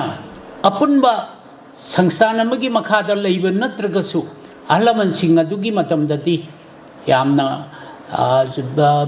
communication si gap leiramdaba aduga yamna pikpa haibatai मतमदुदा लेरंबनिना मखोइना पान मणिपुरी साहित्य परिषद की युमभम से अदुमाइना थोनबिरंबनी हौजे अखोई अमगा अमगे इंडिपेंडेंट ओइना लै हारिबसे अखोई अचौ अचौबा थोरकप मतमददी संस्थान सिंग असिगी अचौ अचौबा कुमै फियों थोरकप मतमददी अखोई काउनदे अखोई परिषद की अखोई मी क्या अखोई कुइनोदा चत्तना त्रिपुरादा चत्तना अदुगा असमदा चत्तना अदुगा मेघालयदा ममांगदा तौखिबदा चत्तना जिरीदा चत्तना अदुगा मणिपुरदसु इम्फालदसु थौबालदा अदुगा कैनोदा चत्तना अखोई अपुनबा मसक्तो अखोई कौनदे अना अखोई की थौदोक वाथोक थोरक मतमदा लेकाइगी इमुंगी सागैगी लेबा दुगुंबनी कोई थौदोक लाथोक उनब ngamdrasu mai magi thabak ki maichrang china unaba ngamdrasu अखोई थबक अमा थोरकपा मतमददी अखोई सागै नाते इमुंग मनुंग अखोइना हंगब चनबदो अदुमाइना अखोई कौनदे अदुगी खुदमनी अदुगा नोमेल क्रेसर मगी मखादा अखोई लेरिबनी अमा अमगी थौदो अथोकता अखोई पुन्ना लेमिनरी हाइबसे मसिमदे आई चप चाना ई थमजगे अदुगा इंडिपेंडेंट ओइना लेबिसिजो हौजिकी मतमगी होंगैब मसक सैसा मसि दरकार लापै ला यौरे मरमदी फाइनेंशियल इकोनॉमिक अदुगा सोशल एनवायरनमेंट मैम सिगी दरकार लेबा नेसेसिटी मैम सिना अखोई इंडिपेंडेंटली थबक तौबा अदुबु थबक अमा थोरपो मतमददी अखोई कमदुरिगे हायदना हंगनबा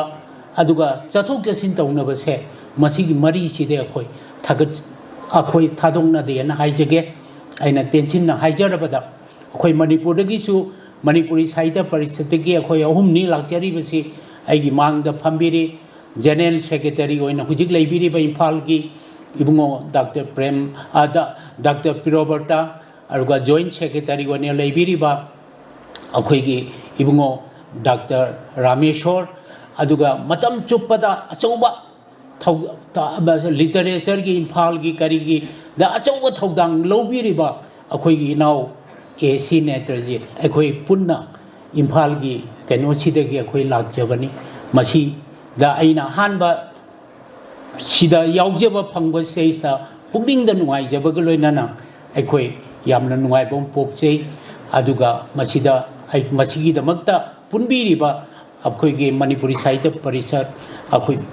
मेघालयबो अखोई काउजर अदु मयाम ngसाइदगी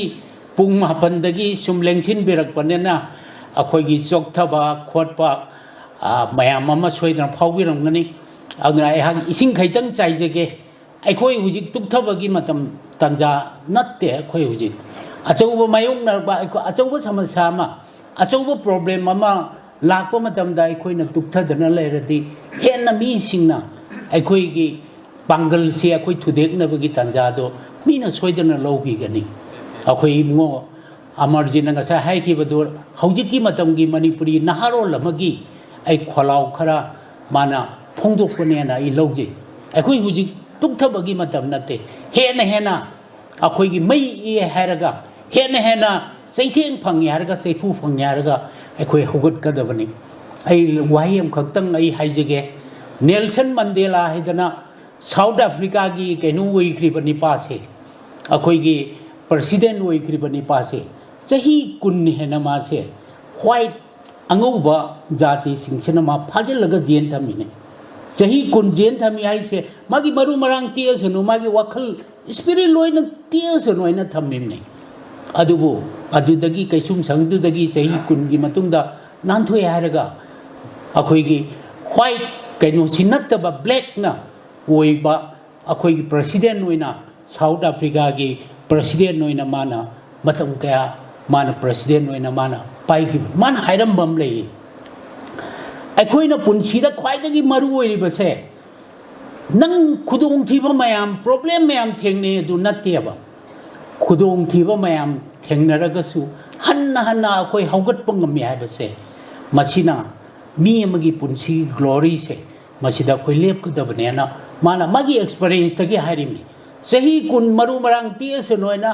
जेंद लंगसनदना थमबनी पासिना जेंदगी थोरागा प्रेसिडेंट ओइगी बाइबसे अखोई अचौब मागी स्पिरिट जो अखोई ऑनर तोबम थोय अखोई लमदमसी पियाबसु खुदोंग थिबा कया इतिहास की थेंकांग कया दगी अखोई मायोंगनरे अरु मसिना अखोई हेना मई एहले हरगा अखोई लेबाक सिगिदमक लोन सिगिदमक तुंगी इसाइसु सिंगिदमक अखोई हिंगदब यादबनी वफमसी अखोई मयाम मणिपुर लागा मणिपुर ताबा लमदम सिंदगी नोंपोक अखोगी नॉर्थ ईस्ट की मैम अमा लाए हैरगा अखोई मैम पुनबसे मसीगी खुदोंग चाबा लौजरे हैरगा अइना मसीगी वाफम से फोंदोक चबनी और आई मैम की पुंगिंग थोगट पे याबा वाफम खरदंग पंजरगा मतम सु थेंगेलकपनिना अया लोइजगे हौजिक मणिपुरी लिटरेचर सिना क्वाइदगी हेना मणिपुरी कल्चर की क्वाइदगी हेना मतिंग लेबा दुगुंबा लाखोइगे कल्चर की एस्पेक्ट अमा हुजिक ओइरिबनी मैम हाइनरे जगोई इसई धर्मा असिना चिंग कल्चर की मसा मैम से अखोइगी पेंटिंग खंगे मैम खंगिरिबदुनी कल्चर द कंपोज तौरिबो पोसक मैम से असिदगी मतुंग ख्वाइदगी हेना मखा थाना लंबी चेलंबा लमजेन चेलंबा अदुगुमनी मणिपुरी लिटरेचर है कुइद्रिबनी मागी यामना रिसोर्स लेरगसु मसिगी मॉडर्न की खोंजेन सिदा कोइना संगई बसे अखोई कुइद्रिबनी अदु हौजिकती मिट हंगलगा अमते येंबियो मिट उइसलगा अमते येंबियो मणिपुरी लिटरेचर सिना तई कल्चर की मणिपुरी कल्चर की ब्रांच खुदिंग मक्तगी मंजिन थाना हुजिक चेलबनी अखोई जगोई से अखोई इपा इपू सिंगी अचौब युमफम अमा थोनबिरमे अचौब पुकई अमा लेरे अदुबो अखोई मसीगी कैनो खोंजत से अखोई मांगलोमदा पुसलकपसे अखोई वांथोय धर्मा की थिएटर की खोई रतन करी करी अखोई की मरुप बिरंगोन पनबिरमे अदुबो कन्हैला लेखिद्रब मतुंगदा रतन थियाम लेखिद्रब मतुंगदा मणिपुरी थिएटर की वर्ल्ड स्टेज दा अखोई की फिल्म से करीदर लेगेदगे आइबसे हुजी अखोई हंग वाहंग अचौबा वाहंग अमा अखोई ओइरिबनी पेंटिंग की माइगी दे यंगबियो अखोई अहल लमनसिंग अखोई की RKCS खंगदे थोंजम तोंबी खंगदे लाई ओइरबो मयाम सिगी मतुंगदा लाकपा मयाम सिसु मतमना तपना अखोई की Sindgi cultural Sindgi मखोई C थोखरबा थोलाबा ngangtani aduna masigi mahut se sinba akhoi gi represent tauba asigi akhoi gi mi sing se akhoi yam wala bani laitrabani tanja sida akhoi gi manipuri literature gi di laibak phadana akhoi gi kari wali ke manipuri literature gi aina masi haijari be se akhoi reading gi kari gi dude akhoi calculate tobata it is a business matter akhoi gi modern keno se isa akhoi na hingba taragadi business commerce se akhoi अखोई ना हाइद्रगदी मचे अखोई की फिसा लोंसा की वा ngakta nate अखोई की इंडस्ट्री वा ngakta nate लिटरेचर कल्चर दसु मचे अखोई हाइहोद्रगदी अखोई मनिंग हलक पता बने अखोई हौजी की मतम मसीदा अखोई की अहलमन सिंगना थंबिरंबा अखोई की रन करी वाले बगे अखोई की लोन तोंगानबा नॉर्थ ईस्ट अखोई स्क्रिप्ट लेबसे असम कईनों की मतुंगदा असामीज की मतुंगदा कोई खक्तन नत्रो बंगाली की बंगाल की बिलोंग तौबनी अतई लेरिबो मयाम सिदगी मसा की ओन स्क्रिप्ट लेबसी असामीज की मतुंगदा कोई खक्तनी सांगबा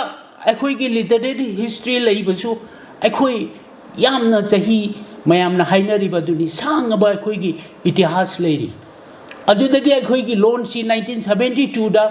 अखोई की साहित्य अकादमी मसक खंग लोन नेशनल लेवल मसे इसम चंबा अचीवमेंट नतेना अदगी 1992 दा 8 शेड्यूल लैंग्वेज अम होरे 8 शेड्यूल दा सी करंबा नॉर्थ ईस्ट लेरिबा तै लैंग्वेज ना असामीज बोरो की मतुंगदा कना हाइगलक ngamgadageba हुजिक मरमदे अखोई की दिलोन सी तोरप मतमदा अखोई की स्क्रिप्ट लेजबा अखोई की सांगब लिटरेरी हिस्ट्री लेबा अदुना थोंजल ले हरका अखोई होई की बनी कना लेरिगे आई ममिंग पंजरो अदुना अखोई लेरिबा स्टेटस से अखोई लिटरेचर की लेरिबा स्टेटस से कोई याम वांग लेरिने अखोई लौबा कछु काइदे न खंजे अखोई हुजिक अतोपा खोंथांग अमा अखोई पुन्ना संगछिल्ली मसी नोंग नत्रगा नोंग मदि अखोई माई पाकने न खले क्लासिकल लैंग्वेज की वाफम से पन्नरी अखोई असम की मरुक मपांग मैम अमा फोरम करी करी यावजब मतमदा थेंगनजरे असम की असम साहित्य सभा की मरुक मपांग करी करी मैम अमा थेंगनजरे Moina purely it was a political decision. Akhoi gun leiraba, akhoi quality leiraba. In spite of that, it needs a political support. Masimadi maya hojiki matam se ista akhoi masimadi akhoi kaupum thokte. Aduna akhoi junction gadoi se akhoi quality lei. Akhoi madugi element sab chana leiraba. Akhoi na junction bayabagi akhoi classical londa chan bayabagi. Adubo akhoi political support si am sole. Masimadi ai makhata jaroi. Aduna mayamna patai oiriba singse moigi resource laitaba nate quality laitaba nate plus moigi political support si yamna kalle akhoi ngasai akhoi gi honorable minister oibiramba RK Ranjan su panbi khibaduni India gi huji classical dance haidre huji moina India gi keno haina haigre national keno no wonthokre akhoi hujik leiriba India gi classical dance se India government masak khangi se nipan sigi manungda Manipuri dance se classical dance hoina masak khangi se 1950 da ne aba asam gi satra se ka kaya da no khangbi rabra 2000 da akhoi ga gam na chahi ga lei kharge adu moi di mang da jara changchen gre hoji atai amta nate akhoi gi award pan nate aba political kaino ama sangyaba akhoi midwi salaga yengbiu Delhi gi secretariat Manipur dagi mi maitei gam leigine aduga atai leiriba atai forum singda national level da leiba forum singda akhoi maitei masang kam leige kerani khara adu akhoi na oijabaduna yadeba akhoi gi sugumba political kaino ama akhoi gi quality leitadana akhoi tukthana leiba nate akhoi gi quality watana akhoi na maning anba nate aina ngasai jagoi gi pandekhi baduni Manipuri lon Manipuri dance na classical dance oina recognize to we yaraga masibu puthoi ba akhoi gi lon se language se kari gi classical ke no da chaloi dori bana sin masaki masana tasaba akhoi gi argument ne adugi matik chaba ke no sule adu bai thaja jai no natraga nongma akhoi soidana keno si oinak labagi tanjasi mayam mama maru mapang mayam aduga political keno politician mayam gi support social organization mayam gi support literary and cultural organization mayam gi support sigi matungina soidana oirakane se thaji akhoi baba akhoi gi UNESCO gi intelligible ab keno da akhoi gi sangiton si hujik changne aduga raslila ga thang da ga si hujik kanna changna bagi lambi si akhoi thong kanna thil hai tai aduna leiriba scenario se akhoi bungo Amarjit nang ngasai phongdu ki bado naharo Manipur gi naharo lamagi akhoi gi kholau khara mana thamjabani akhoi tukthabagi matam nate hena aseng banong sadi aseng ba hena khudong thiba maya mayong naraga akhoi hena pangal se akhoi woibatai ai sum tension jarke akhoi da pangal piriba akhoi da spirit piriba akhoi da resource piriba se akhoi gi loan chaukhali akhoi gi literature chaukhali aduga akhoi gi culture chaukhali na akhoi na mapam khudimak da akhoi na laujariba se sigi maram kari no ba akhoi gi kari gun lege ba akhoi gi shakti kari lege ba masi akhoi hangat na yengadabane madudane akhoi na mamangi paipu sing kaw yadana makhoi gi keno se akhoi Manipuri culture chaukhali bagi maram se heta nongthak tagi laaga heta chaukhut ki banate ba maram kari noi se akhoi thigadamne akhoi gi culture mayam na ikai khumna biriba akhoi gi literature gi kok haigat pangamna national level da akhoi na lep pangamjari bese masi kari na noi bese masi akhoi khanbam thoi maram di ai yam samna hajar bada akhoi gi quality khara le ba jati sigi yal han bada akhoi si yamna angan ba matam dagi akhoi gi literary resource ya sukimatik ina khunna le ram me ai ani hum khaktang panjage ibngo Rajniketan su lengchen biri moidi tat numit khudingi akhoi class ta takpi ba yaw biri bane akhoi gi hijan hirau gumba अदुदगी कइनोगुम्बा अखोय लैरोनगुम्बा चाइना रोलगुम्बा थारोनगुम्बा आई अतैदी पंजररोइको लाइरिक खरा से मसी याम अटांगबा अखोयगी मैन्युस्क्रिप्ट नेबा अहलमन सिंगसिना थनमीबसे हिजनी रावगी मागी क्वालिटी मैमना येंबियु हुजिकी अखोयना आ एनवायरनमेंट के अदुगी लाउनरिबसे हिजनी रावदु फजन मदु रिप्रेजेंट तौरिबा अदुगबा लाइरिकनी हिजनी रावसे अदगी लैगी लमदम सिदा है हौरिबा तोंगान तोंगानबा लैगी मरमदा थाबा अदुगा मदुगी लाचल लंबागी लाइरिकसिबु करंबा जातिगी करंबा इतिहासता मसिबु अखोय लेजेंड मसिबु फंगदगे खुदी अहलमन सिंगना लैरोन इरमबी बने खंबा थोइबी सैरेंग मैम निंगसंबियु खंबगा नोंबानगा लई थीबा चललेबदे थांजिंगदा कन्ननबगी दमुता मदैदा पेना सकबा वजाना थारिबा लई मैम दोमते येंबियो चुमनगी लई थाबा नतिये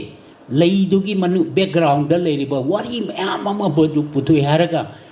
अखोयगी अपाबा सिंगी केनो तौरिबने लमसिदा हौरिबा लई मैम लैरोंदा फजना यावरिबने थारोन सही मगी मनुंगदा अखोयगी था त्राइ थोय लैरिबसे असिगी मरमदा तोंगान तोंगान बा वारी लेजेंड गयागा इरोइनेरे हारगा इबा लाइरिकसिबु याम तांगना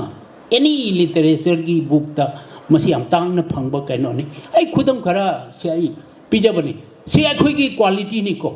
अखोयगी अदुना अखोयना इना खुलिबसी करिगिनोबो इमुंग अमना इना खुलिबसे हेता खुनबा यापोते माई रिसोर्स खर लेरमगनेबा मरम खर लेरमगनेबा अखोयगी हंगने येंगे हरगा करिगिनो अखोयगी कल्चरना मयामना पामनरिबा पृथ्वीदम इना खुलिबसी करिगिनो से अखोय हन्ना अखोय येंबम चंग अदिगी मणिपुरी नुपीगी मागी कंट्रीब्यूशन से याम लाइन खनबिगनो इबेम सुबदनी जोबिरिको लेकोल नुपी ngaktegi literary kainogi मणिपुरी नुपी सिंह से अखोय चुमना अखोय मणिपुरी नुपी से सरुक अनि ने अब अखोयना उरी से अमना यामना हार्ट ओइबा यामना मैस्कुलिन ओइबा अदुगी कंट्रीब्यूशन अखोय मणिपुरी मैतै नुपी द फंगने अमना यामना सॉफ्ट ओइबा यामना टेंडर ओइबा अदुना अखोयगी जगोयगी करिगी देदा फंगितोनी यामना कनबा कनो से अखोयगी इतिहास दा अखोय नुपी कैसु हंदना अखोय खलमदे आई खुदम गरा पीजगे को अखोय मैतै नुपीगी दा अखोयना उरिबसे बोट याम स्ट्रॉन्गर एलिमेंट सिमने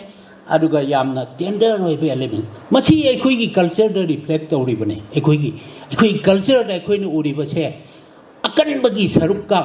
यामना मेंग थोटपगी सरुका अनि सिगी मसक्सिने अखोय कल्चर दा उरिबसे अकनबगी सरुकता अखोय लैरी पुंग चोलोम लैरी दोन चोलोम लैरी थांगता लैरी मयाम अमा कोटाल चोलोम लैरी मयाम अमा लैरी से अखोयगी अकनबगी कैनोदो याम अथोटपदा अखोय लाई हरावबगी मेंगबा अखोयगी लिरी सिटपा हाइतारे ओजा नीलकांतन हारंबा नुंसिना कन्ना सिलकपदा अखोयगी यामना टेंडर ओइबा अदुगुंबा लैखोक अमना मागी हाइना खांगबदो अदुमाइना अखोयगी रासलीलागी जगोइसी येंगबा मतमदा फावबी सोइदना फावबिरंगनी अदुगा लाई हरावबगी जगोइसी येंगबा मतमदा अदुगा मागी मसक्सिदा फावरंगनी मची याम थोटपा अदुगा साइगी कैनोदुगदि खेनरिबनेबा अखोयगी अकनबा जो अनि सिगी मसक्से मैतै नुपीगी फिबमदसो अखोय चपचाना लैयबा अखोय खुदम ओइना खरा आइना पंजरबदा अखोयगी अंगनबा मतमदगी अखोय लैमरेल अखोय इरातपा नुपी गोडेस अखोय इरातपा जाति ने अखोय से लैमरेलगी लैरी पांथोइबिगी मफम मणिपुरी समाजदा लैरी हुजिकसु लैरी इमोइनुगी मफम लैरी नोंथांग लैमा असल चिंबा गोडेस मैम सेगी मफम से अखोयगी साइकीदा हुजिक फावबो लैरी नुपी सिंगसे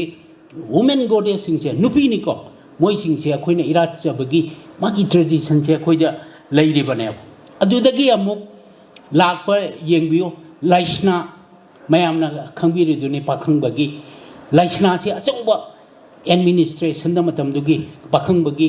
मतम से इस्ता अचौबा एडमिनिस्ट्रेशन दा सरुक याखिबा नुपीने अदुगी लिंथोय ngamबिगी वारी मैम ताबिरिदुनि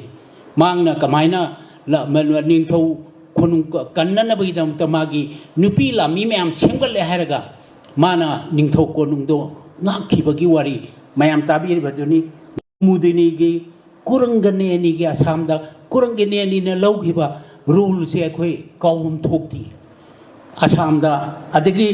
अखोईगी कइनो मरु बिरंगोलना सोइना खंबिरंगनी जानदेवी त्रिपुरादा माना लौगिबा मणिपुरी नुपी मागी रोल अदुगो कासारदा इंदु प्रभा माना लौगिबा मैतै नुपी ngakतनी को आइना पंजरिबसे अदगी इवन बांग्लादेश तबावा लीलावती एदना मतमदुगी मुस्लिम जमीदार मैम की मायोक्ता अखोईगी फिरान पायरे हरगा लांथियंगना खिबा नुपीने मैतै नुपीने अदुना मसी मैतै नुपीसी याम सोलेना अखोई कमाय हाइदोइनो मागी एस्पेक्ट अनीनेबा अखोइना अखोईगी नुपीसीदा अखोइना उरिबसे अदुदगी अमोक ग्रुप ओइना अमते यंग आइना ngasa हाइदोना इंडिविजुअल की वानी ग्रुप ओइना अखोईगी मैरा पाइबीगी इमा हिबेन सिंगजिबो तोंगान तोंगान बो वाफुंग दि लेरमगनी को अदुगा इमा मैरा पाइबीगी इमा हिबेन सिंगजिबो अखोइना सोलेना कमाय हाइदोइनो नुपी लांद सरुक याखिबा अखोईगी इमा सिंगदुबो अखोई सोलेना कमायना कोई हाइदोइनो अखोईगी लेकाय लेकाय द सतपियो इमुंग इमुंग द सतपियो अखोईगी पाबुंग दगे अखोईगी इमा ने हेना अखोईगी थौदोक वाथोक थोरकु मतमदा अचौबा थौदांग लौरिबनी लुहोंगबा इमुंग अमगी लुहोंगबा मतमदा श्राद्ध कर्म थोरकु मतमदा धर्मगी ओइबा कैनोमा थोरकु मतमदा मपागी वारेबना यापोंतिए नुपीदा ममादा हंगु ममागी करी वखल लगी ऐसे मसी ममागा तानरगा लोई तौबा ngakतनी नुपी स्ट्रांग कैनोनी इमुंग अमदसुको मागी रोल से अखोइना यामना हंधरे सप्रेस तौरे ना अखोइना लौबा याबा ngak लौबा याद्रियाबा इमुंग अमगी अखोइगी धर्मगी रिचुअल मयामदा फेस्टिवल मयामदा मरुओइबा थौदांग लौरिबसिबु नुपी नत्रो अखोइगी इमा नत्रो मसे अखोइना कौबम थोक्ते मागी रोल से यामना चावे असिगा लोइनाना मैतै नुपीगी यामना इमेज ऑफ सेपरेशन आइना ngasa हाइजरिबा टेंडरनेस अमा लैबदो अखोइना मदु रिफ्लेक्ट तौ लाहरावबदा खंगदे अदुगा कैनोदा खंगदे अखोइ रिफ्लेक्ट तौरिबनेबा लाहरावबदा खंगदे अदुगा अखोइगी रासलीलादा खंगदे याम टेंडर ओइबा मैतै नुपीगी मागी कैनोदुनी मदुइदा उरिबसि मसिगी हिस्टोरिकल बैकग्राउंड लेबा अखोइ मसि येंगदबनेबा मयाम सायोन तरेट की वारी ताबीरे सायोन की वारी मोइरांगी खंब थोइबी की वारी लिंथोइ अदुगा तोनु लाइजिंग लेंबी की वारी हाउब कोनु की वारी मयाम ताबीरेबा अदगी पौ फौइबी इदो पिदोनु की वारी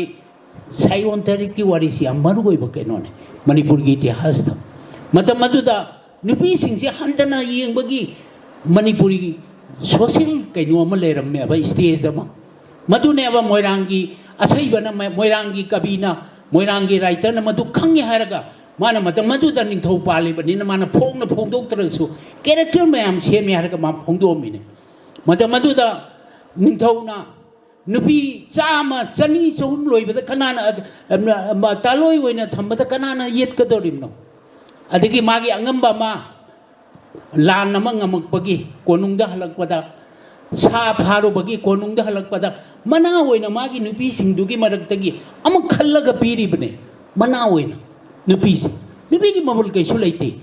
nupi gi complaint kaisu leite matam mamagi kainone yengbiyo akhoi gi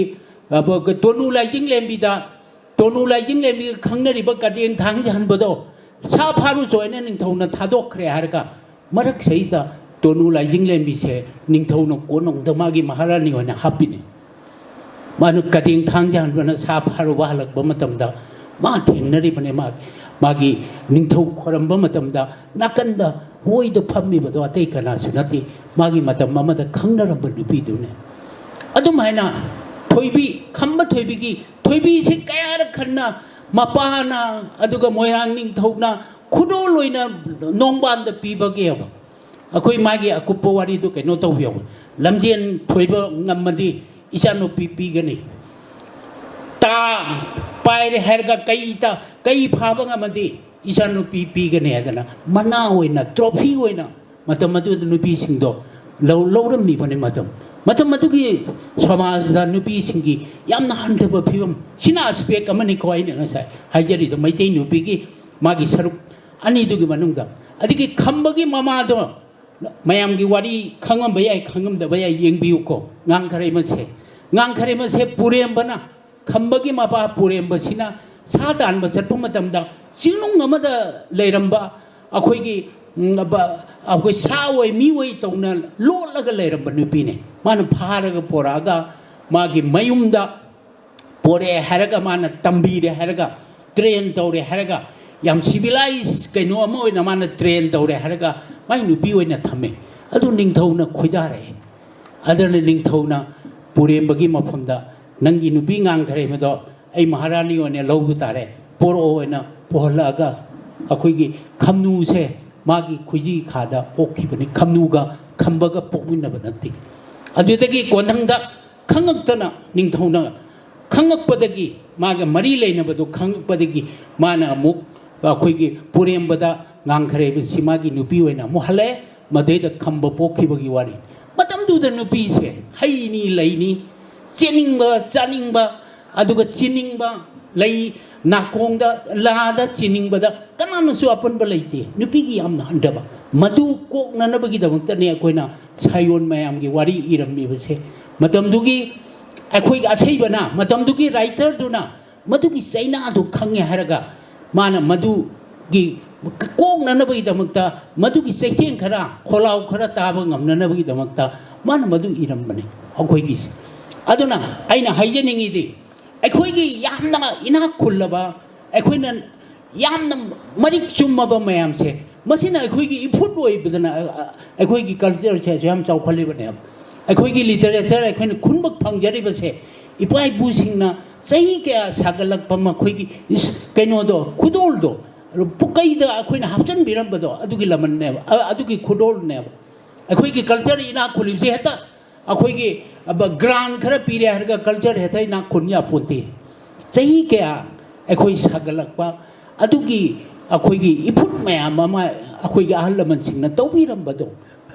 अदुगी मपाना अखोइ मसीगी canoe सी अखोइ तौरकपनेना आइना लौजगे आइना लोइसनजरपदा आइना हाइजरी खुदिंगमक पुंसीदा थेंगनरिबा समाजमदा थेंगनरिबा खुदोंथिबा पुनमक से disguise it was a boon in disguise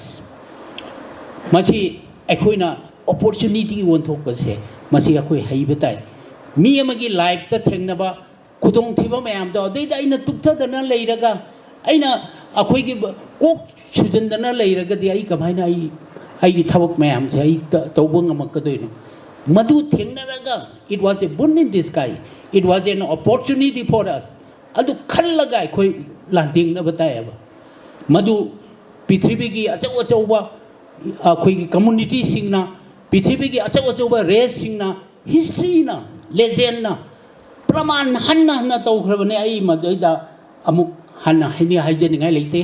aina loisinjarak pada haijani ngi manipur gi anau manipur gi kwaidagi hena Southport literary products है अखोई golden period of Manipuri literature ना इन कौजरी मसे golden period से Manipuri literature की golden period से modern period की अतई मतम दनते 1970 दगिना 19 कन्यो भाव से 2000 भाव से सही कुंत्रा से की मनुंदा मणिपुर की literary production creativity से क्या वांगे से नो येंग बियो मतम सीधा मणिपुर दा थोक प्रॉब्लम अमदा लेत्रे इशू अमदा लेत्रे इंडिया दा कोई मार्च तोरे 1949 दा अदगी इंसर्जेंसी मैम अमा कोई थेंगनरे 1980 दगी मैरा पाइबी की यहूला 1980 दगी अदे दगी एथनिक वायलेंस ला नागा कुकी अदगी मैतेई पंग असिना चिंबा एथनिक वायलेंस लमदम सिदा मणिपुर दा अमुक द थेंगनरम दबा थौदोक मैम अमा हाइब थेंगनरे हाइब मतम से 10 ग्रब 30 years की मनुंग दने बट हाइब मतम से मणिपुर की क्वाइदगी हेना क्रिएटिविटी लेबा अदुगम मतम ने नीलकांत हाइगे हाइबिउ सोमरेंद्र हाइगे हाइबिउ बिनोदिनी हाइगे हाइबिउ अखोई की अनौब मणिपुर की अनौब मिरोल सिंह से मसी की खुदोल से हाइब 30 years की मनुंग द लोइनमक फंगबंग आउत मखोई की कैनो सिंह से अखोई की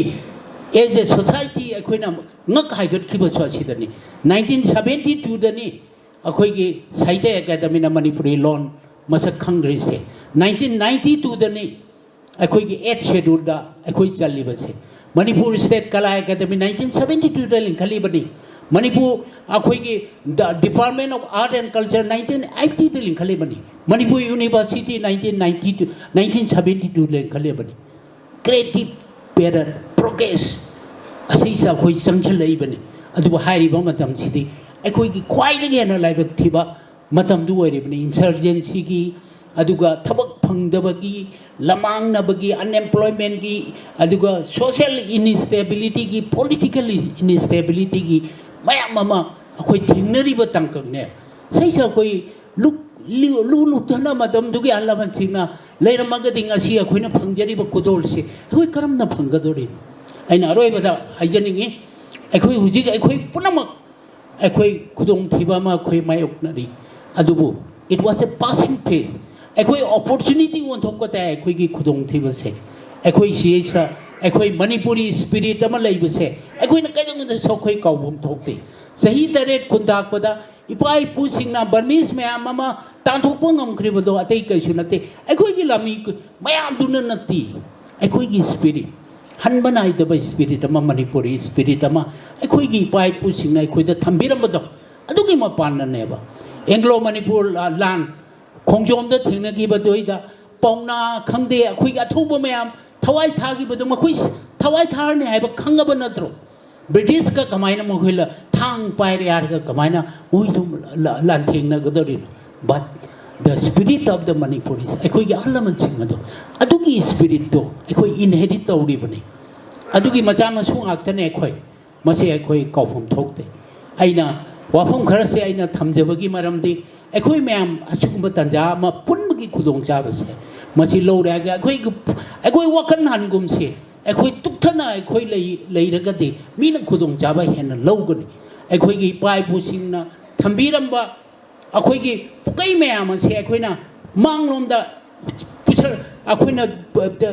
पूरे हरगा तुंगी मिरोल की दमकता अखोई हिंगदब यादबनी इमुंग अमदा हल अम लेगिदरगा अखोई इमुंग दु लेखा तारने ना अखोई करम आइना हाइदुनि अखोई लेहौरिबो मचा मसु सिंदुना इमुंग दो अमु मायोंग द बताई थेंग न बताई तना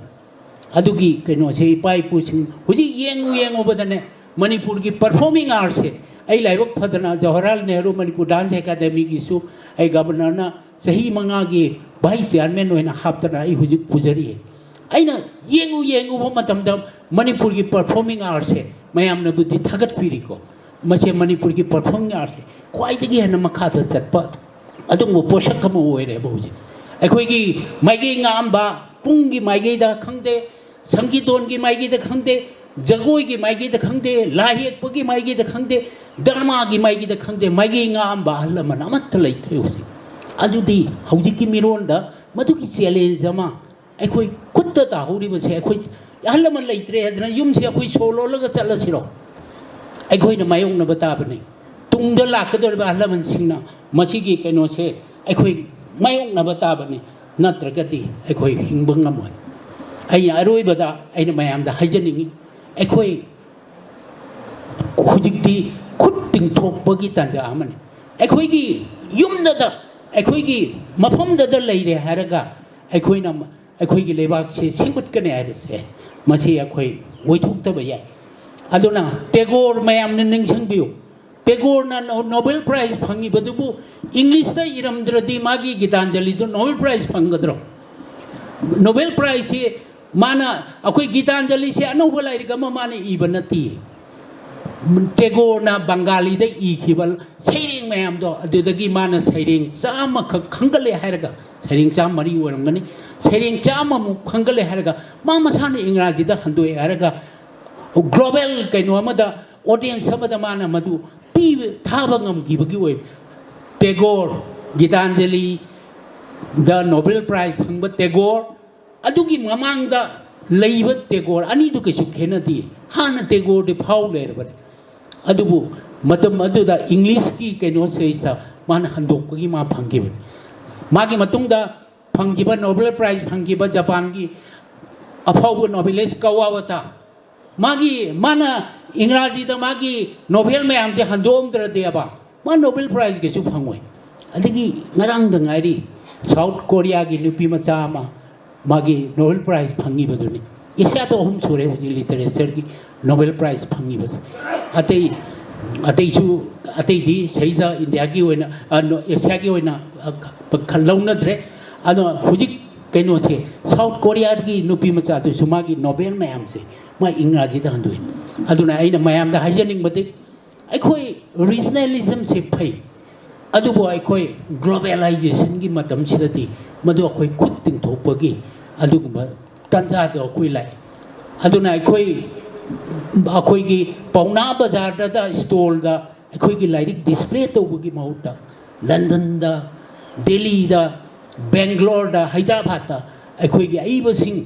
अखोई की राइटर सिंह की लाइरिक सिंह से डिस्प्ले तौबगी मतम दो अखोई योरे मदुना अखोई मसे इंग्राजी दा हंदोकपनि खंगदे बंगाली हेना मसिंग याम बंगाली दा हंदोकपन खंगदे हिंदी दा हंदोकपन खंगदे तमिल दा हंदोकप खंगदे अखोई मार्केटिंग जी याम संगे अखोई क्वाइदगी ना मन अखोई की सोइरि बसे अतै नते अखोई मार्केटिंग से याउदे अखोई अखोई की हैंडलूम की इमा इबेन सिंग सिना सही क्या मोइना वाना तौजरी बने अदो मार्केटिंग की केनो से आई वाले ना खंजे मीना पाम ना हनबा मीना पैकेजिंग फजनबा अखोई तौबा म संगे अखोई की लाइरिक सिंग सिचु मदुग जमाने मीना पाम ननबा मीना अट्रैक्टिव ओइननबा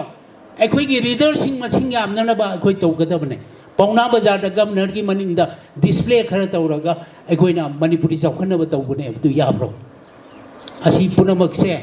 अइना अखोई इमुंग मनुंग मयाम फमिन्नरगा खन्नबदौना अइना वही हेंजन हाइम यावरगा सुमयाम नंगाक्पिगनी अखोई मसेन फननबगी दमकता अखोई खन्नबने हाइना अइ मदुमा थमजगे अदुना असिगुम्बा फोरम अमदा अखोई मयाम पुनबगी फोरम अमदा अखोई की अवाटपा अखोई की स्ट्रेंथ अखोई की वीकनेस खन्नबा हाइबसे मसी याम तंगाई फदबा पोर्सक अमने अखोई अदुना असिगुम्बा फोरम अमगी तंजास लौजरका अइना मसी खरा वाफुम खरसि फोंदोकचबनी अदुना असिगुम्बा यामना मरु ओइरबा कइनो सेसा अखोई मिट असिदा अखोई मसिबु तासन खोमजनदना स्पॉन्सर तौबिरिबा डॉक्टर इबुंगो मुनीस अखोइना कौबम थोकते मागी अचौबा रोल अमा लौए अदगी इबुंगो अखोई लेबिरिबा अखोई लाइरिक ngasai फोंबिखिबा अखोई मरुक मपांग मयाम दो हाना प्रेसिडेंट ओइबिरंबा मेघालय की अखोई इबुंगो अदगी मयाम अमा मणिपुर की मपान लेरिबा तोंगान तोंगान बा लिटरेचर की थौदांग लौबिरिबा कल्चर की थौदांग लौबिरिबा से अखोई कैनो से अखोई इकाई खुमनबम थोई अदुना हुजिक्ति मणिपुरी कल्चर हारगा अखोइना चिंफा पुदना डांस म्यूजिक धर्मा हाइना हाइबगी मतम नत्रे मणिपुरी कल्चर की सरकम ओरिबा लिटरेचर से मसिदा अखोई मिंग थमे हारगा अखोई की मरक्तगी नोंग नत्रगा नोंग Nobel Prize फंगबा इबसु सोइदना थोरपो ओइसनो आइदना आई सीदबो मफुगी मफमदा आई खरमजरी थैंक यू ओजाना मणिपुरी साहित्य अमदी समाजता तारिबा मैतै नुपिसिंगी टॉप टॉप सक्तम कया पुतोक्तुना थंबिरमबगा लोइनाना ममल यामनबा वाफम कया मरुम थंबिरमबगी थागतपा फोंदोकजरी ngasi thauram asigi athoiba mitunglen oina thamjariba ओजा professor Rajen Toijamba convener Manipuri language advisory board Sahitya Akademi बु वाफम खरा थंबिनबगिदमक्ता नोलुकना कौशिनजरी मणिपुरी साहित्य परिषद मेघालय की कुनमाथोई सुबा एनुअल कॉन्फ्रेंस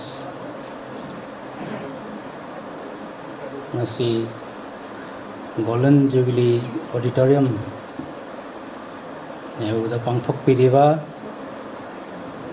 असिगुम कॉन्फ्रेंस असिदैदा सरुग याबिरिबा श्री लोंगजम जयचंद्र सिंह श्री साबम बीरमणि अगरतलादगी एल बीरमंगल मणिपुरदगी चोंगताम सुबदनी लोकेश्वर टोंगरम अमरजीत अदुगा मरुइना Masigi special invitee oina lengsin biriba Sri Rajkumar Ranjan Singh, former Minister of State of External Affairs and Education, Government of India. Amasung koigi hanagi Manipur Sahitya Parishad Meghalaya ki President ki pham pubiramba Sri Kabi hanmakta dai kai kuno thamjari aduga ngasi conference asibu mapung phananaba mafam kayadagi Manipuri sing lengbirakliba Agartala dagi Assam ki tongan parts sindagi Manipur dagi lengbirakliba ngasi conference asida saruk yabiri ba punam kuchu ai kai kuno thamjari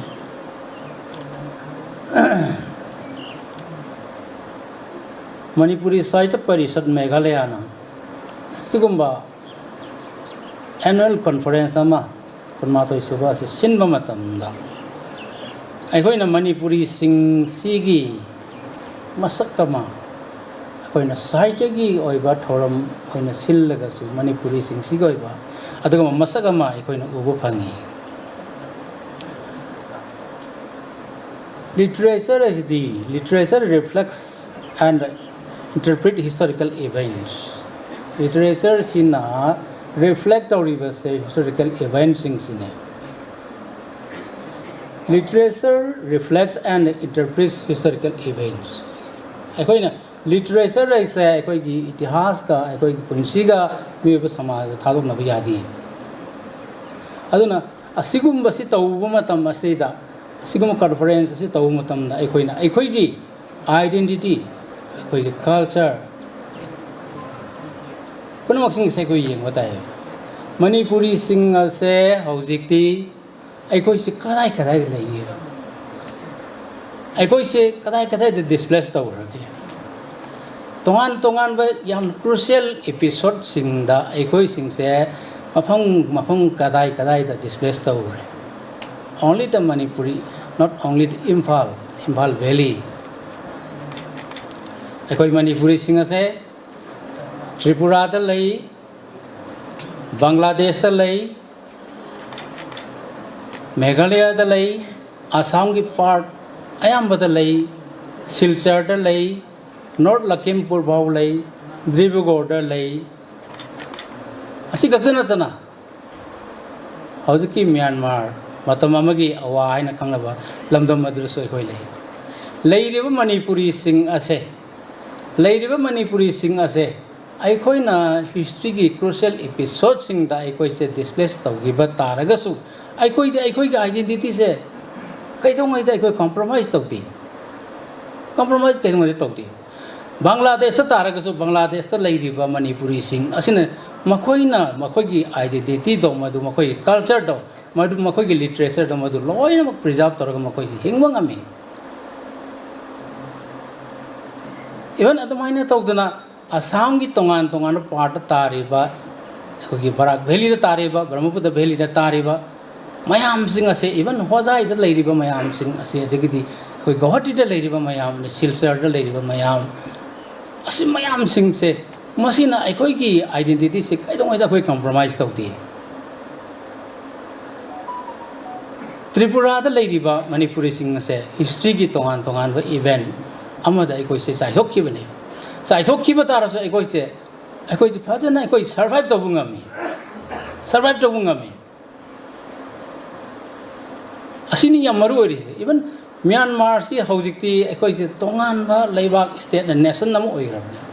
सिदी अखोई की Myanmar लेरिबा Meitei Singh से बावदा अखोई की identity से अखोई की मसी preserve तौने को हिंगमंगामे मदु करी किनो यंगबियो अखोई से अखोई की 1709 की मतुंग लाइबा अखोई की मणिपुरी सिंह मरक संख्या लाइबा बंगाली सिंह से खुदम हाइजगे हौजी बाबू परा है लेरिबा मफम मसिदा लेरिबा बाबू परा है बाबू सिंह दुगी थोलिनिको बाबू बेंगोली बाबू सिंह दो साहेब सिंह लोइन रखपा साहेब सिंह की हिसाब सुना नब लागमिनबा अदुगुम्बा बेंगोली सिंह अदुना सेटल तौगे मफम दु बाबू परा है सेटल तौगिबा बंगाली सिंह अदो मखोइदी हौजिक नोम नोम की सुम सिधरकना मखोइदी करमाय तौर अखोई मणिपुरी सिंग मरक से बंगाली की युम अहम मरी खतंगा लोई मुद्रे अखोइदी कदाई कदाई लेरसु अखोइदी कदाई कदाई लेरसु म्यांमार लेरसु बांग्लादेश लेरसु आसाम लेरसु त्रिपुरा लेरसु होजाई लेरसु अखोइना आइडेंटिटी से कॉम्प्रोमाइज तौदबदुना मरम ओइदना अखोइदी सुमुन मुते अखोई जाति मसी करिगिनो अखोई इनहेरिट तौरप अखोई मणिपुरी सिंगी मणिपुरी जाति की अदुगुम इनहेरिट तौरप इपा इपु सिंगदा अखोइदा इपा इपु सिंगना पिबिरेम स्पिरिट मधुना अखोइसे थादोक्तबदगी अखोइसे हौजिक फावबदा अखोइना हौजिक लैरिबा नबदि फावदा अखोइ लैरिना अखोइ सेटल तौरिना लैबु लैरबदी अखोइनबु लैरबदी मणिपुरी सिंगनबु लैरबदी लैरुरी मफम अद्रिदा अखोइगे साहित्य अखोइगे कल्चर अखोइगे आइडेंटिटी से अखोइ ngakna hingnabase masida अखोइ adum hone ngambasu ngamebo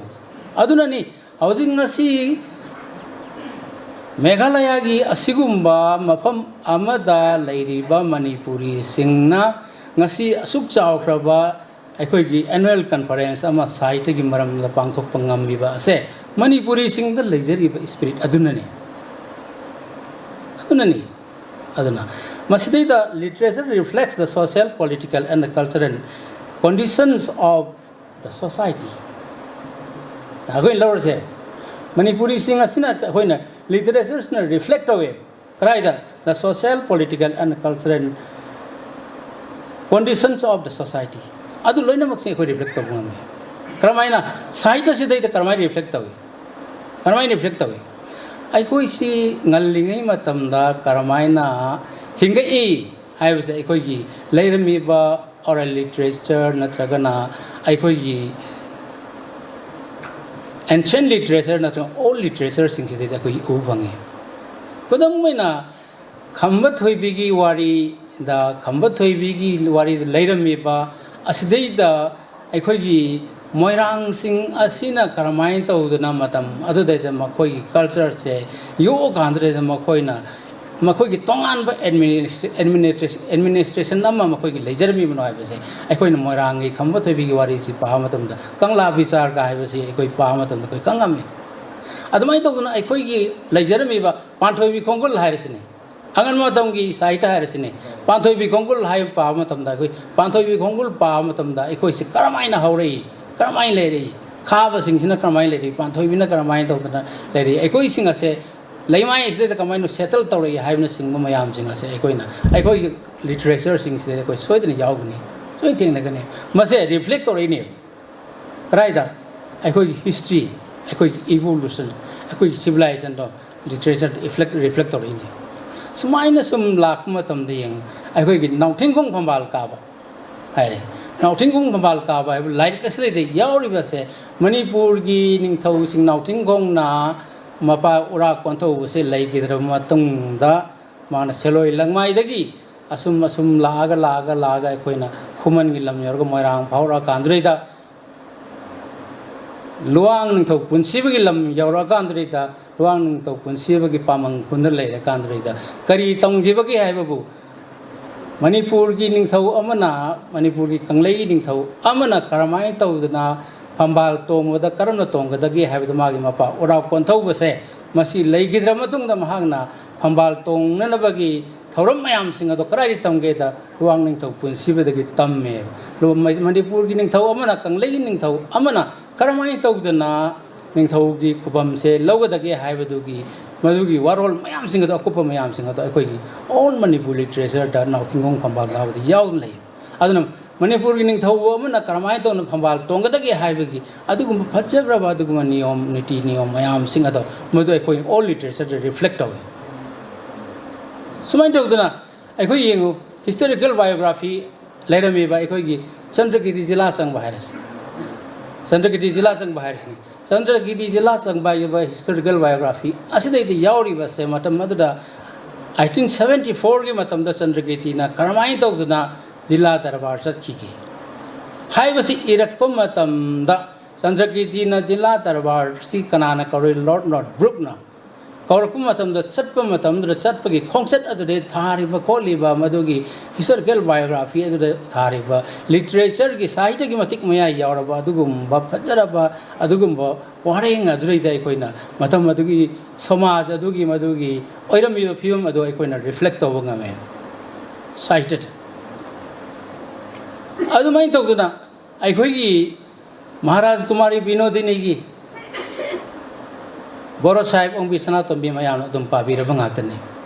बोरो साहेब ओंबी सनातोंबी पा महाराज कुमारी विनोदिनी ना बोरो साहेब ओंबी सनातोंबी से करी दगी करी वखल इरी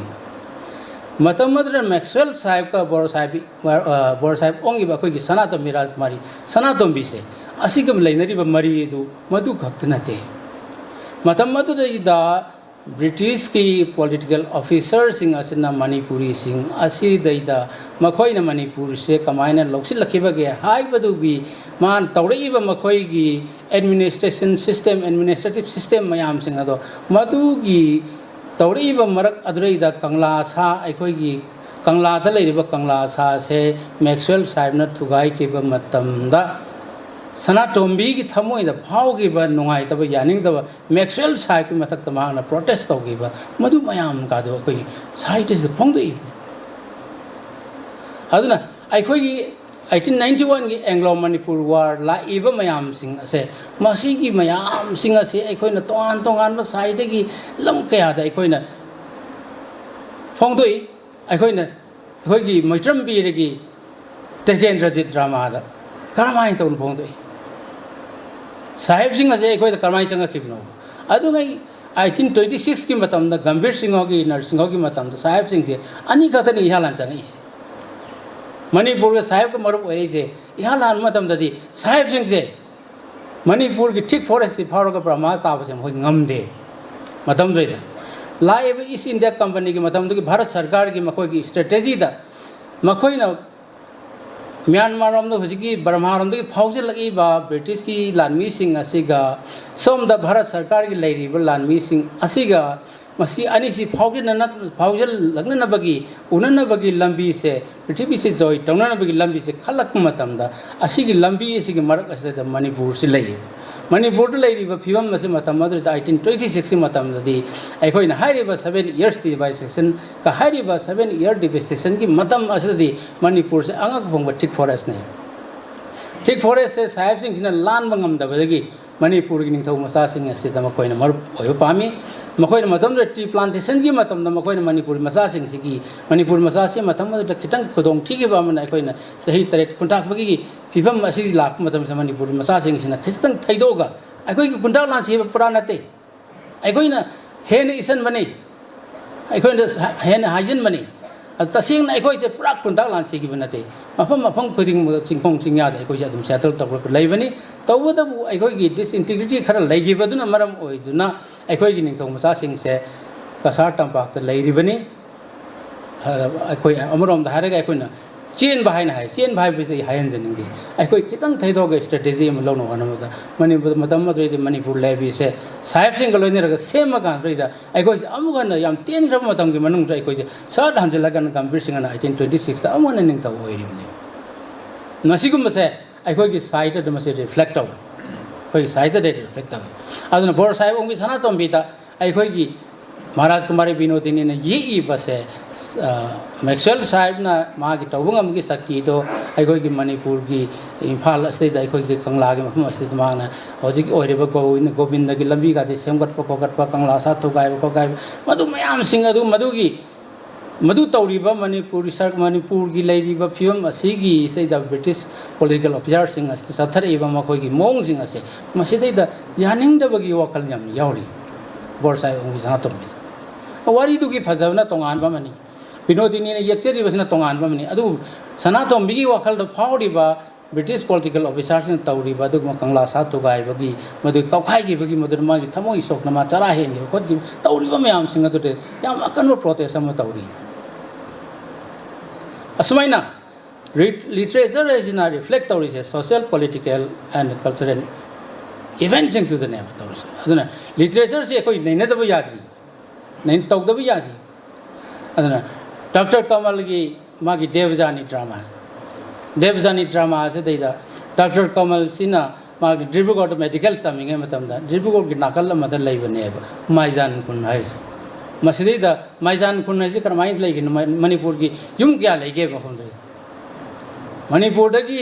डिस्प्लेस होगिबा मणिपुर की मतम जो डिस्प्लेस होगिबा युम क्या लेगे माइजान कुन है डिब्रुगढ़ की मेडिकल कॉलेज से खरा लाभ चलग अस्तन चलग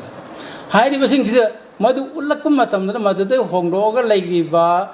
मधुरैद लेगिबसिंग अतो मतम मधुकी मणिपुर की लेरिबा फिल्म मणिपुर की समाज लेरिबा अमांग असेंग खाइबगी अदुगुम्बा यामना यामना अचौबा अदुगुम पल अदुदगी मखोई सिंग से होंगा अदुद लेखिबने मदो डॉक्टर कमल देवजानी ई मतम यावरे अदुना देवजानी ई मतम यावरे माकी माधवी ई मतम दा अखोगी सिलंग यावरे ngasi ekhoi lepi mafam se Dr. Kamal ki madhavi i matam yaure mayam puna man khangbiramgani silangi dress haina piece masa ma yaugani madhavi hariba whole novel de mayam khokhoba pabirabani adu mahagna madai da yeglai ba silangi dress haina yelak matam da silangi dress haida yauri bisdi biren ga dhiren ga na sumna dagi Dibrugarh dagi medical tam halakana silang lam yeng sangak pagi ऐसे मगुम बने मधु माधवी की चावरबा माधवी की फजरब novel अदुरगी सिलंगी dress है तोंगाना खाइदोग thumb याय ऐसे Moina मधु मानव सिलंग असैदा अखोइना लेरमेबा अखोइगी मतम अदुगी मियोइ सिंगना सिलंग असैदा करमाय तोगना लेरम खोलम हाइबना सिंग मयाम सिंग अदुगी मरम द मागना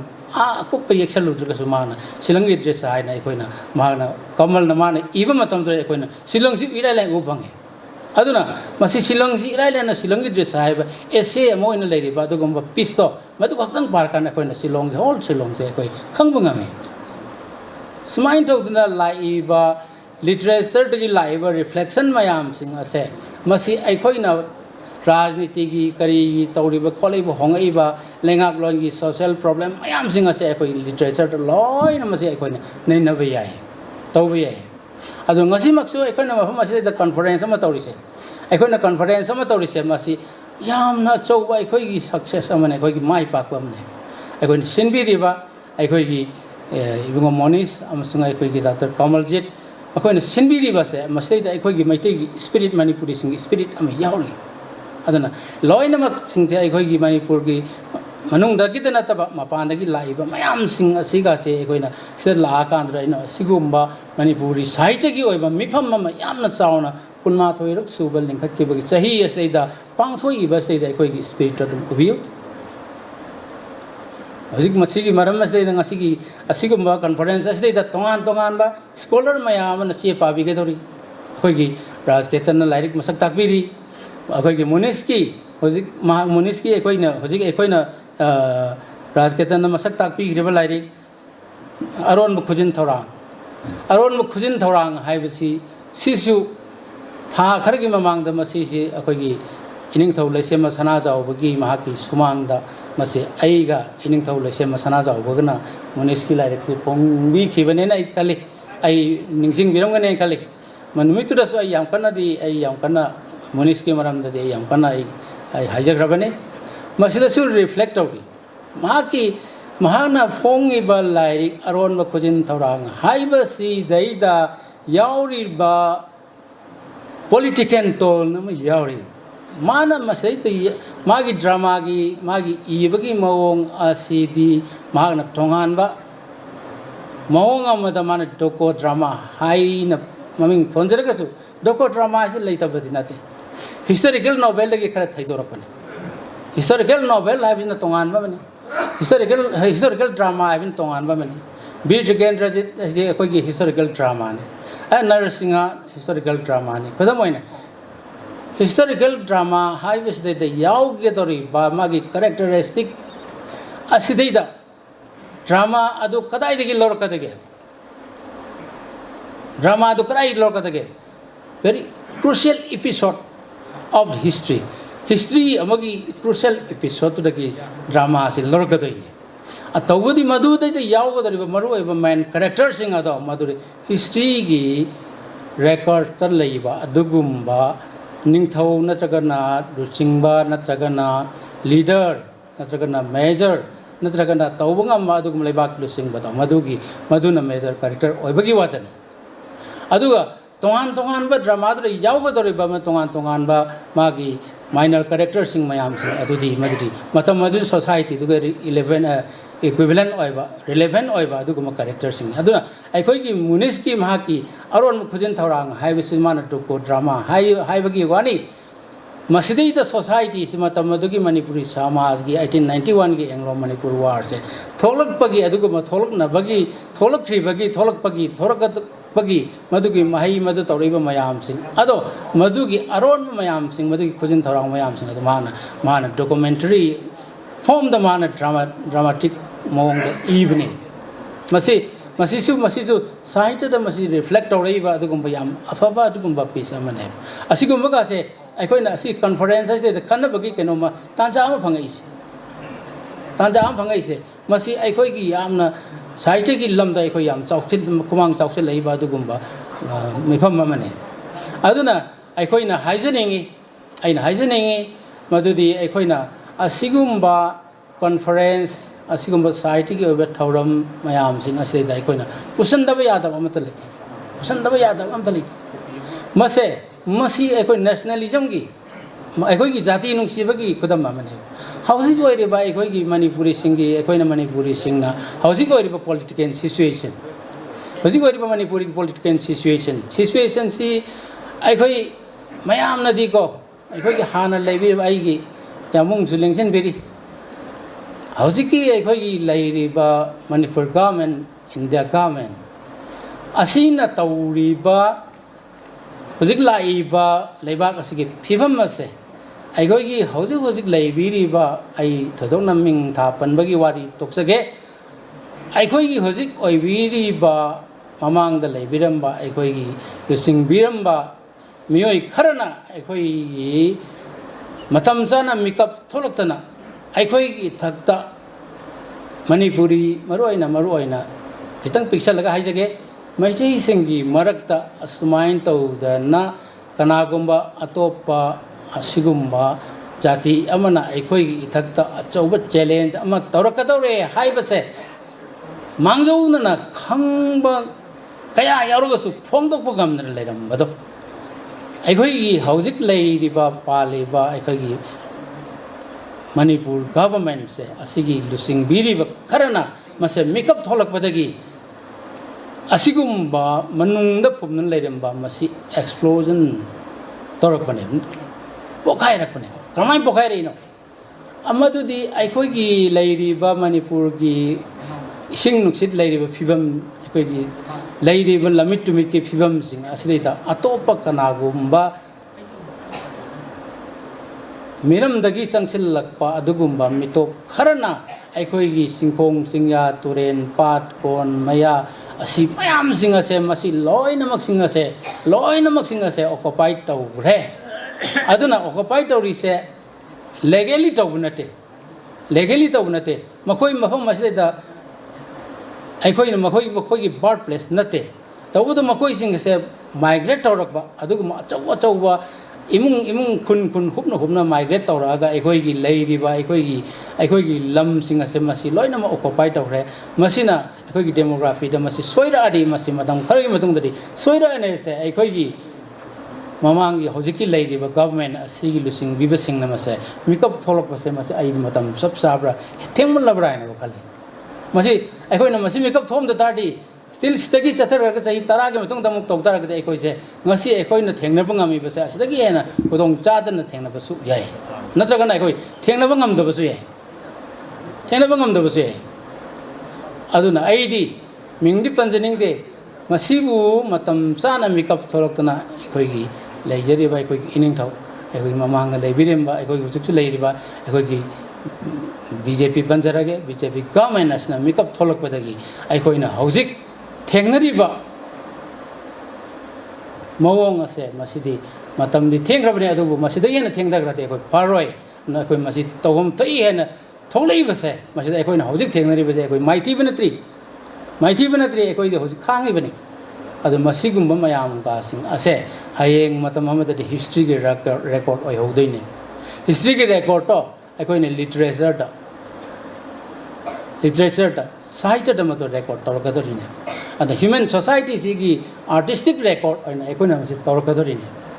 मसी मयाम सिंग असे अदन एकोई साहित्य तौबिरिबा साहित्य सुबिरिबा कवि सिंह पोइट सिंह ड्रामेटिस्ट सिंह नॉवेलिस्ट सिंह एकोई पुनमंगना मणिपुरी सिंह असेना असिगुम मयाम सिंह असे सोशल इश्यूज मयाम सिंह असि बावदा एकोइना साहित्य पुसिलगा नैनबा याय तौबा याय अदुना एकोइना हौजिक एकोइना कावरोय तौबुदि एकोइना ngasi तौरिबा सिगुम्बा असिगुम कॉन्फ्रेंस असे एकोई मेघालय दा ngasi तौरिबा से मेघालय दा ngasi एकोइगी साहित्य परिषद मेघालय ना पांगथोक बिरगा तौबिरिबा असे मथंग चही दा ओबि याय नत्रगा यामना मथंग चही यौदबसु ओबि याय अमुसु तौबा याय एकोइ खन्नबा याय अमुसु नैनबा याय मधु एकोइना साहित्य अकादमी की थ्रू दगेसु मधु की तोंगानबा मधु सिनबसु याय साहित्य अकादमी है ना भारत की साहित्य अकादमी ना मिनिस्ट्री ऑफ कल्चर की मखाद लेरिबा भारत की साहित्य अकादमी हरिसे मसिनसु मसिगी एकोगी मणिपुरी साहित्य परिषद मेघालय का खुसनरगा तुम पांगथोकपा याय सिम्पोजियम तौबा याय सेमिनार तौबा याय कॉन्फ्रेंस तौबा याय तोंगान तोंगान तौबा याय मधुगी खुदोंजाबदुसु एकोई लेबा याय अदुना आई हाकु ngasi asigumba kunmathoi suba conference asidi saru yahan biribase sahitya academy gi adugumba thodang ama ina laurubagi asigumba pham asidi dai saru yahan bibane ne laujai aduna sahitya academy na piriba asigumba ekoi gi sahitya gi tongan tongan program sing ase meghalaya da hanasu tawdi tawgrabani 2017 की मतम अदायदसु तौरबन आई अमुकसु लाक्चरमे हंदक लाइसिगा अनिरक सुबनी हंदक लाइसिदी मुनिसना मुनिसका आइगसी एकोगी भगत की through दगी एकोई एनिसे खंगनगी बने Guwahati the खंगनगी बदगी मुनिसे सुमाइ तौना साहित्य अमसुं art अमसुं culture दमसे थवाइ याम जावबा मिसकने हैबसे आई खंगकी अदमाना Imphal लाकान like फोंगी अदमा साहित्य की through the महाना मागी अपोक्पा मागी Navchandra Sissu Manipuri इसैगी जगोईगी art की लम से यामना थवाइ यरमबा दुगुम मिसकमने अदुगी मतुंग द लापसे मुनिस ऐन थेंग मतम सिदे द मावा मसी असिगुम अचंगबा मी अमदि अखोई मणिपुरी साहित्य के सिंग पोगले हाइबे ऐन खनगी अदो खनबगा तौथरपा महाना यामना कुइदना मांगोन लेरिबा मतिक मगुन सिंग अदो मा फोंदरपा होगी मेघालय आजते माना चावरबा सिगुम कॉन्फ्रेंस अम सिनबंगामे मसे सुनतगी मुनिस की नते मेघालय की नते for the sake of Manipuri जाति की तम मणिपुरी साहित्य की तमकनी अदुना मतुंग दसु असिगुम्बा सी एकोई तौबा याबसे साहित्य अकादमी की माइकैदगी सु तौबा याब्रा एकोई येंगसी खनसी अदुगा हौसिक ममांगी थाखरगी ममांगदा एकोई गुवाहाटी दसु आई एकोई ओजाफुरी थाबम बिरमनी लेंगसेमबेरी भगत लेंगसेमबेरी एकोई मणिपुरी साहित्य की परिषद आसाम की खुसमनदना एकोई मणिपुरी पोएट्री मीट्स तौर तारीख मरी लाकदोरिबा नवेम्बर की मरी दसु होजाई दसु ग्रामालोक की प्रोग्राम अमा तौबनी ग्रामालोक आइदी आइसोलेट ओइना लेरिबा एकोई की मफम अमदा नत्रगना तोंगानबा जाति अमन खुंदारिबा मफम खितंग अदुगुम्बा रिमोट एरिया अमदुरैदा लेरिबा लिटरेरी टैलेंट लेरिबा अदुगुम्बा साहित्य पामजरिबा लिटरेरी टैलेंट लेरिबा मिसिंग अदुगी मखोई सिंग अदुगी मफम अम थीबनी ग्रामालो वैसे लाकदोरिबा नवेम्बर 4 सेदा होजाइदा पांगथोकनी सुमाइ तौदना त्रिपुरा दसु ओजा बिरमगोन यावबिरी ममांगी चहीदा त्रिपुरा दसु सेमिनार क्या तौग्रे सेमिनार अनि हुम तौग्रे सिलचर द तौग्रे मणिपुर दी यामना तोइन तौग्रे अदुबु लेरिबा एकोई तोंगा तोखाय तारिबा मणिपुरी सिंग आसे आसाम की पार्ट तोंगान तोंगान में ओइरसु होजाइ द ओइरसु देगी सिलचर द ओइरसु तगना गुवाहाटी द ओइरसु एकोई मसे मसिगुम सिंग आसे एकोई याम तोइन तौबा संगे मसे सुमना दगे एकोई इराइ लाइन साहित्य की सभा अमनिन लौबियाति मणिपुरी सिंग की पुंसी की मसक से मसी फोंदोकनब ताप याननबगी दमक तुम चथप थौरम अमनी आइना एकोइन लौब याय अदुन ओजाबिरमनी द हाइजबनी गुवाहाटी दसु तौसीना ओजाबिरमनी द याम कन तकजबनी ओजाबिरमनी याम थुन सिलाने नै दिथाजै ओजाबिरमनी ना हे हाइबिरपद आई सोइदन तौनन बाई थरांग तौजगे अदुन मथंगदि मसी मेघालय की सिगु मफम मसिदैदा ꯑꯩꯈꯣꯏ ꯃꯦꯘꯥꯂꯌꯥ ꯃꯅꯤꯄꯨꯔ ꯁꯥꯍꯤꯇ꯭ꯌ ꯄꯔꯤꯁꯠꯅ ꯁꯤꯟꯕꯤꯗꯨꯅ ꯑꯆꯧꯕ ꯁꯦꯃꯤꯅꯥꯔ ꯑꯃ ꯇꯧꯕ ꯌꯥꯅꯅꯕꯒꯤ ꯂꯝꯕꯤ ꯑꯃ ꯑꯩꯈꯣꯏ ꯊꯤꯃꯤꯟꯅꯁꯤ ꯑꯗꯨꯒ ꯑꯩꯈꯣꯏ ꯑꯁꯨꯃꯥꯏꯅ ꯇꯧꯗꯅ ꯃꯅꯤꯄꯨꯔꯤ ꯖꯥꯇꯤꯒꯤꯗꯃꯛꯇ ꯑꯩꯈꯣꯏ ꯃꯅꯤꯄꯨꯔ ꯁꯥꯍꯤꯇ꯭ꯌꯒꯤꯗꯃꯛꯇ ꯑꯩꯈꯣꯏꯅ ꯁꯦꯕꯥ ꯇꯧꯕꯁꯦ ꯃꯁꯤ ꯑꯩꯈꯣꯏ ꯌꯥꯝ ꯃꯇꯥꯡ ꯆꯥꯕ ꯃꯇꯝ ꯆꯥꯕ ꯑꯃꯅꯤ ꯍꯥꯏꯅꯁꯤ ꯋꯥꯍꯩ ꯈꯔ ꯍꯥꯏꯔꯒ ꯑꯩ ꯄꯨꯝꯅꯃꯛ ꯈꯨꯔꯨꯝꯖꯔꯤ Thagachari Oza Professor Rajen Tojamba,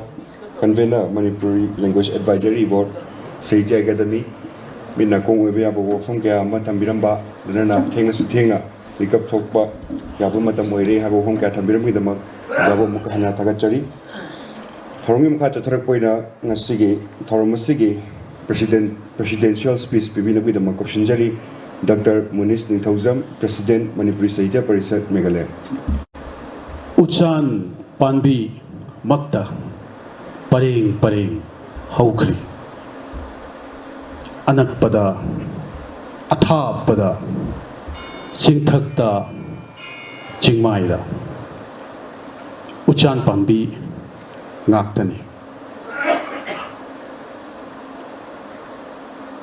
Mitna Ubada Mityeng Tam Kriba Lamdam Adu Pauba Uchan Panbi Haukri Marak Marakta Kampoksham Ama Anidam Lanna Lanna Uchan Panbigi Marumda Lady Mafamda Chingtaktagi Thak Naina Chentarapa Ifutki Nungshiraba Konjelna Pukningbu Sumhatli Aduga Amaromdana Amok Gingshin Kibada Yum Kai Pura Dolan Larik Tambam Sang Natya Mandirna Lengi Asigumba Prakatigi Ningthi Zaraba Amashung Khusemgi Fajaba Animak Punduna Mapam Amada Yenge Hairadi Madu Shilongni Mayam Punamupu Taramna Manipur Sahitya Parishad ki Maikei dagi Shillong da Okchari Hojiki Wahi Kharsi Aigi Wahi Nate Hojiki Wahi Kharsi Dr. Kamalgi Madhavigi Upanyas Tugi chapter Amakak Shillong da dedicate tauba Adudagi Suma in excerpt oina Mayam da Thamjabani Aduna Shillongda Lebiradi Shillongda Lakbiradi Nokpiyu Harau Tayamna Lebiyu Nungaina Lebiyu Mikup Kharada Oirabasu Aham Maktada Nasigi Chief Guest ki Amham election Biriba Oja Rajen Professor Rajen Tojamba Convener Manipuri Linguist Advisory Board Sahitya Academy. Thank you, sir. Wajana Akoigi Nasigi Manipuri Sahitya Parishad Meghalaya gi 21st Annual Conference ta Chief Guest Ebibagi Damak Yabirapagi Damak Achit Bakaya Kaithok Piduna Guest of Honor Waja Sri Longjam Joy Chandra President Manipuri Sahitya Parishad Imphal Wajabusu Thagachari Waja octogenarian ni Taudabu Ngarang Bus Dagi Kumakpadati Gari Dagi Kumakpadi Wajana Kwai Dagi Haksang si Tekna Harau Tayam na Kumay Koidi Pakatsaru Didu Yam Harauna Yam active when Hojik Sudum Pungani Hum Sure Dice the Pumise No Pussy Ozani Hen Heli Harau Tayam the Labuseko Thagachari Loinana Manipuri Sahitya Parishad Imphal gi team moina lengbire iba akogi General Secretary Dr. Elangbam Priyobrata Singh, Assistant Secretary Dr. L. Rameshwar Amashung, Member Yambem Tombi Devi. Guest of Honor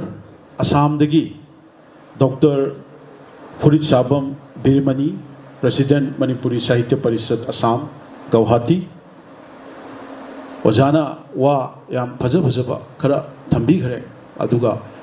Khasi Hills amasung Shillong da lebna Khasi gi oiba koigi culture khara su poroktana banner da su Khasi gi keno khara ibiyo na hai tawudu paukhum oina oja Khasi gi di masagi alphabet script si leite moi English oina seasonal aduna thariba English sisu dum Khasi ne lowi be yai tawdabu akoina makhoi gi oina maronda mamang da ka u kaina moi gi maron khra sinaba amasung moi gi si Thomas Jones ana Wales ki missionary amana 1840s ta laki bu matamda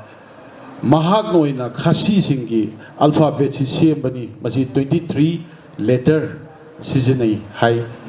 English ki alphabeti dum oiba admaina tawbuni oja aduga ani subada ngasi ojana oja mayamda koina lengyan yalibase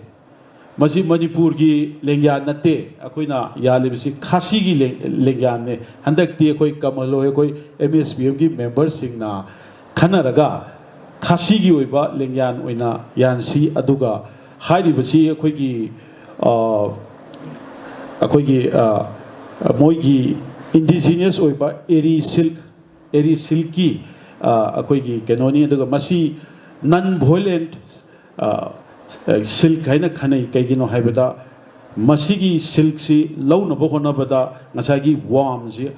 hatok tabida adum lokthok yaba adugum bani haina moi kanna promote tawi non violent silk eri haina ko ada oja Birmani ga Guwahati dagi loinarakpa team akoigi MSPM gi su member adum oiba Maisnam Bhagat Thaunadam Sam amusung Hidam Dolen hojik waida makoi ani changakpai ui adubu makoi di Shillong da lakpagi akoigi chanabi amasung nungai basi khangbanina harau temna nok tana dum lai am nungai chei pung ahum jani le ju dum yamna harau tem lakpi bai tamak Guest of Honor Oja Sri Bir Mongol President Manipuri Sahitya Parishad Tripura Amashung Mahaka Luinana Lapibo Oja Konsam Atul Sinha Assistant General Secretary Ko Meghalaya Manipuri Sahitya Parishad Tripura Oja Busu Taramna Oksari Amashung Wahi Bhajabat Thambibai Amuta Thagachari Guest of Honor Srimati Chongtham Subadani, President, Laimarol Khorjai Khol Laikol, Ojabusu Taramna Oksari Aduga Ojana Takbikiba, Amasung share to Wikiba, message Amasung thoughts Mamdu Akoi Not Toxinjari, Aduga Nasi conference the Nankiba, Degi Haibikiba suggestion to Wikiba Singsi, Akoi newsletter oina. Iraga loi tholakini oja aduna mayam na habi gibjo koi full time video record tor transcript toraga masi mayam gi mawang da amuk koi kudol tamjage newsletter oina aduga ojaga team oina lakpiba Guru Aribam Ghana Pyari Devi General Secretary Lekol special guest thank you so much oja Ghana Pyari si ai laioi khraba ai babungna thabak tawramba office tu da mahaksu thabak tawraga kui trimnima retire tawba duga akoigi Songen Drama Division hojikna Center for Bureau for Communication haina hojik Imphal da su branch leibani yam nungai jai ojana lakpiba unaba ko oja N Ranjana ji ai sak kauthok chore waru buya de oja ji oja Meghachandra gi better half ni have je oja hoida ai thaina mehroli gi flat ga lakse gram ni garang ꯑꯩꯅ ꯎꯈ꯭ꯔꯦꯗꯤ ꯈꯜꯂꯒ ꯀꯥꯎꯊꯣꯛꯑꯗꯨ ꯉꯁꯤ ꯑꯣꯖꯥꯅ message ꯇꯥꯔꯦ ꯑꯩꯉꯣꯟꯗ ꯇꯦꯛ ꯀꯤꯌꯔ ꯑꯩꯒꯤ ꯅꯣꯏ madam ꯆꯠꯈꯤꯕꯅꯤꯀꯣꯅ ꯑꯗꯨꯅ ꯑꯗ ꯑꯩ ꯈꯪꯖꯕꯅꯤ ꯋꯦꯜꯀꯝ ꯑꯣꯖꯥ ꯁꯤ ꯑꯩꯆ ꯅꯂꯤꯅꯤ ꯑꯩꯈꯣꯏꯒꯤ ꯂꯩꯀꯣꯜꯒꯤ ꯃꯦꯝꯕꯔ ꯂꯣꯏꯅꯅ ꯑꯣꯖꯥ Houbam Chitra Devi madam thank you for coming ꯑꯣꯖꯥ ꯀꯦ ꯒꯪꯒꯥꯔꯥꯅꯤ ꯗꯦꯕꯤ ꯀꯣ thank you for coming guest of honour Sri N. Lokeshwar Singh, President, Manipuri Literary Society, Imphal. Oza, thank you. Wahi Pajabakra Tabiki Bagi Damakta. Thank you so much. Yawi Bagi Damakta. Guest of honor, Sri Tongvam Amarjit, President Sathaulup, Manipur. Amarjit, I was really impressed with your speech. Yamna, Taunalina, Degi Yamna. Pajabajaba point kra thambi khare adu ichil naw koi punna hena kari kari tawi abage habidu khanasi amasung mahaki team mayang lambam utam secretary Sathaulu welcome utam na yamna thawai yauna video amasung record logui boida muksasu thagachari special invitee masamak yamna chinba yamna hoji hojiksu akoigi meeting mathang leira phauda request tawjurubada sarna maitei community gi oraga aina mafam silong sida laga munis kedubagi yauroi dawno ai soidana yaugani haraga laaga pura ojana fully yaudana lebiba oja Dr. Rajkumar Ranjan Singh, former Minister of State for External Affairs and Education, Government of India. Tabudabu Ojazi Aidi, more than a politician, he is a learned man and a writer. Ojagi Hojik Anuba Larik Amasu Manipur Kingdom Gimatanga, Hojik Hong Dogi, Hojik Ready the Lairabani, Ojada best wishes Pijari, Madugi Damakta, Hogi Luinana. Oja Naurem Ahanjao, Secretary Cultural Forum, Jabusu invite Lakpi Bagita Makta Thagachari Aduga Hojai Degi, Lairen Lakpam Surti Kumar, Amasung Oja Lairen Lakpam Ubi Bejointi. Welcome, thank you, Mahaki Michanupa Saibasu Yauriko. Thank you so much, Hojai Degi. Gari Taura Nuaina Dum Laini Pung Mangata Ruksi Yam Nuaina Harauta Yamna. Thank you so much.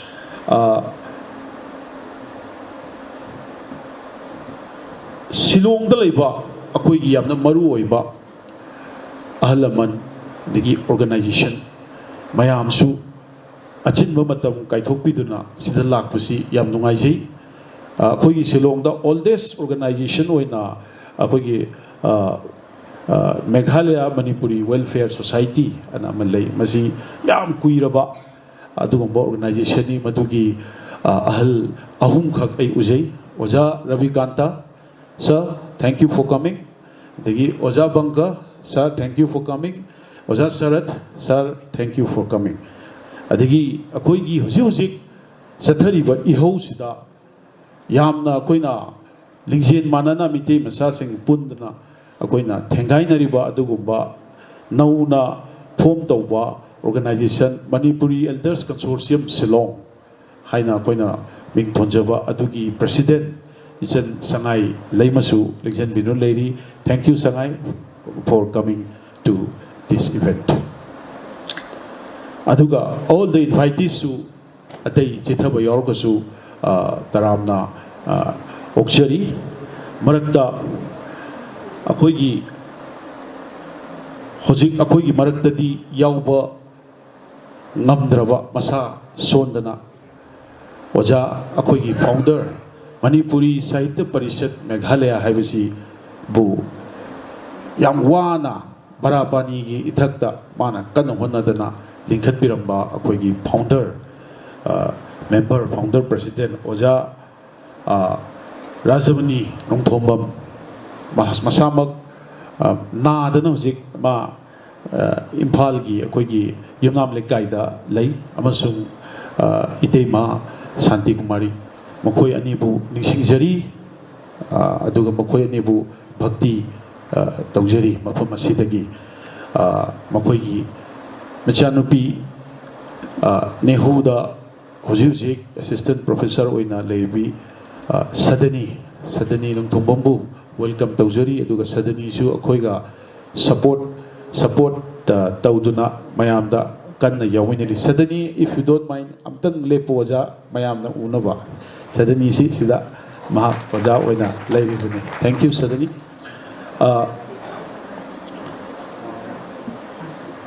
Oja Chirom Rasketan,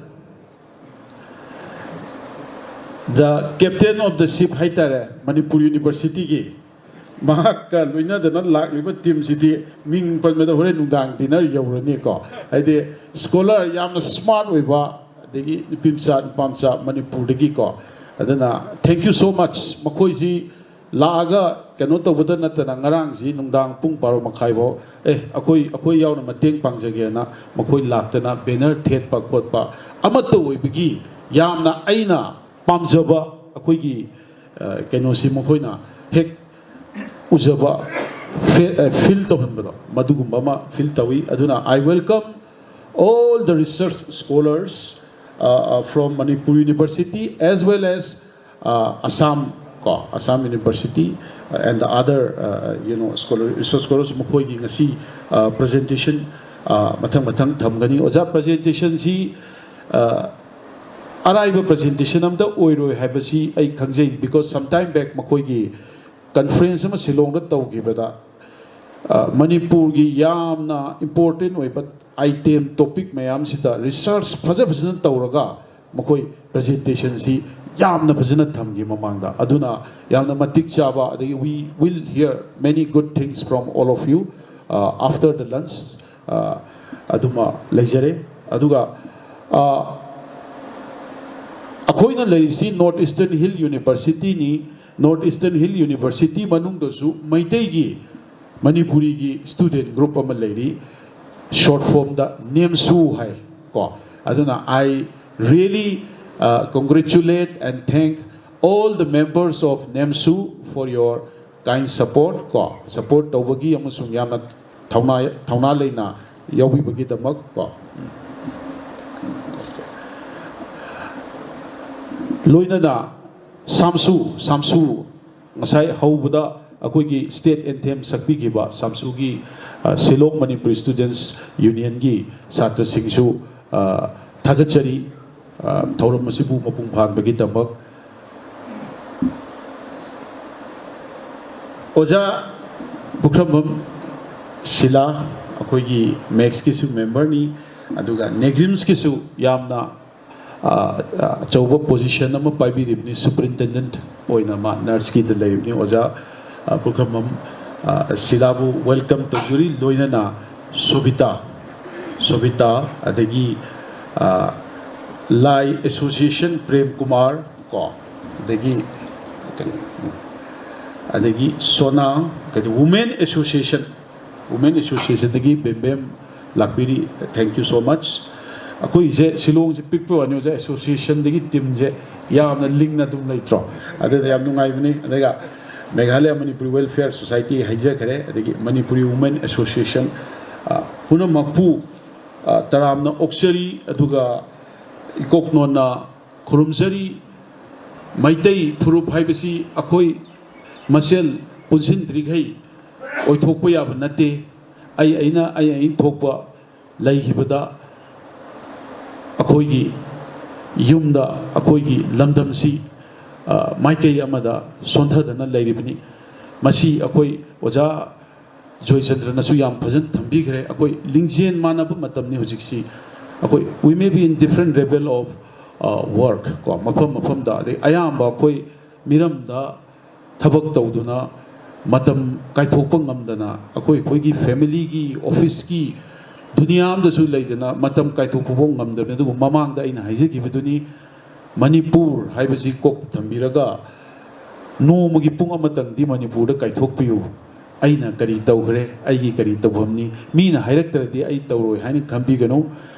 each of us akoi amamam se satra oigera working class oigera akoi loinmak यामना Maru ओइबा यामना important ओइबा member नि मैतै अमगी मैतै मचा अमा ओइना हाइबदु आई थमजगे आईगी speech से यामदि सांगम बने दुबु चाक की मतम से हेलक बनिना आई तेंतक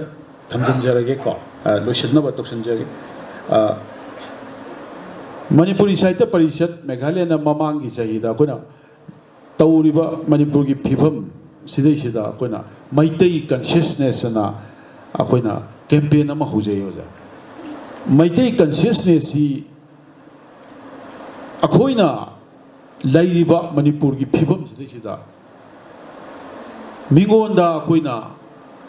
मीना तौरपनी मीना लाली मीना दु मीना दा हाइद्रिंगदा अखोई मसेन करी सोइबगे अखोई राजी करी नो हाइबसी खंग चुंगसन तानाबम दरकार ताबगी मतम अमा याम हाई टाइम ओइबो होजिक्स अखोई असोइब याम लैयबो अदुना मीगी सुमांग सित्रिंग इसागी सुमांग हान हाइबगी वफम लोनु थमजरगा मैतै कॉन्शियसनेस ती थंबनी दो मफम मफम दा अखोइना मैतै अमा ओइबगी अखोइदा कयामना वैल्यू लेबगे अभी जापान की जापानीज़म ना वैल्यू लेबुदा होल से जापानीज़म चंगो मयाम लोई रिगार्ड तबुने मयाम लोई ना मागी केनो तबुने ओजा सर अखोई Ranjan नसु ngरang yam phajaba example am thambigeba aidi japanese sing ji public place the nokti aina ko so that japanese sing ji higat li adu tawi ko li khangi na moi pull up consensus ba aduna akhoi si akhoi gi keno si ipa ipu sing na यामना Marik Chumna अखोई दी थंबिरम बने अखोइना मु होनरु बै दरकार ताते grassroot level दगी पकली बि फुंदु दैथोपम दरकार तायबो अदा अखोई मसेन मानरगा अखोई जी कयामना चौखत बनो हाइबसे मिंगोदा खंगनबा अमा दरकार तायबो अखोइना चौखत बतु उरगदी अदुम अखोई की गोल अखोई की एम्बिशन अखोई की लैरिबा अखोई की कैनोसे दुम फंगकदराना आई थाजेबो नहा नुंगदांग नॉर्थ ईस्ट की यामना वेटरन ओइबा जर्नलिस्ट अमा आइगा डिनर तौमिने शिलोंग क्लब ता ममिंग पलसु कुसु काइदे असम गिनी मा की ममिंग सी संजय हजारिका को मासे असामीज नि अनुगा शिलोंग दसु मा बेस तोरले संजय हजारिका जिना सुम चाक जमिन दा हाय मनीसरा नुवाई तननी को मा हाइस कइनो खंगबनिना मोइदि जर्नलिस्ट ना सिचुएशन जे लोई खंगबा मनीस नॉर्थ ईस्ट इंडिया दा क्वाइदगी एडवांस ओइबा रेस इवन असामीज देबो यू मैतेज अना हायमा you Meiteis are the most advance race करिगिनो आई भाबति तादे तबदु मैतेजी according to me in my opinion बिजबनिको खोंकाप मा ममांग द थांगलगा खोंकाप अनि मनिंग हल्ले why this is happening aduna akoi ji chahotpa akoi gi prosperity akoi keno kitang koina dol drum da lei se usiksi masigi ne man haris disturbance oi ba awa na tari se mase khongka pa ma mangjin jengjala khongka ba ni halle sikari gino man hai do chummi akoi da asoi ba chumthok ka to bu kaya lei tawu bu nan maitei amana maitei gi kitang अदुमाइना हंथाना हायरक पन त कनो तौदे यादेबो खोइदे मनुंगदा मैते gi yim yauni कनो ते खुमनिंग बदो अदो मंगोंददी पाकुमदि फजना पिरमि तौदबु माना हाइदि अमा चुम्बा वाफम ओइ होजिकी मणिपुर की सिचुएशन जे ओरकदे आइदि सुमाइना खुमजरमे नोंसाना मिंगोंदा अटैक तौरमदाइदा नोंसाना मिंगोंदा अखोइगी फल लाउना खरा हेना पांगन कन चोंगमदाइदा मखोंग अनि हुमदि दुम हंदबनी अनै हैरमे चोंगमदाइना अदुबो अखोइ पुनसन बामा दरका ताई MSPM की नसी की प्लेटफॉर्म से दा आइना आइडिया अनौ बामतंग आई शेयर तौजनिंगी मधुदी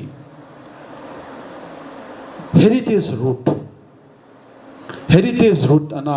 अमतंग आई आइडिया अमतंग थमजगे सोमदा स्टेक होल्डर्स मयाम सुस पंबी लेबिना हेरिटेज रूट से कई ना हाइबदा अखोई मैतई सिंगना खुंदा लेता कीबा मफम से मसी अखोइना मेप अमा अखोइना ड्रॉ तोरगा मसी अखोइना कंगलादगी होरगा अखोइगी ओजागी तखेन त्रिपुरा रोमदा को त्रिपुरादगी अमुक अखोना कसार रोमदा को कसारदगी अमुक बांग्लादेश लोमदा को बांग्लादेश लोगी अमुक शिलोंगदा अदुमाइना कल्चरल रूट अमा सेमगा अखोगी हौगलाइबा छात्र छात्री सिंह अदगी लैरिबा यंगर जनरेशन सिंह सिजु अखोगी लैरमिबा कल्चरल हेरिटेज से मसी यामना मरिक चुकना खंगनबा अखोगी लैरिबा मैतै फुरुपसि कयाम चौखट के हैबसे मणिपुर न कयाम चौखट के हैबसि मणिपुर दगी मपान की लैरमिबा अखोगी ममी थममी बसे इपाई पुसिंगना सिदा सिदा अखोई खंगबा ngambanawa habdi koi koi dana ai silhet ta chacharui silhet ki rajbari da maharaj gambhir singh na makna leirambagi yum do di kai gre doisu akoi gi wall athawa cemented oiba wall amai uiyaba adu the pukning pe lewa machet ama or su pukning pe lewa because maitai gi ingthau amana bangladesh da ko चलगा मागी खुबम मत mine थमगनि दो करम मत north east की tribe ना mine तरुगे हाइबगी questionable ओइबो वा अमलेबो अखोइगी achievement अदना इपा इपु सिंगना दाना मथाउ ना लेदना ब्रिटिश का भाव मोइना डिप्लोमेसी तौबो ngamba लेरमगा ngasi educated society ni हाइबो मैतै सोसाइटी सिना अखोइना external अखोई affairs से मणिपुर की मनुंग ददी अखंग है सी हम लाइक रहे कोई मसेन अवाय अखुम तो न बता अमा मदा ISTV अदगी impact TV दा दुती की थोले को but beyond मणिपुर से सिदा मणिपुर अमसुंग मैतै society सी कमाइना propagate तौसिके हाइबददी मी मसिंग याम वाटले अदा अखोई की external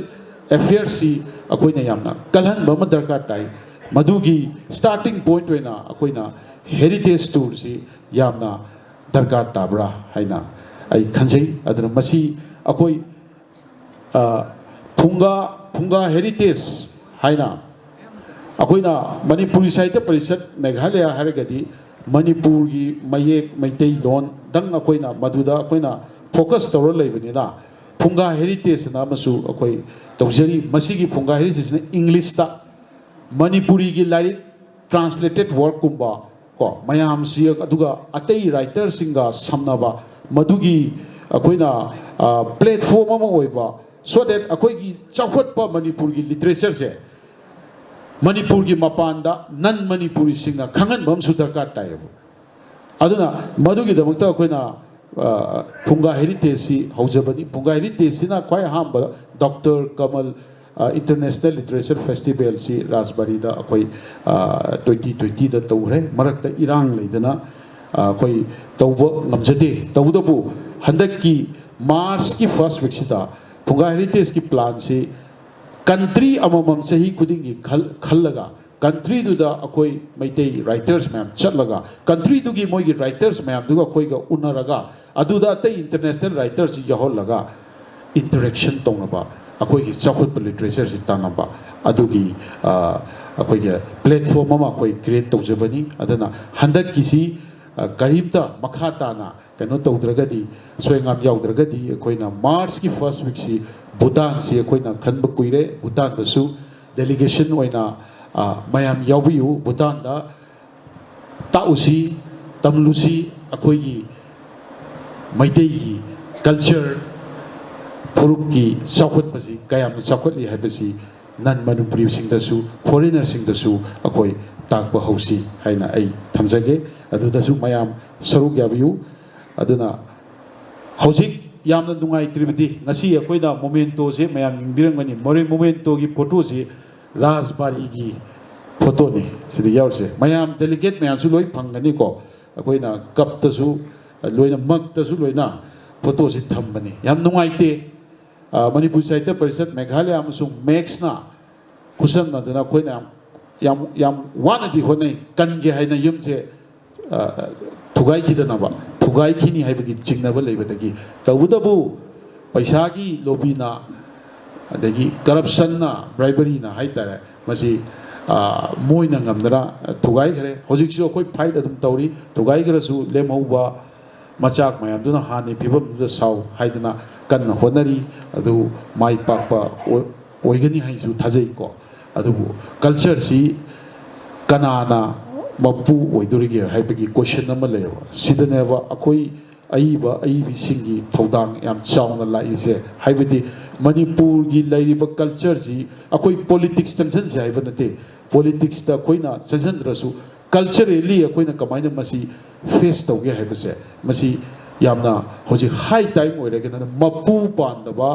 अदुगुम्बा सोसाइटी की टाइपता कुसी राशि तौबा फ्रिखाउदा पैसा याउरगदी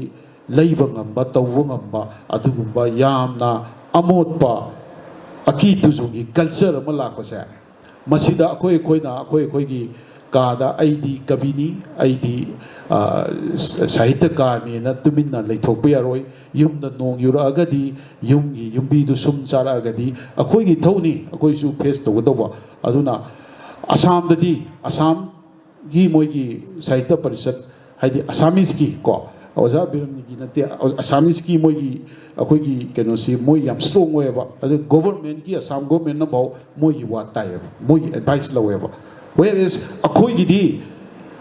मपू पांडबगी टाइप लेरे हायर मिडल क्लास होएबा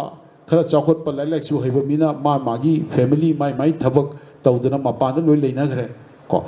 आई भी अखोई कल्चर से सेफ गार्ड से कनान तौदना अखोइना तौदना अखोई थौनी ngasi kunmathoirak suba chahi gi mifamlen manipuri sahitya parishad meghalaya gi thauram masida chief guest oina leiting biriba oja ikai khumnajariba professor rajan toyamba convener manipuri language advisory board sahitya academy bu ahan bada थागतजरी ngasi thauram masida leiting biduna ngasi thauram masigi mangam happy bagi damak loina na guest of honor oina leiting biriba oja Sri Longjam Joy Chandra President Manipuri Sahitya Parishad Imphal oja busu ngamkhai leitana थागतजरी ojana ojagi achinba matam kaithok biduna jam harauna lengbi akuna ngasi thauram masi mapung phan bibagi damak सेंगनदी ओजासी ममांगदा आइना चाही तारा निथोय हुमदोय परिषद की programme जावबसिदा मुक्ता थेंगनाजद्री अदो त्रिपुरादा ओजागा थेंगनाबा मतमदा ओजाना सोयदना जावरनी हायदना अदुदगी ओजा ताकपिरे अदो ngasi थौरम मसिदा ओजाना जामना पुनिंग चंगना जाम हरावना जावबी बगी दमक ओजाबु ngमखै लेतना थागतचरी ओजा गेसो वनारोइना लाइटेंग बिरिबा इकाई खुमनजरिबा ओजा doctor फुरी साबम बिरमनी president Manipuri Sahitya Parishad Assam ओजाबुसु ngasi थौरम मसिबु मपुंग फान बिबगी दमक ngमखै लेतना थागतचरी मथंगदा त्रिपुरादगी लेंगबिरकलिबा ओजा इकाई खुमनजरिबा ओजा एल बीरमंगोल प्रेसिडेंट मणिपुरी साहित्य परिषद त्रिपुरा ओजाबुसु ngमखै लेतना थागतचरी ngasi थौरम मसिदा यावबिदुना थौरम मसिबु मपुंग फान बिबगी दमक लोइनना मणिपुरदगी लेंगबिरकलिबी इकाई खुमनजरिबी ओजा चोंगथाम सुबदनी प्रेसिडेंट लेकोल ओजाबुसु ngमखै लेतना थागतचरी ममांगी चाही सिंगदगिसु ओजा तोयना सुम जावना लाकपीबनी मथंगी चाही सिंगदसु जावबीगनी हाइना आशा थमजरी परिषद की माइगैदगी ओजाबु ngमखै लेतना थागतचरी अदुगा मथंगदा ओजा नावरेम लोकेश्वर ओजाबुसु ngमखै लेतना थागतचरी president Manipur literary society Imphal दगी लेंगबिरकलिबा ओजाबु ngमखै लेतना थागतचरी लोइना ओजा तोंग्रम अमरजीत प्रेसिडेंट साथौलुक ओजाना ngasi थौरम मसिदा लेंगबिरक्तुना मपुंग फान बिबैदम ओजाबुसु ngमखै लेतना थागतचरी ख्वाइदगी हेन्ना थागतचनिंगबती अचिनबा थबक थौरम कया काइथोकपिदुना स्पेशल इनवाइटी ओइना लेटेंगबिरिबा ओजा doctor Rajkumar Ranjan Singh former minister of state for external affairs and education government of India ओजाबुसु ngमखै लेतना थागतचरी अदुगा ngasi थौरम मसिगी मयाई तांगबल लौबिरिबा ओजा मुनिस प्रेसिडेंट मणिपुरी साहित्य परिषद मेघालय बुसु मणिपुरी साहित्य परिषद मेघालय की यामना अचौब थौदांग अमा लौबिबगीदमक मणिपुरी साहित्य परिषद मेघालय की माइगैदगी ओजाबुसु ngमखै लेतना थागतचरी अदुगा ngasi थौरम मसिदा लेंगबिरकलिबा अखोइगी गुवाहाटीदगी लेंगबिरकलिबा आई मिंग ओइना मममता पंजद्रबसु ꯑꯩꯈꯣꯏꯒꯤ ꯀꯁꯥꯔꯗꯒꯤ ꯁꯤꯡꯒꯤꯔꯕꯣꯟꯗꯒꯤ ꯍꯣꯖꯥꯏꯗꯒꯤ ꯂꯦꯡꯕꯤꯔꯛꯂꯤꯕ ꯃꯌꯥꯝ ꯄꯨꯝꯅꯃꯛꯄꯨꯁꯨ ꯉꯝꯈꯩ ꯂꯩꯇꯅ ꯊꯥꯒꯠꯆꯔꯤ ꯑꯗꯨꯒ ꯑꯩꯅ ꯊꯣꯏꯗꯣꯛ ꯍꯦꯟꯗꯣꯛꯅ ꯊꯥꯒꯠꯆꯅꯤꯡꯕꯗꯤ ꯉꯁꯤꯒꯤ ꯊꯧꯔꯝ ꯑꯁꯤꯗ ꯑꯩꯈꯣꯏꯒꯤ ꯍꯥꯟꯅꯒꯤ ꯄ꯭ꯔꯦꯁꯤꯗꯦꯟꯁꯨ ꯑꯣꯏꯕꯤꯔꯝꯂꯕ ꯃꯅꯤꯄꯨꯔꯤ ꯁꯥꯍꯤꯇ꯭ꯌ ꯄꯔꯤꯁꯠ ꯃꯦꯘꯥꯂꯌꯥꯒꯤ ꯑꯣꯖꯥ ꯌꯦꯡꯈꯣꯝ ꯀꯦꯕꯤ ꯑꯃꯗꯤ ꯑꯣꯖꯥ ꯍꯣꯖꯥꯏꯗꯒꯤ ꯂꯦꯡꯕꯤꯔꯛꯄ ꯑꯣꯖꯥ ꯂꯥꯏꯔꯦꯟꯂꯥꯛꯄꯝ ꯁ꯭ꯔꯨꯇꯤ ꯀꯨꯃꯥꯔ ꯑꯣꯖꯥ ꯑꯅꯤꯅ ꯉꯁꯤꯒꯤ ꯊꯧꯔꯝ ꯑꯁꯤꯗ ꯂꯥꯏꯔꯤꯛ ꯐꯣꯡꯕꯤꯗꯨꯅ ꯊꯧꯔꯝ ꯑꯁꯤꯒꯤ ꯊꯣꯏꯗꯣꯛ ꯍꯦꯟꯗꯣꯛꯄ ꯃꯇꯤꯛ ꯃꯒꯨꯟ ꯍꯥꯞꯄꯤꯕꯒꯤꯗꯃꯛ ꯑꯣꯖꯥ ꯑꯅꯤꯕꯨꯁꯨ ꯉꯝꯈꯩ ꯂꯩꯇꯅ ꯊꯥꯒꯠꯆꯔꯤ ꯑꯗꯨꯒ ꯑꯩꯈꯣꯏꯒꯤ ꯁꯤꯂꯣꯡ ꯃꯅꯨꯡꯗꯒꯤ ꯑꯩꯈꯣꯏ ꯋꯣꯃꯦꯟ ꯁꯣꯁꯥꯏꯇꯤꯗꯒꯤ ꯂꯦꯡꯕꯤꯔꯛꯂꯤꯕꯤ ꯑꯣꯖꯥ ꯏꯕꯦꯝꯃ ꯕꯦꯝꯕꯦꯝ ꯑꯗꯨꯒ IPTL-ꯗꯒꯤ ꯂꯦꯡꯕꯤꯔꯛꯂꯤꯕꯤ ꯑꯩꯈꯣꯏꯒꯤ ꯑꯣꯖꯥ ꯁꯅꯥ ꯑꯣꯖꯥ ꯄ꯭ꯔꯦꯝ ꯀꯨꯃꯥꯔ ꯅꯦꯒ꯭ꯔꯤꯝꯁꯇꯒꯤ ꯂꯦꯡꯕꯤꯔꯛꯂꯤꯕ ꯖꯣꯟ ꯑꯦꯂꯥꯡꯕꯝ ꯑꯣꯖꯥ ꯁꯣꯕꯤꯇꯥ ꯑꯣꯖꯥ ꯁꯤꯂꯥ ꯑꯣꯖꯥ ꯄꯨꯔꯅꯤꯃꯥ ꯑꯃꯗꯤ ꯑꯇꯣꯞ ꯑꯇꯣꯞꯄ ꯑꯩꯈꯣꯏꯒꯤ ꯁꯤꯂꯣꯡ ꯂꯝꯗꯝꯗꯒꯤ ꯁꯤꯂꯣꯡꯒꯤ ꯇꯣꯉꯥꯟ ꯇꯣꯉꯥꯟꯕ ꯃꯐꯝꯁꯤꯡꯗꯒꯤ ꯂꯦꯡꯕꯤꯔꯛꯂꯤꯕ ꯑꯩꯈꯣꯏ ꯃꯤ ꯂꯤꯛꯂꯕꯁꯨ ꯑꯣꯔꯒꯅꯥꯏꯖꯦꯁꯟꯁꯤꯡ ꯔꯤꯄ꯭ꯔꯖꯦꯟ ꯇꯧꯗꯨꯅ ꯂꯥꯛꯄꯤꯔꯤꯕ ꯃꯌꯥꯝ ꯄꯨꯝꯅꯃꯛꯄꯨꯁꯨ ꯉꯝꯈꯩ ꯂꯩꯇꯅ ꯊꯥꯒꯠꯆꯔꯤ ꯑꯗꯨꯒ ꯂꯣꯏꯅꯅ ꯑꯩꯈꯣꯏꯒꯤ ꯑꯩꯈꯣꯏꯒꯤ ꯁꯤꯂꯣꯡ ꯃꯅꯤꯄꯨꯔꯤ ꯁ꯭ꯇꯨꯗꯦꯟꯠꯁ ꯌꯨꯅꯤꯌꯟ ꯁꯥꯝꯁꯨꯒꯤ ꯃꯦꯝꯕꯔꯁꯤꯡꯕꯨꯁꯨ ꯉꯝꯈꯩ ꯂꯩꯇꯅ ꯊꯥꯒꯠꯆꯔꯤ ꯃꯈꯣꯏꯒꯤ ꯌꯥꯝ ꯑꯆꯤꯟꯕ ꯍꯌꯦꯡ ꯇꯥꯡ 4ꯗ ꯃꯣꯏꯒꯤ ꯄ꯭ꯔꯣꯒ꯭ꯔꯥꯝ ꯑꯃ ꯂꯩ haina haira su akhoi ngasigi manipuri sahitya parishad ki program si da yaubirabagi damak achin makai thoktuna makhoi bu sungam khai leitana thagachari loina na nehu gi students singbu su ngam khai leitana thagachari aroi bada aina thagacharing badi nehu gi official singbu su ngasigi mapam asi pibiduna thauram asibu mapung phana pangthok pada mateng ohen bibagi damak nehugi authority busu ngam khai leitana thagachari aina ming panbada yahau daba koi gi manipur dagi lengbirakpa koi gi saita academy manipuri language board ki koi oja sing su jaubiri oja rameshwar ade oja koi gi elangbam priyabarta na chingba jaubiri aduga koi gi oja esi natrajit parishad ki ayamba sahi singda aina ujarakpadagi haitare sahi tarai toi humdoi si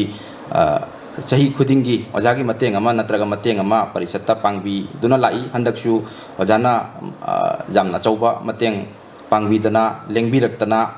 ngasigi thauramasi mapung phan bi bigi damak ai ngamkhai leitana thagachari oja ahanjau khoigi culture forum manipur gi secretary oibiriba ojabu sungam khai leitana thagachari aduga iloi bada haiba tare khoigi ngasigi thoramasi da paper pabigadabi scholar sing aduga lamjing birakliba khoigi oja rasketan musu ai ngamkhai leitana thagachari si hairaga khoigi aigi thagat wahai si tang sida loisinjare thank you thagachari Maisnam Bhagat executive member Manipur Sahitya Parishad Meghalaya khagi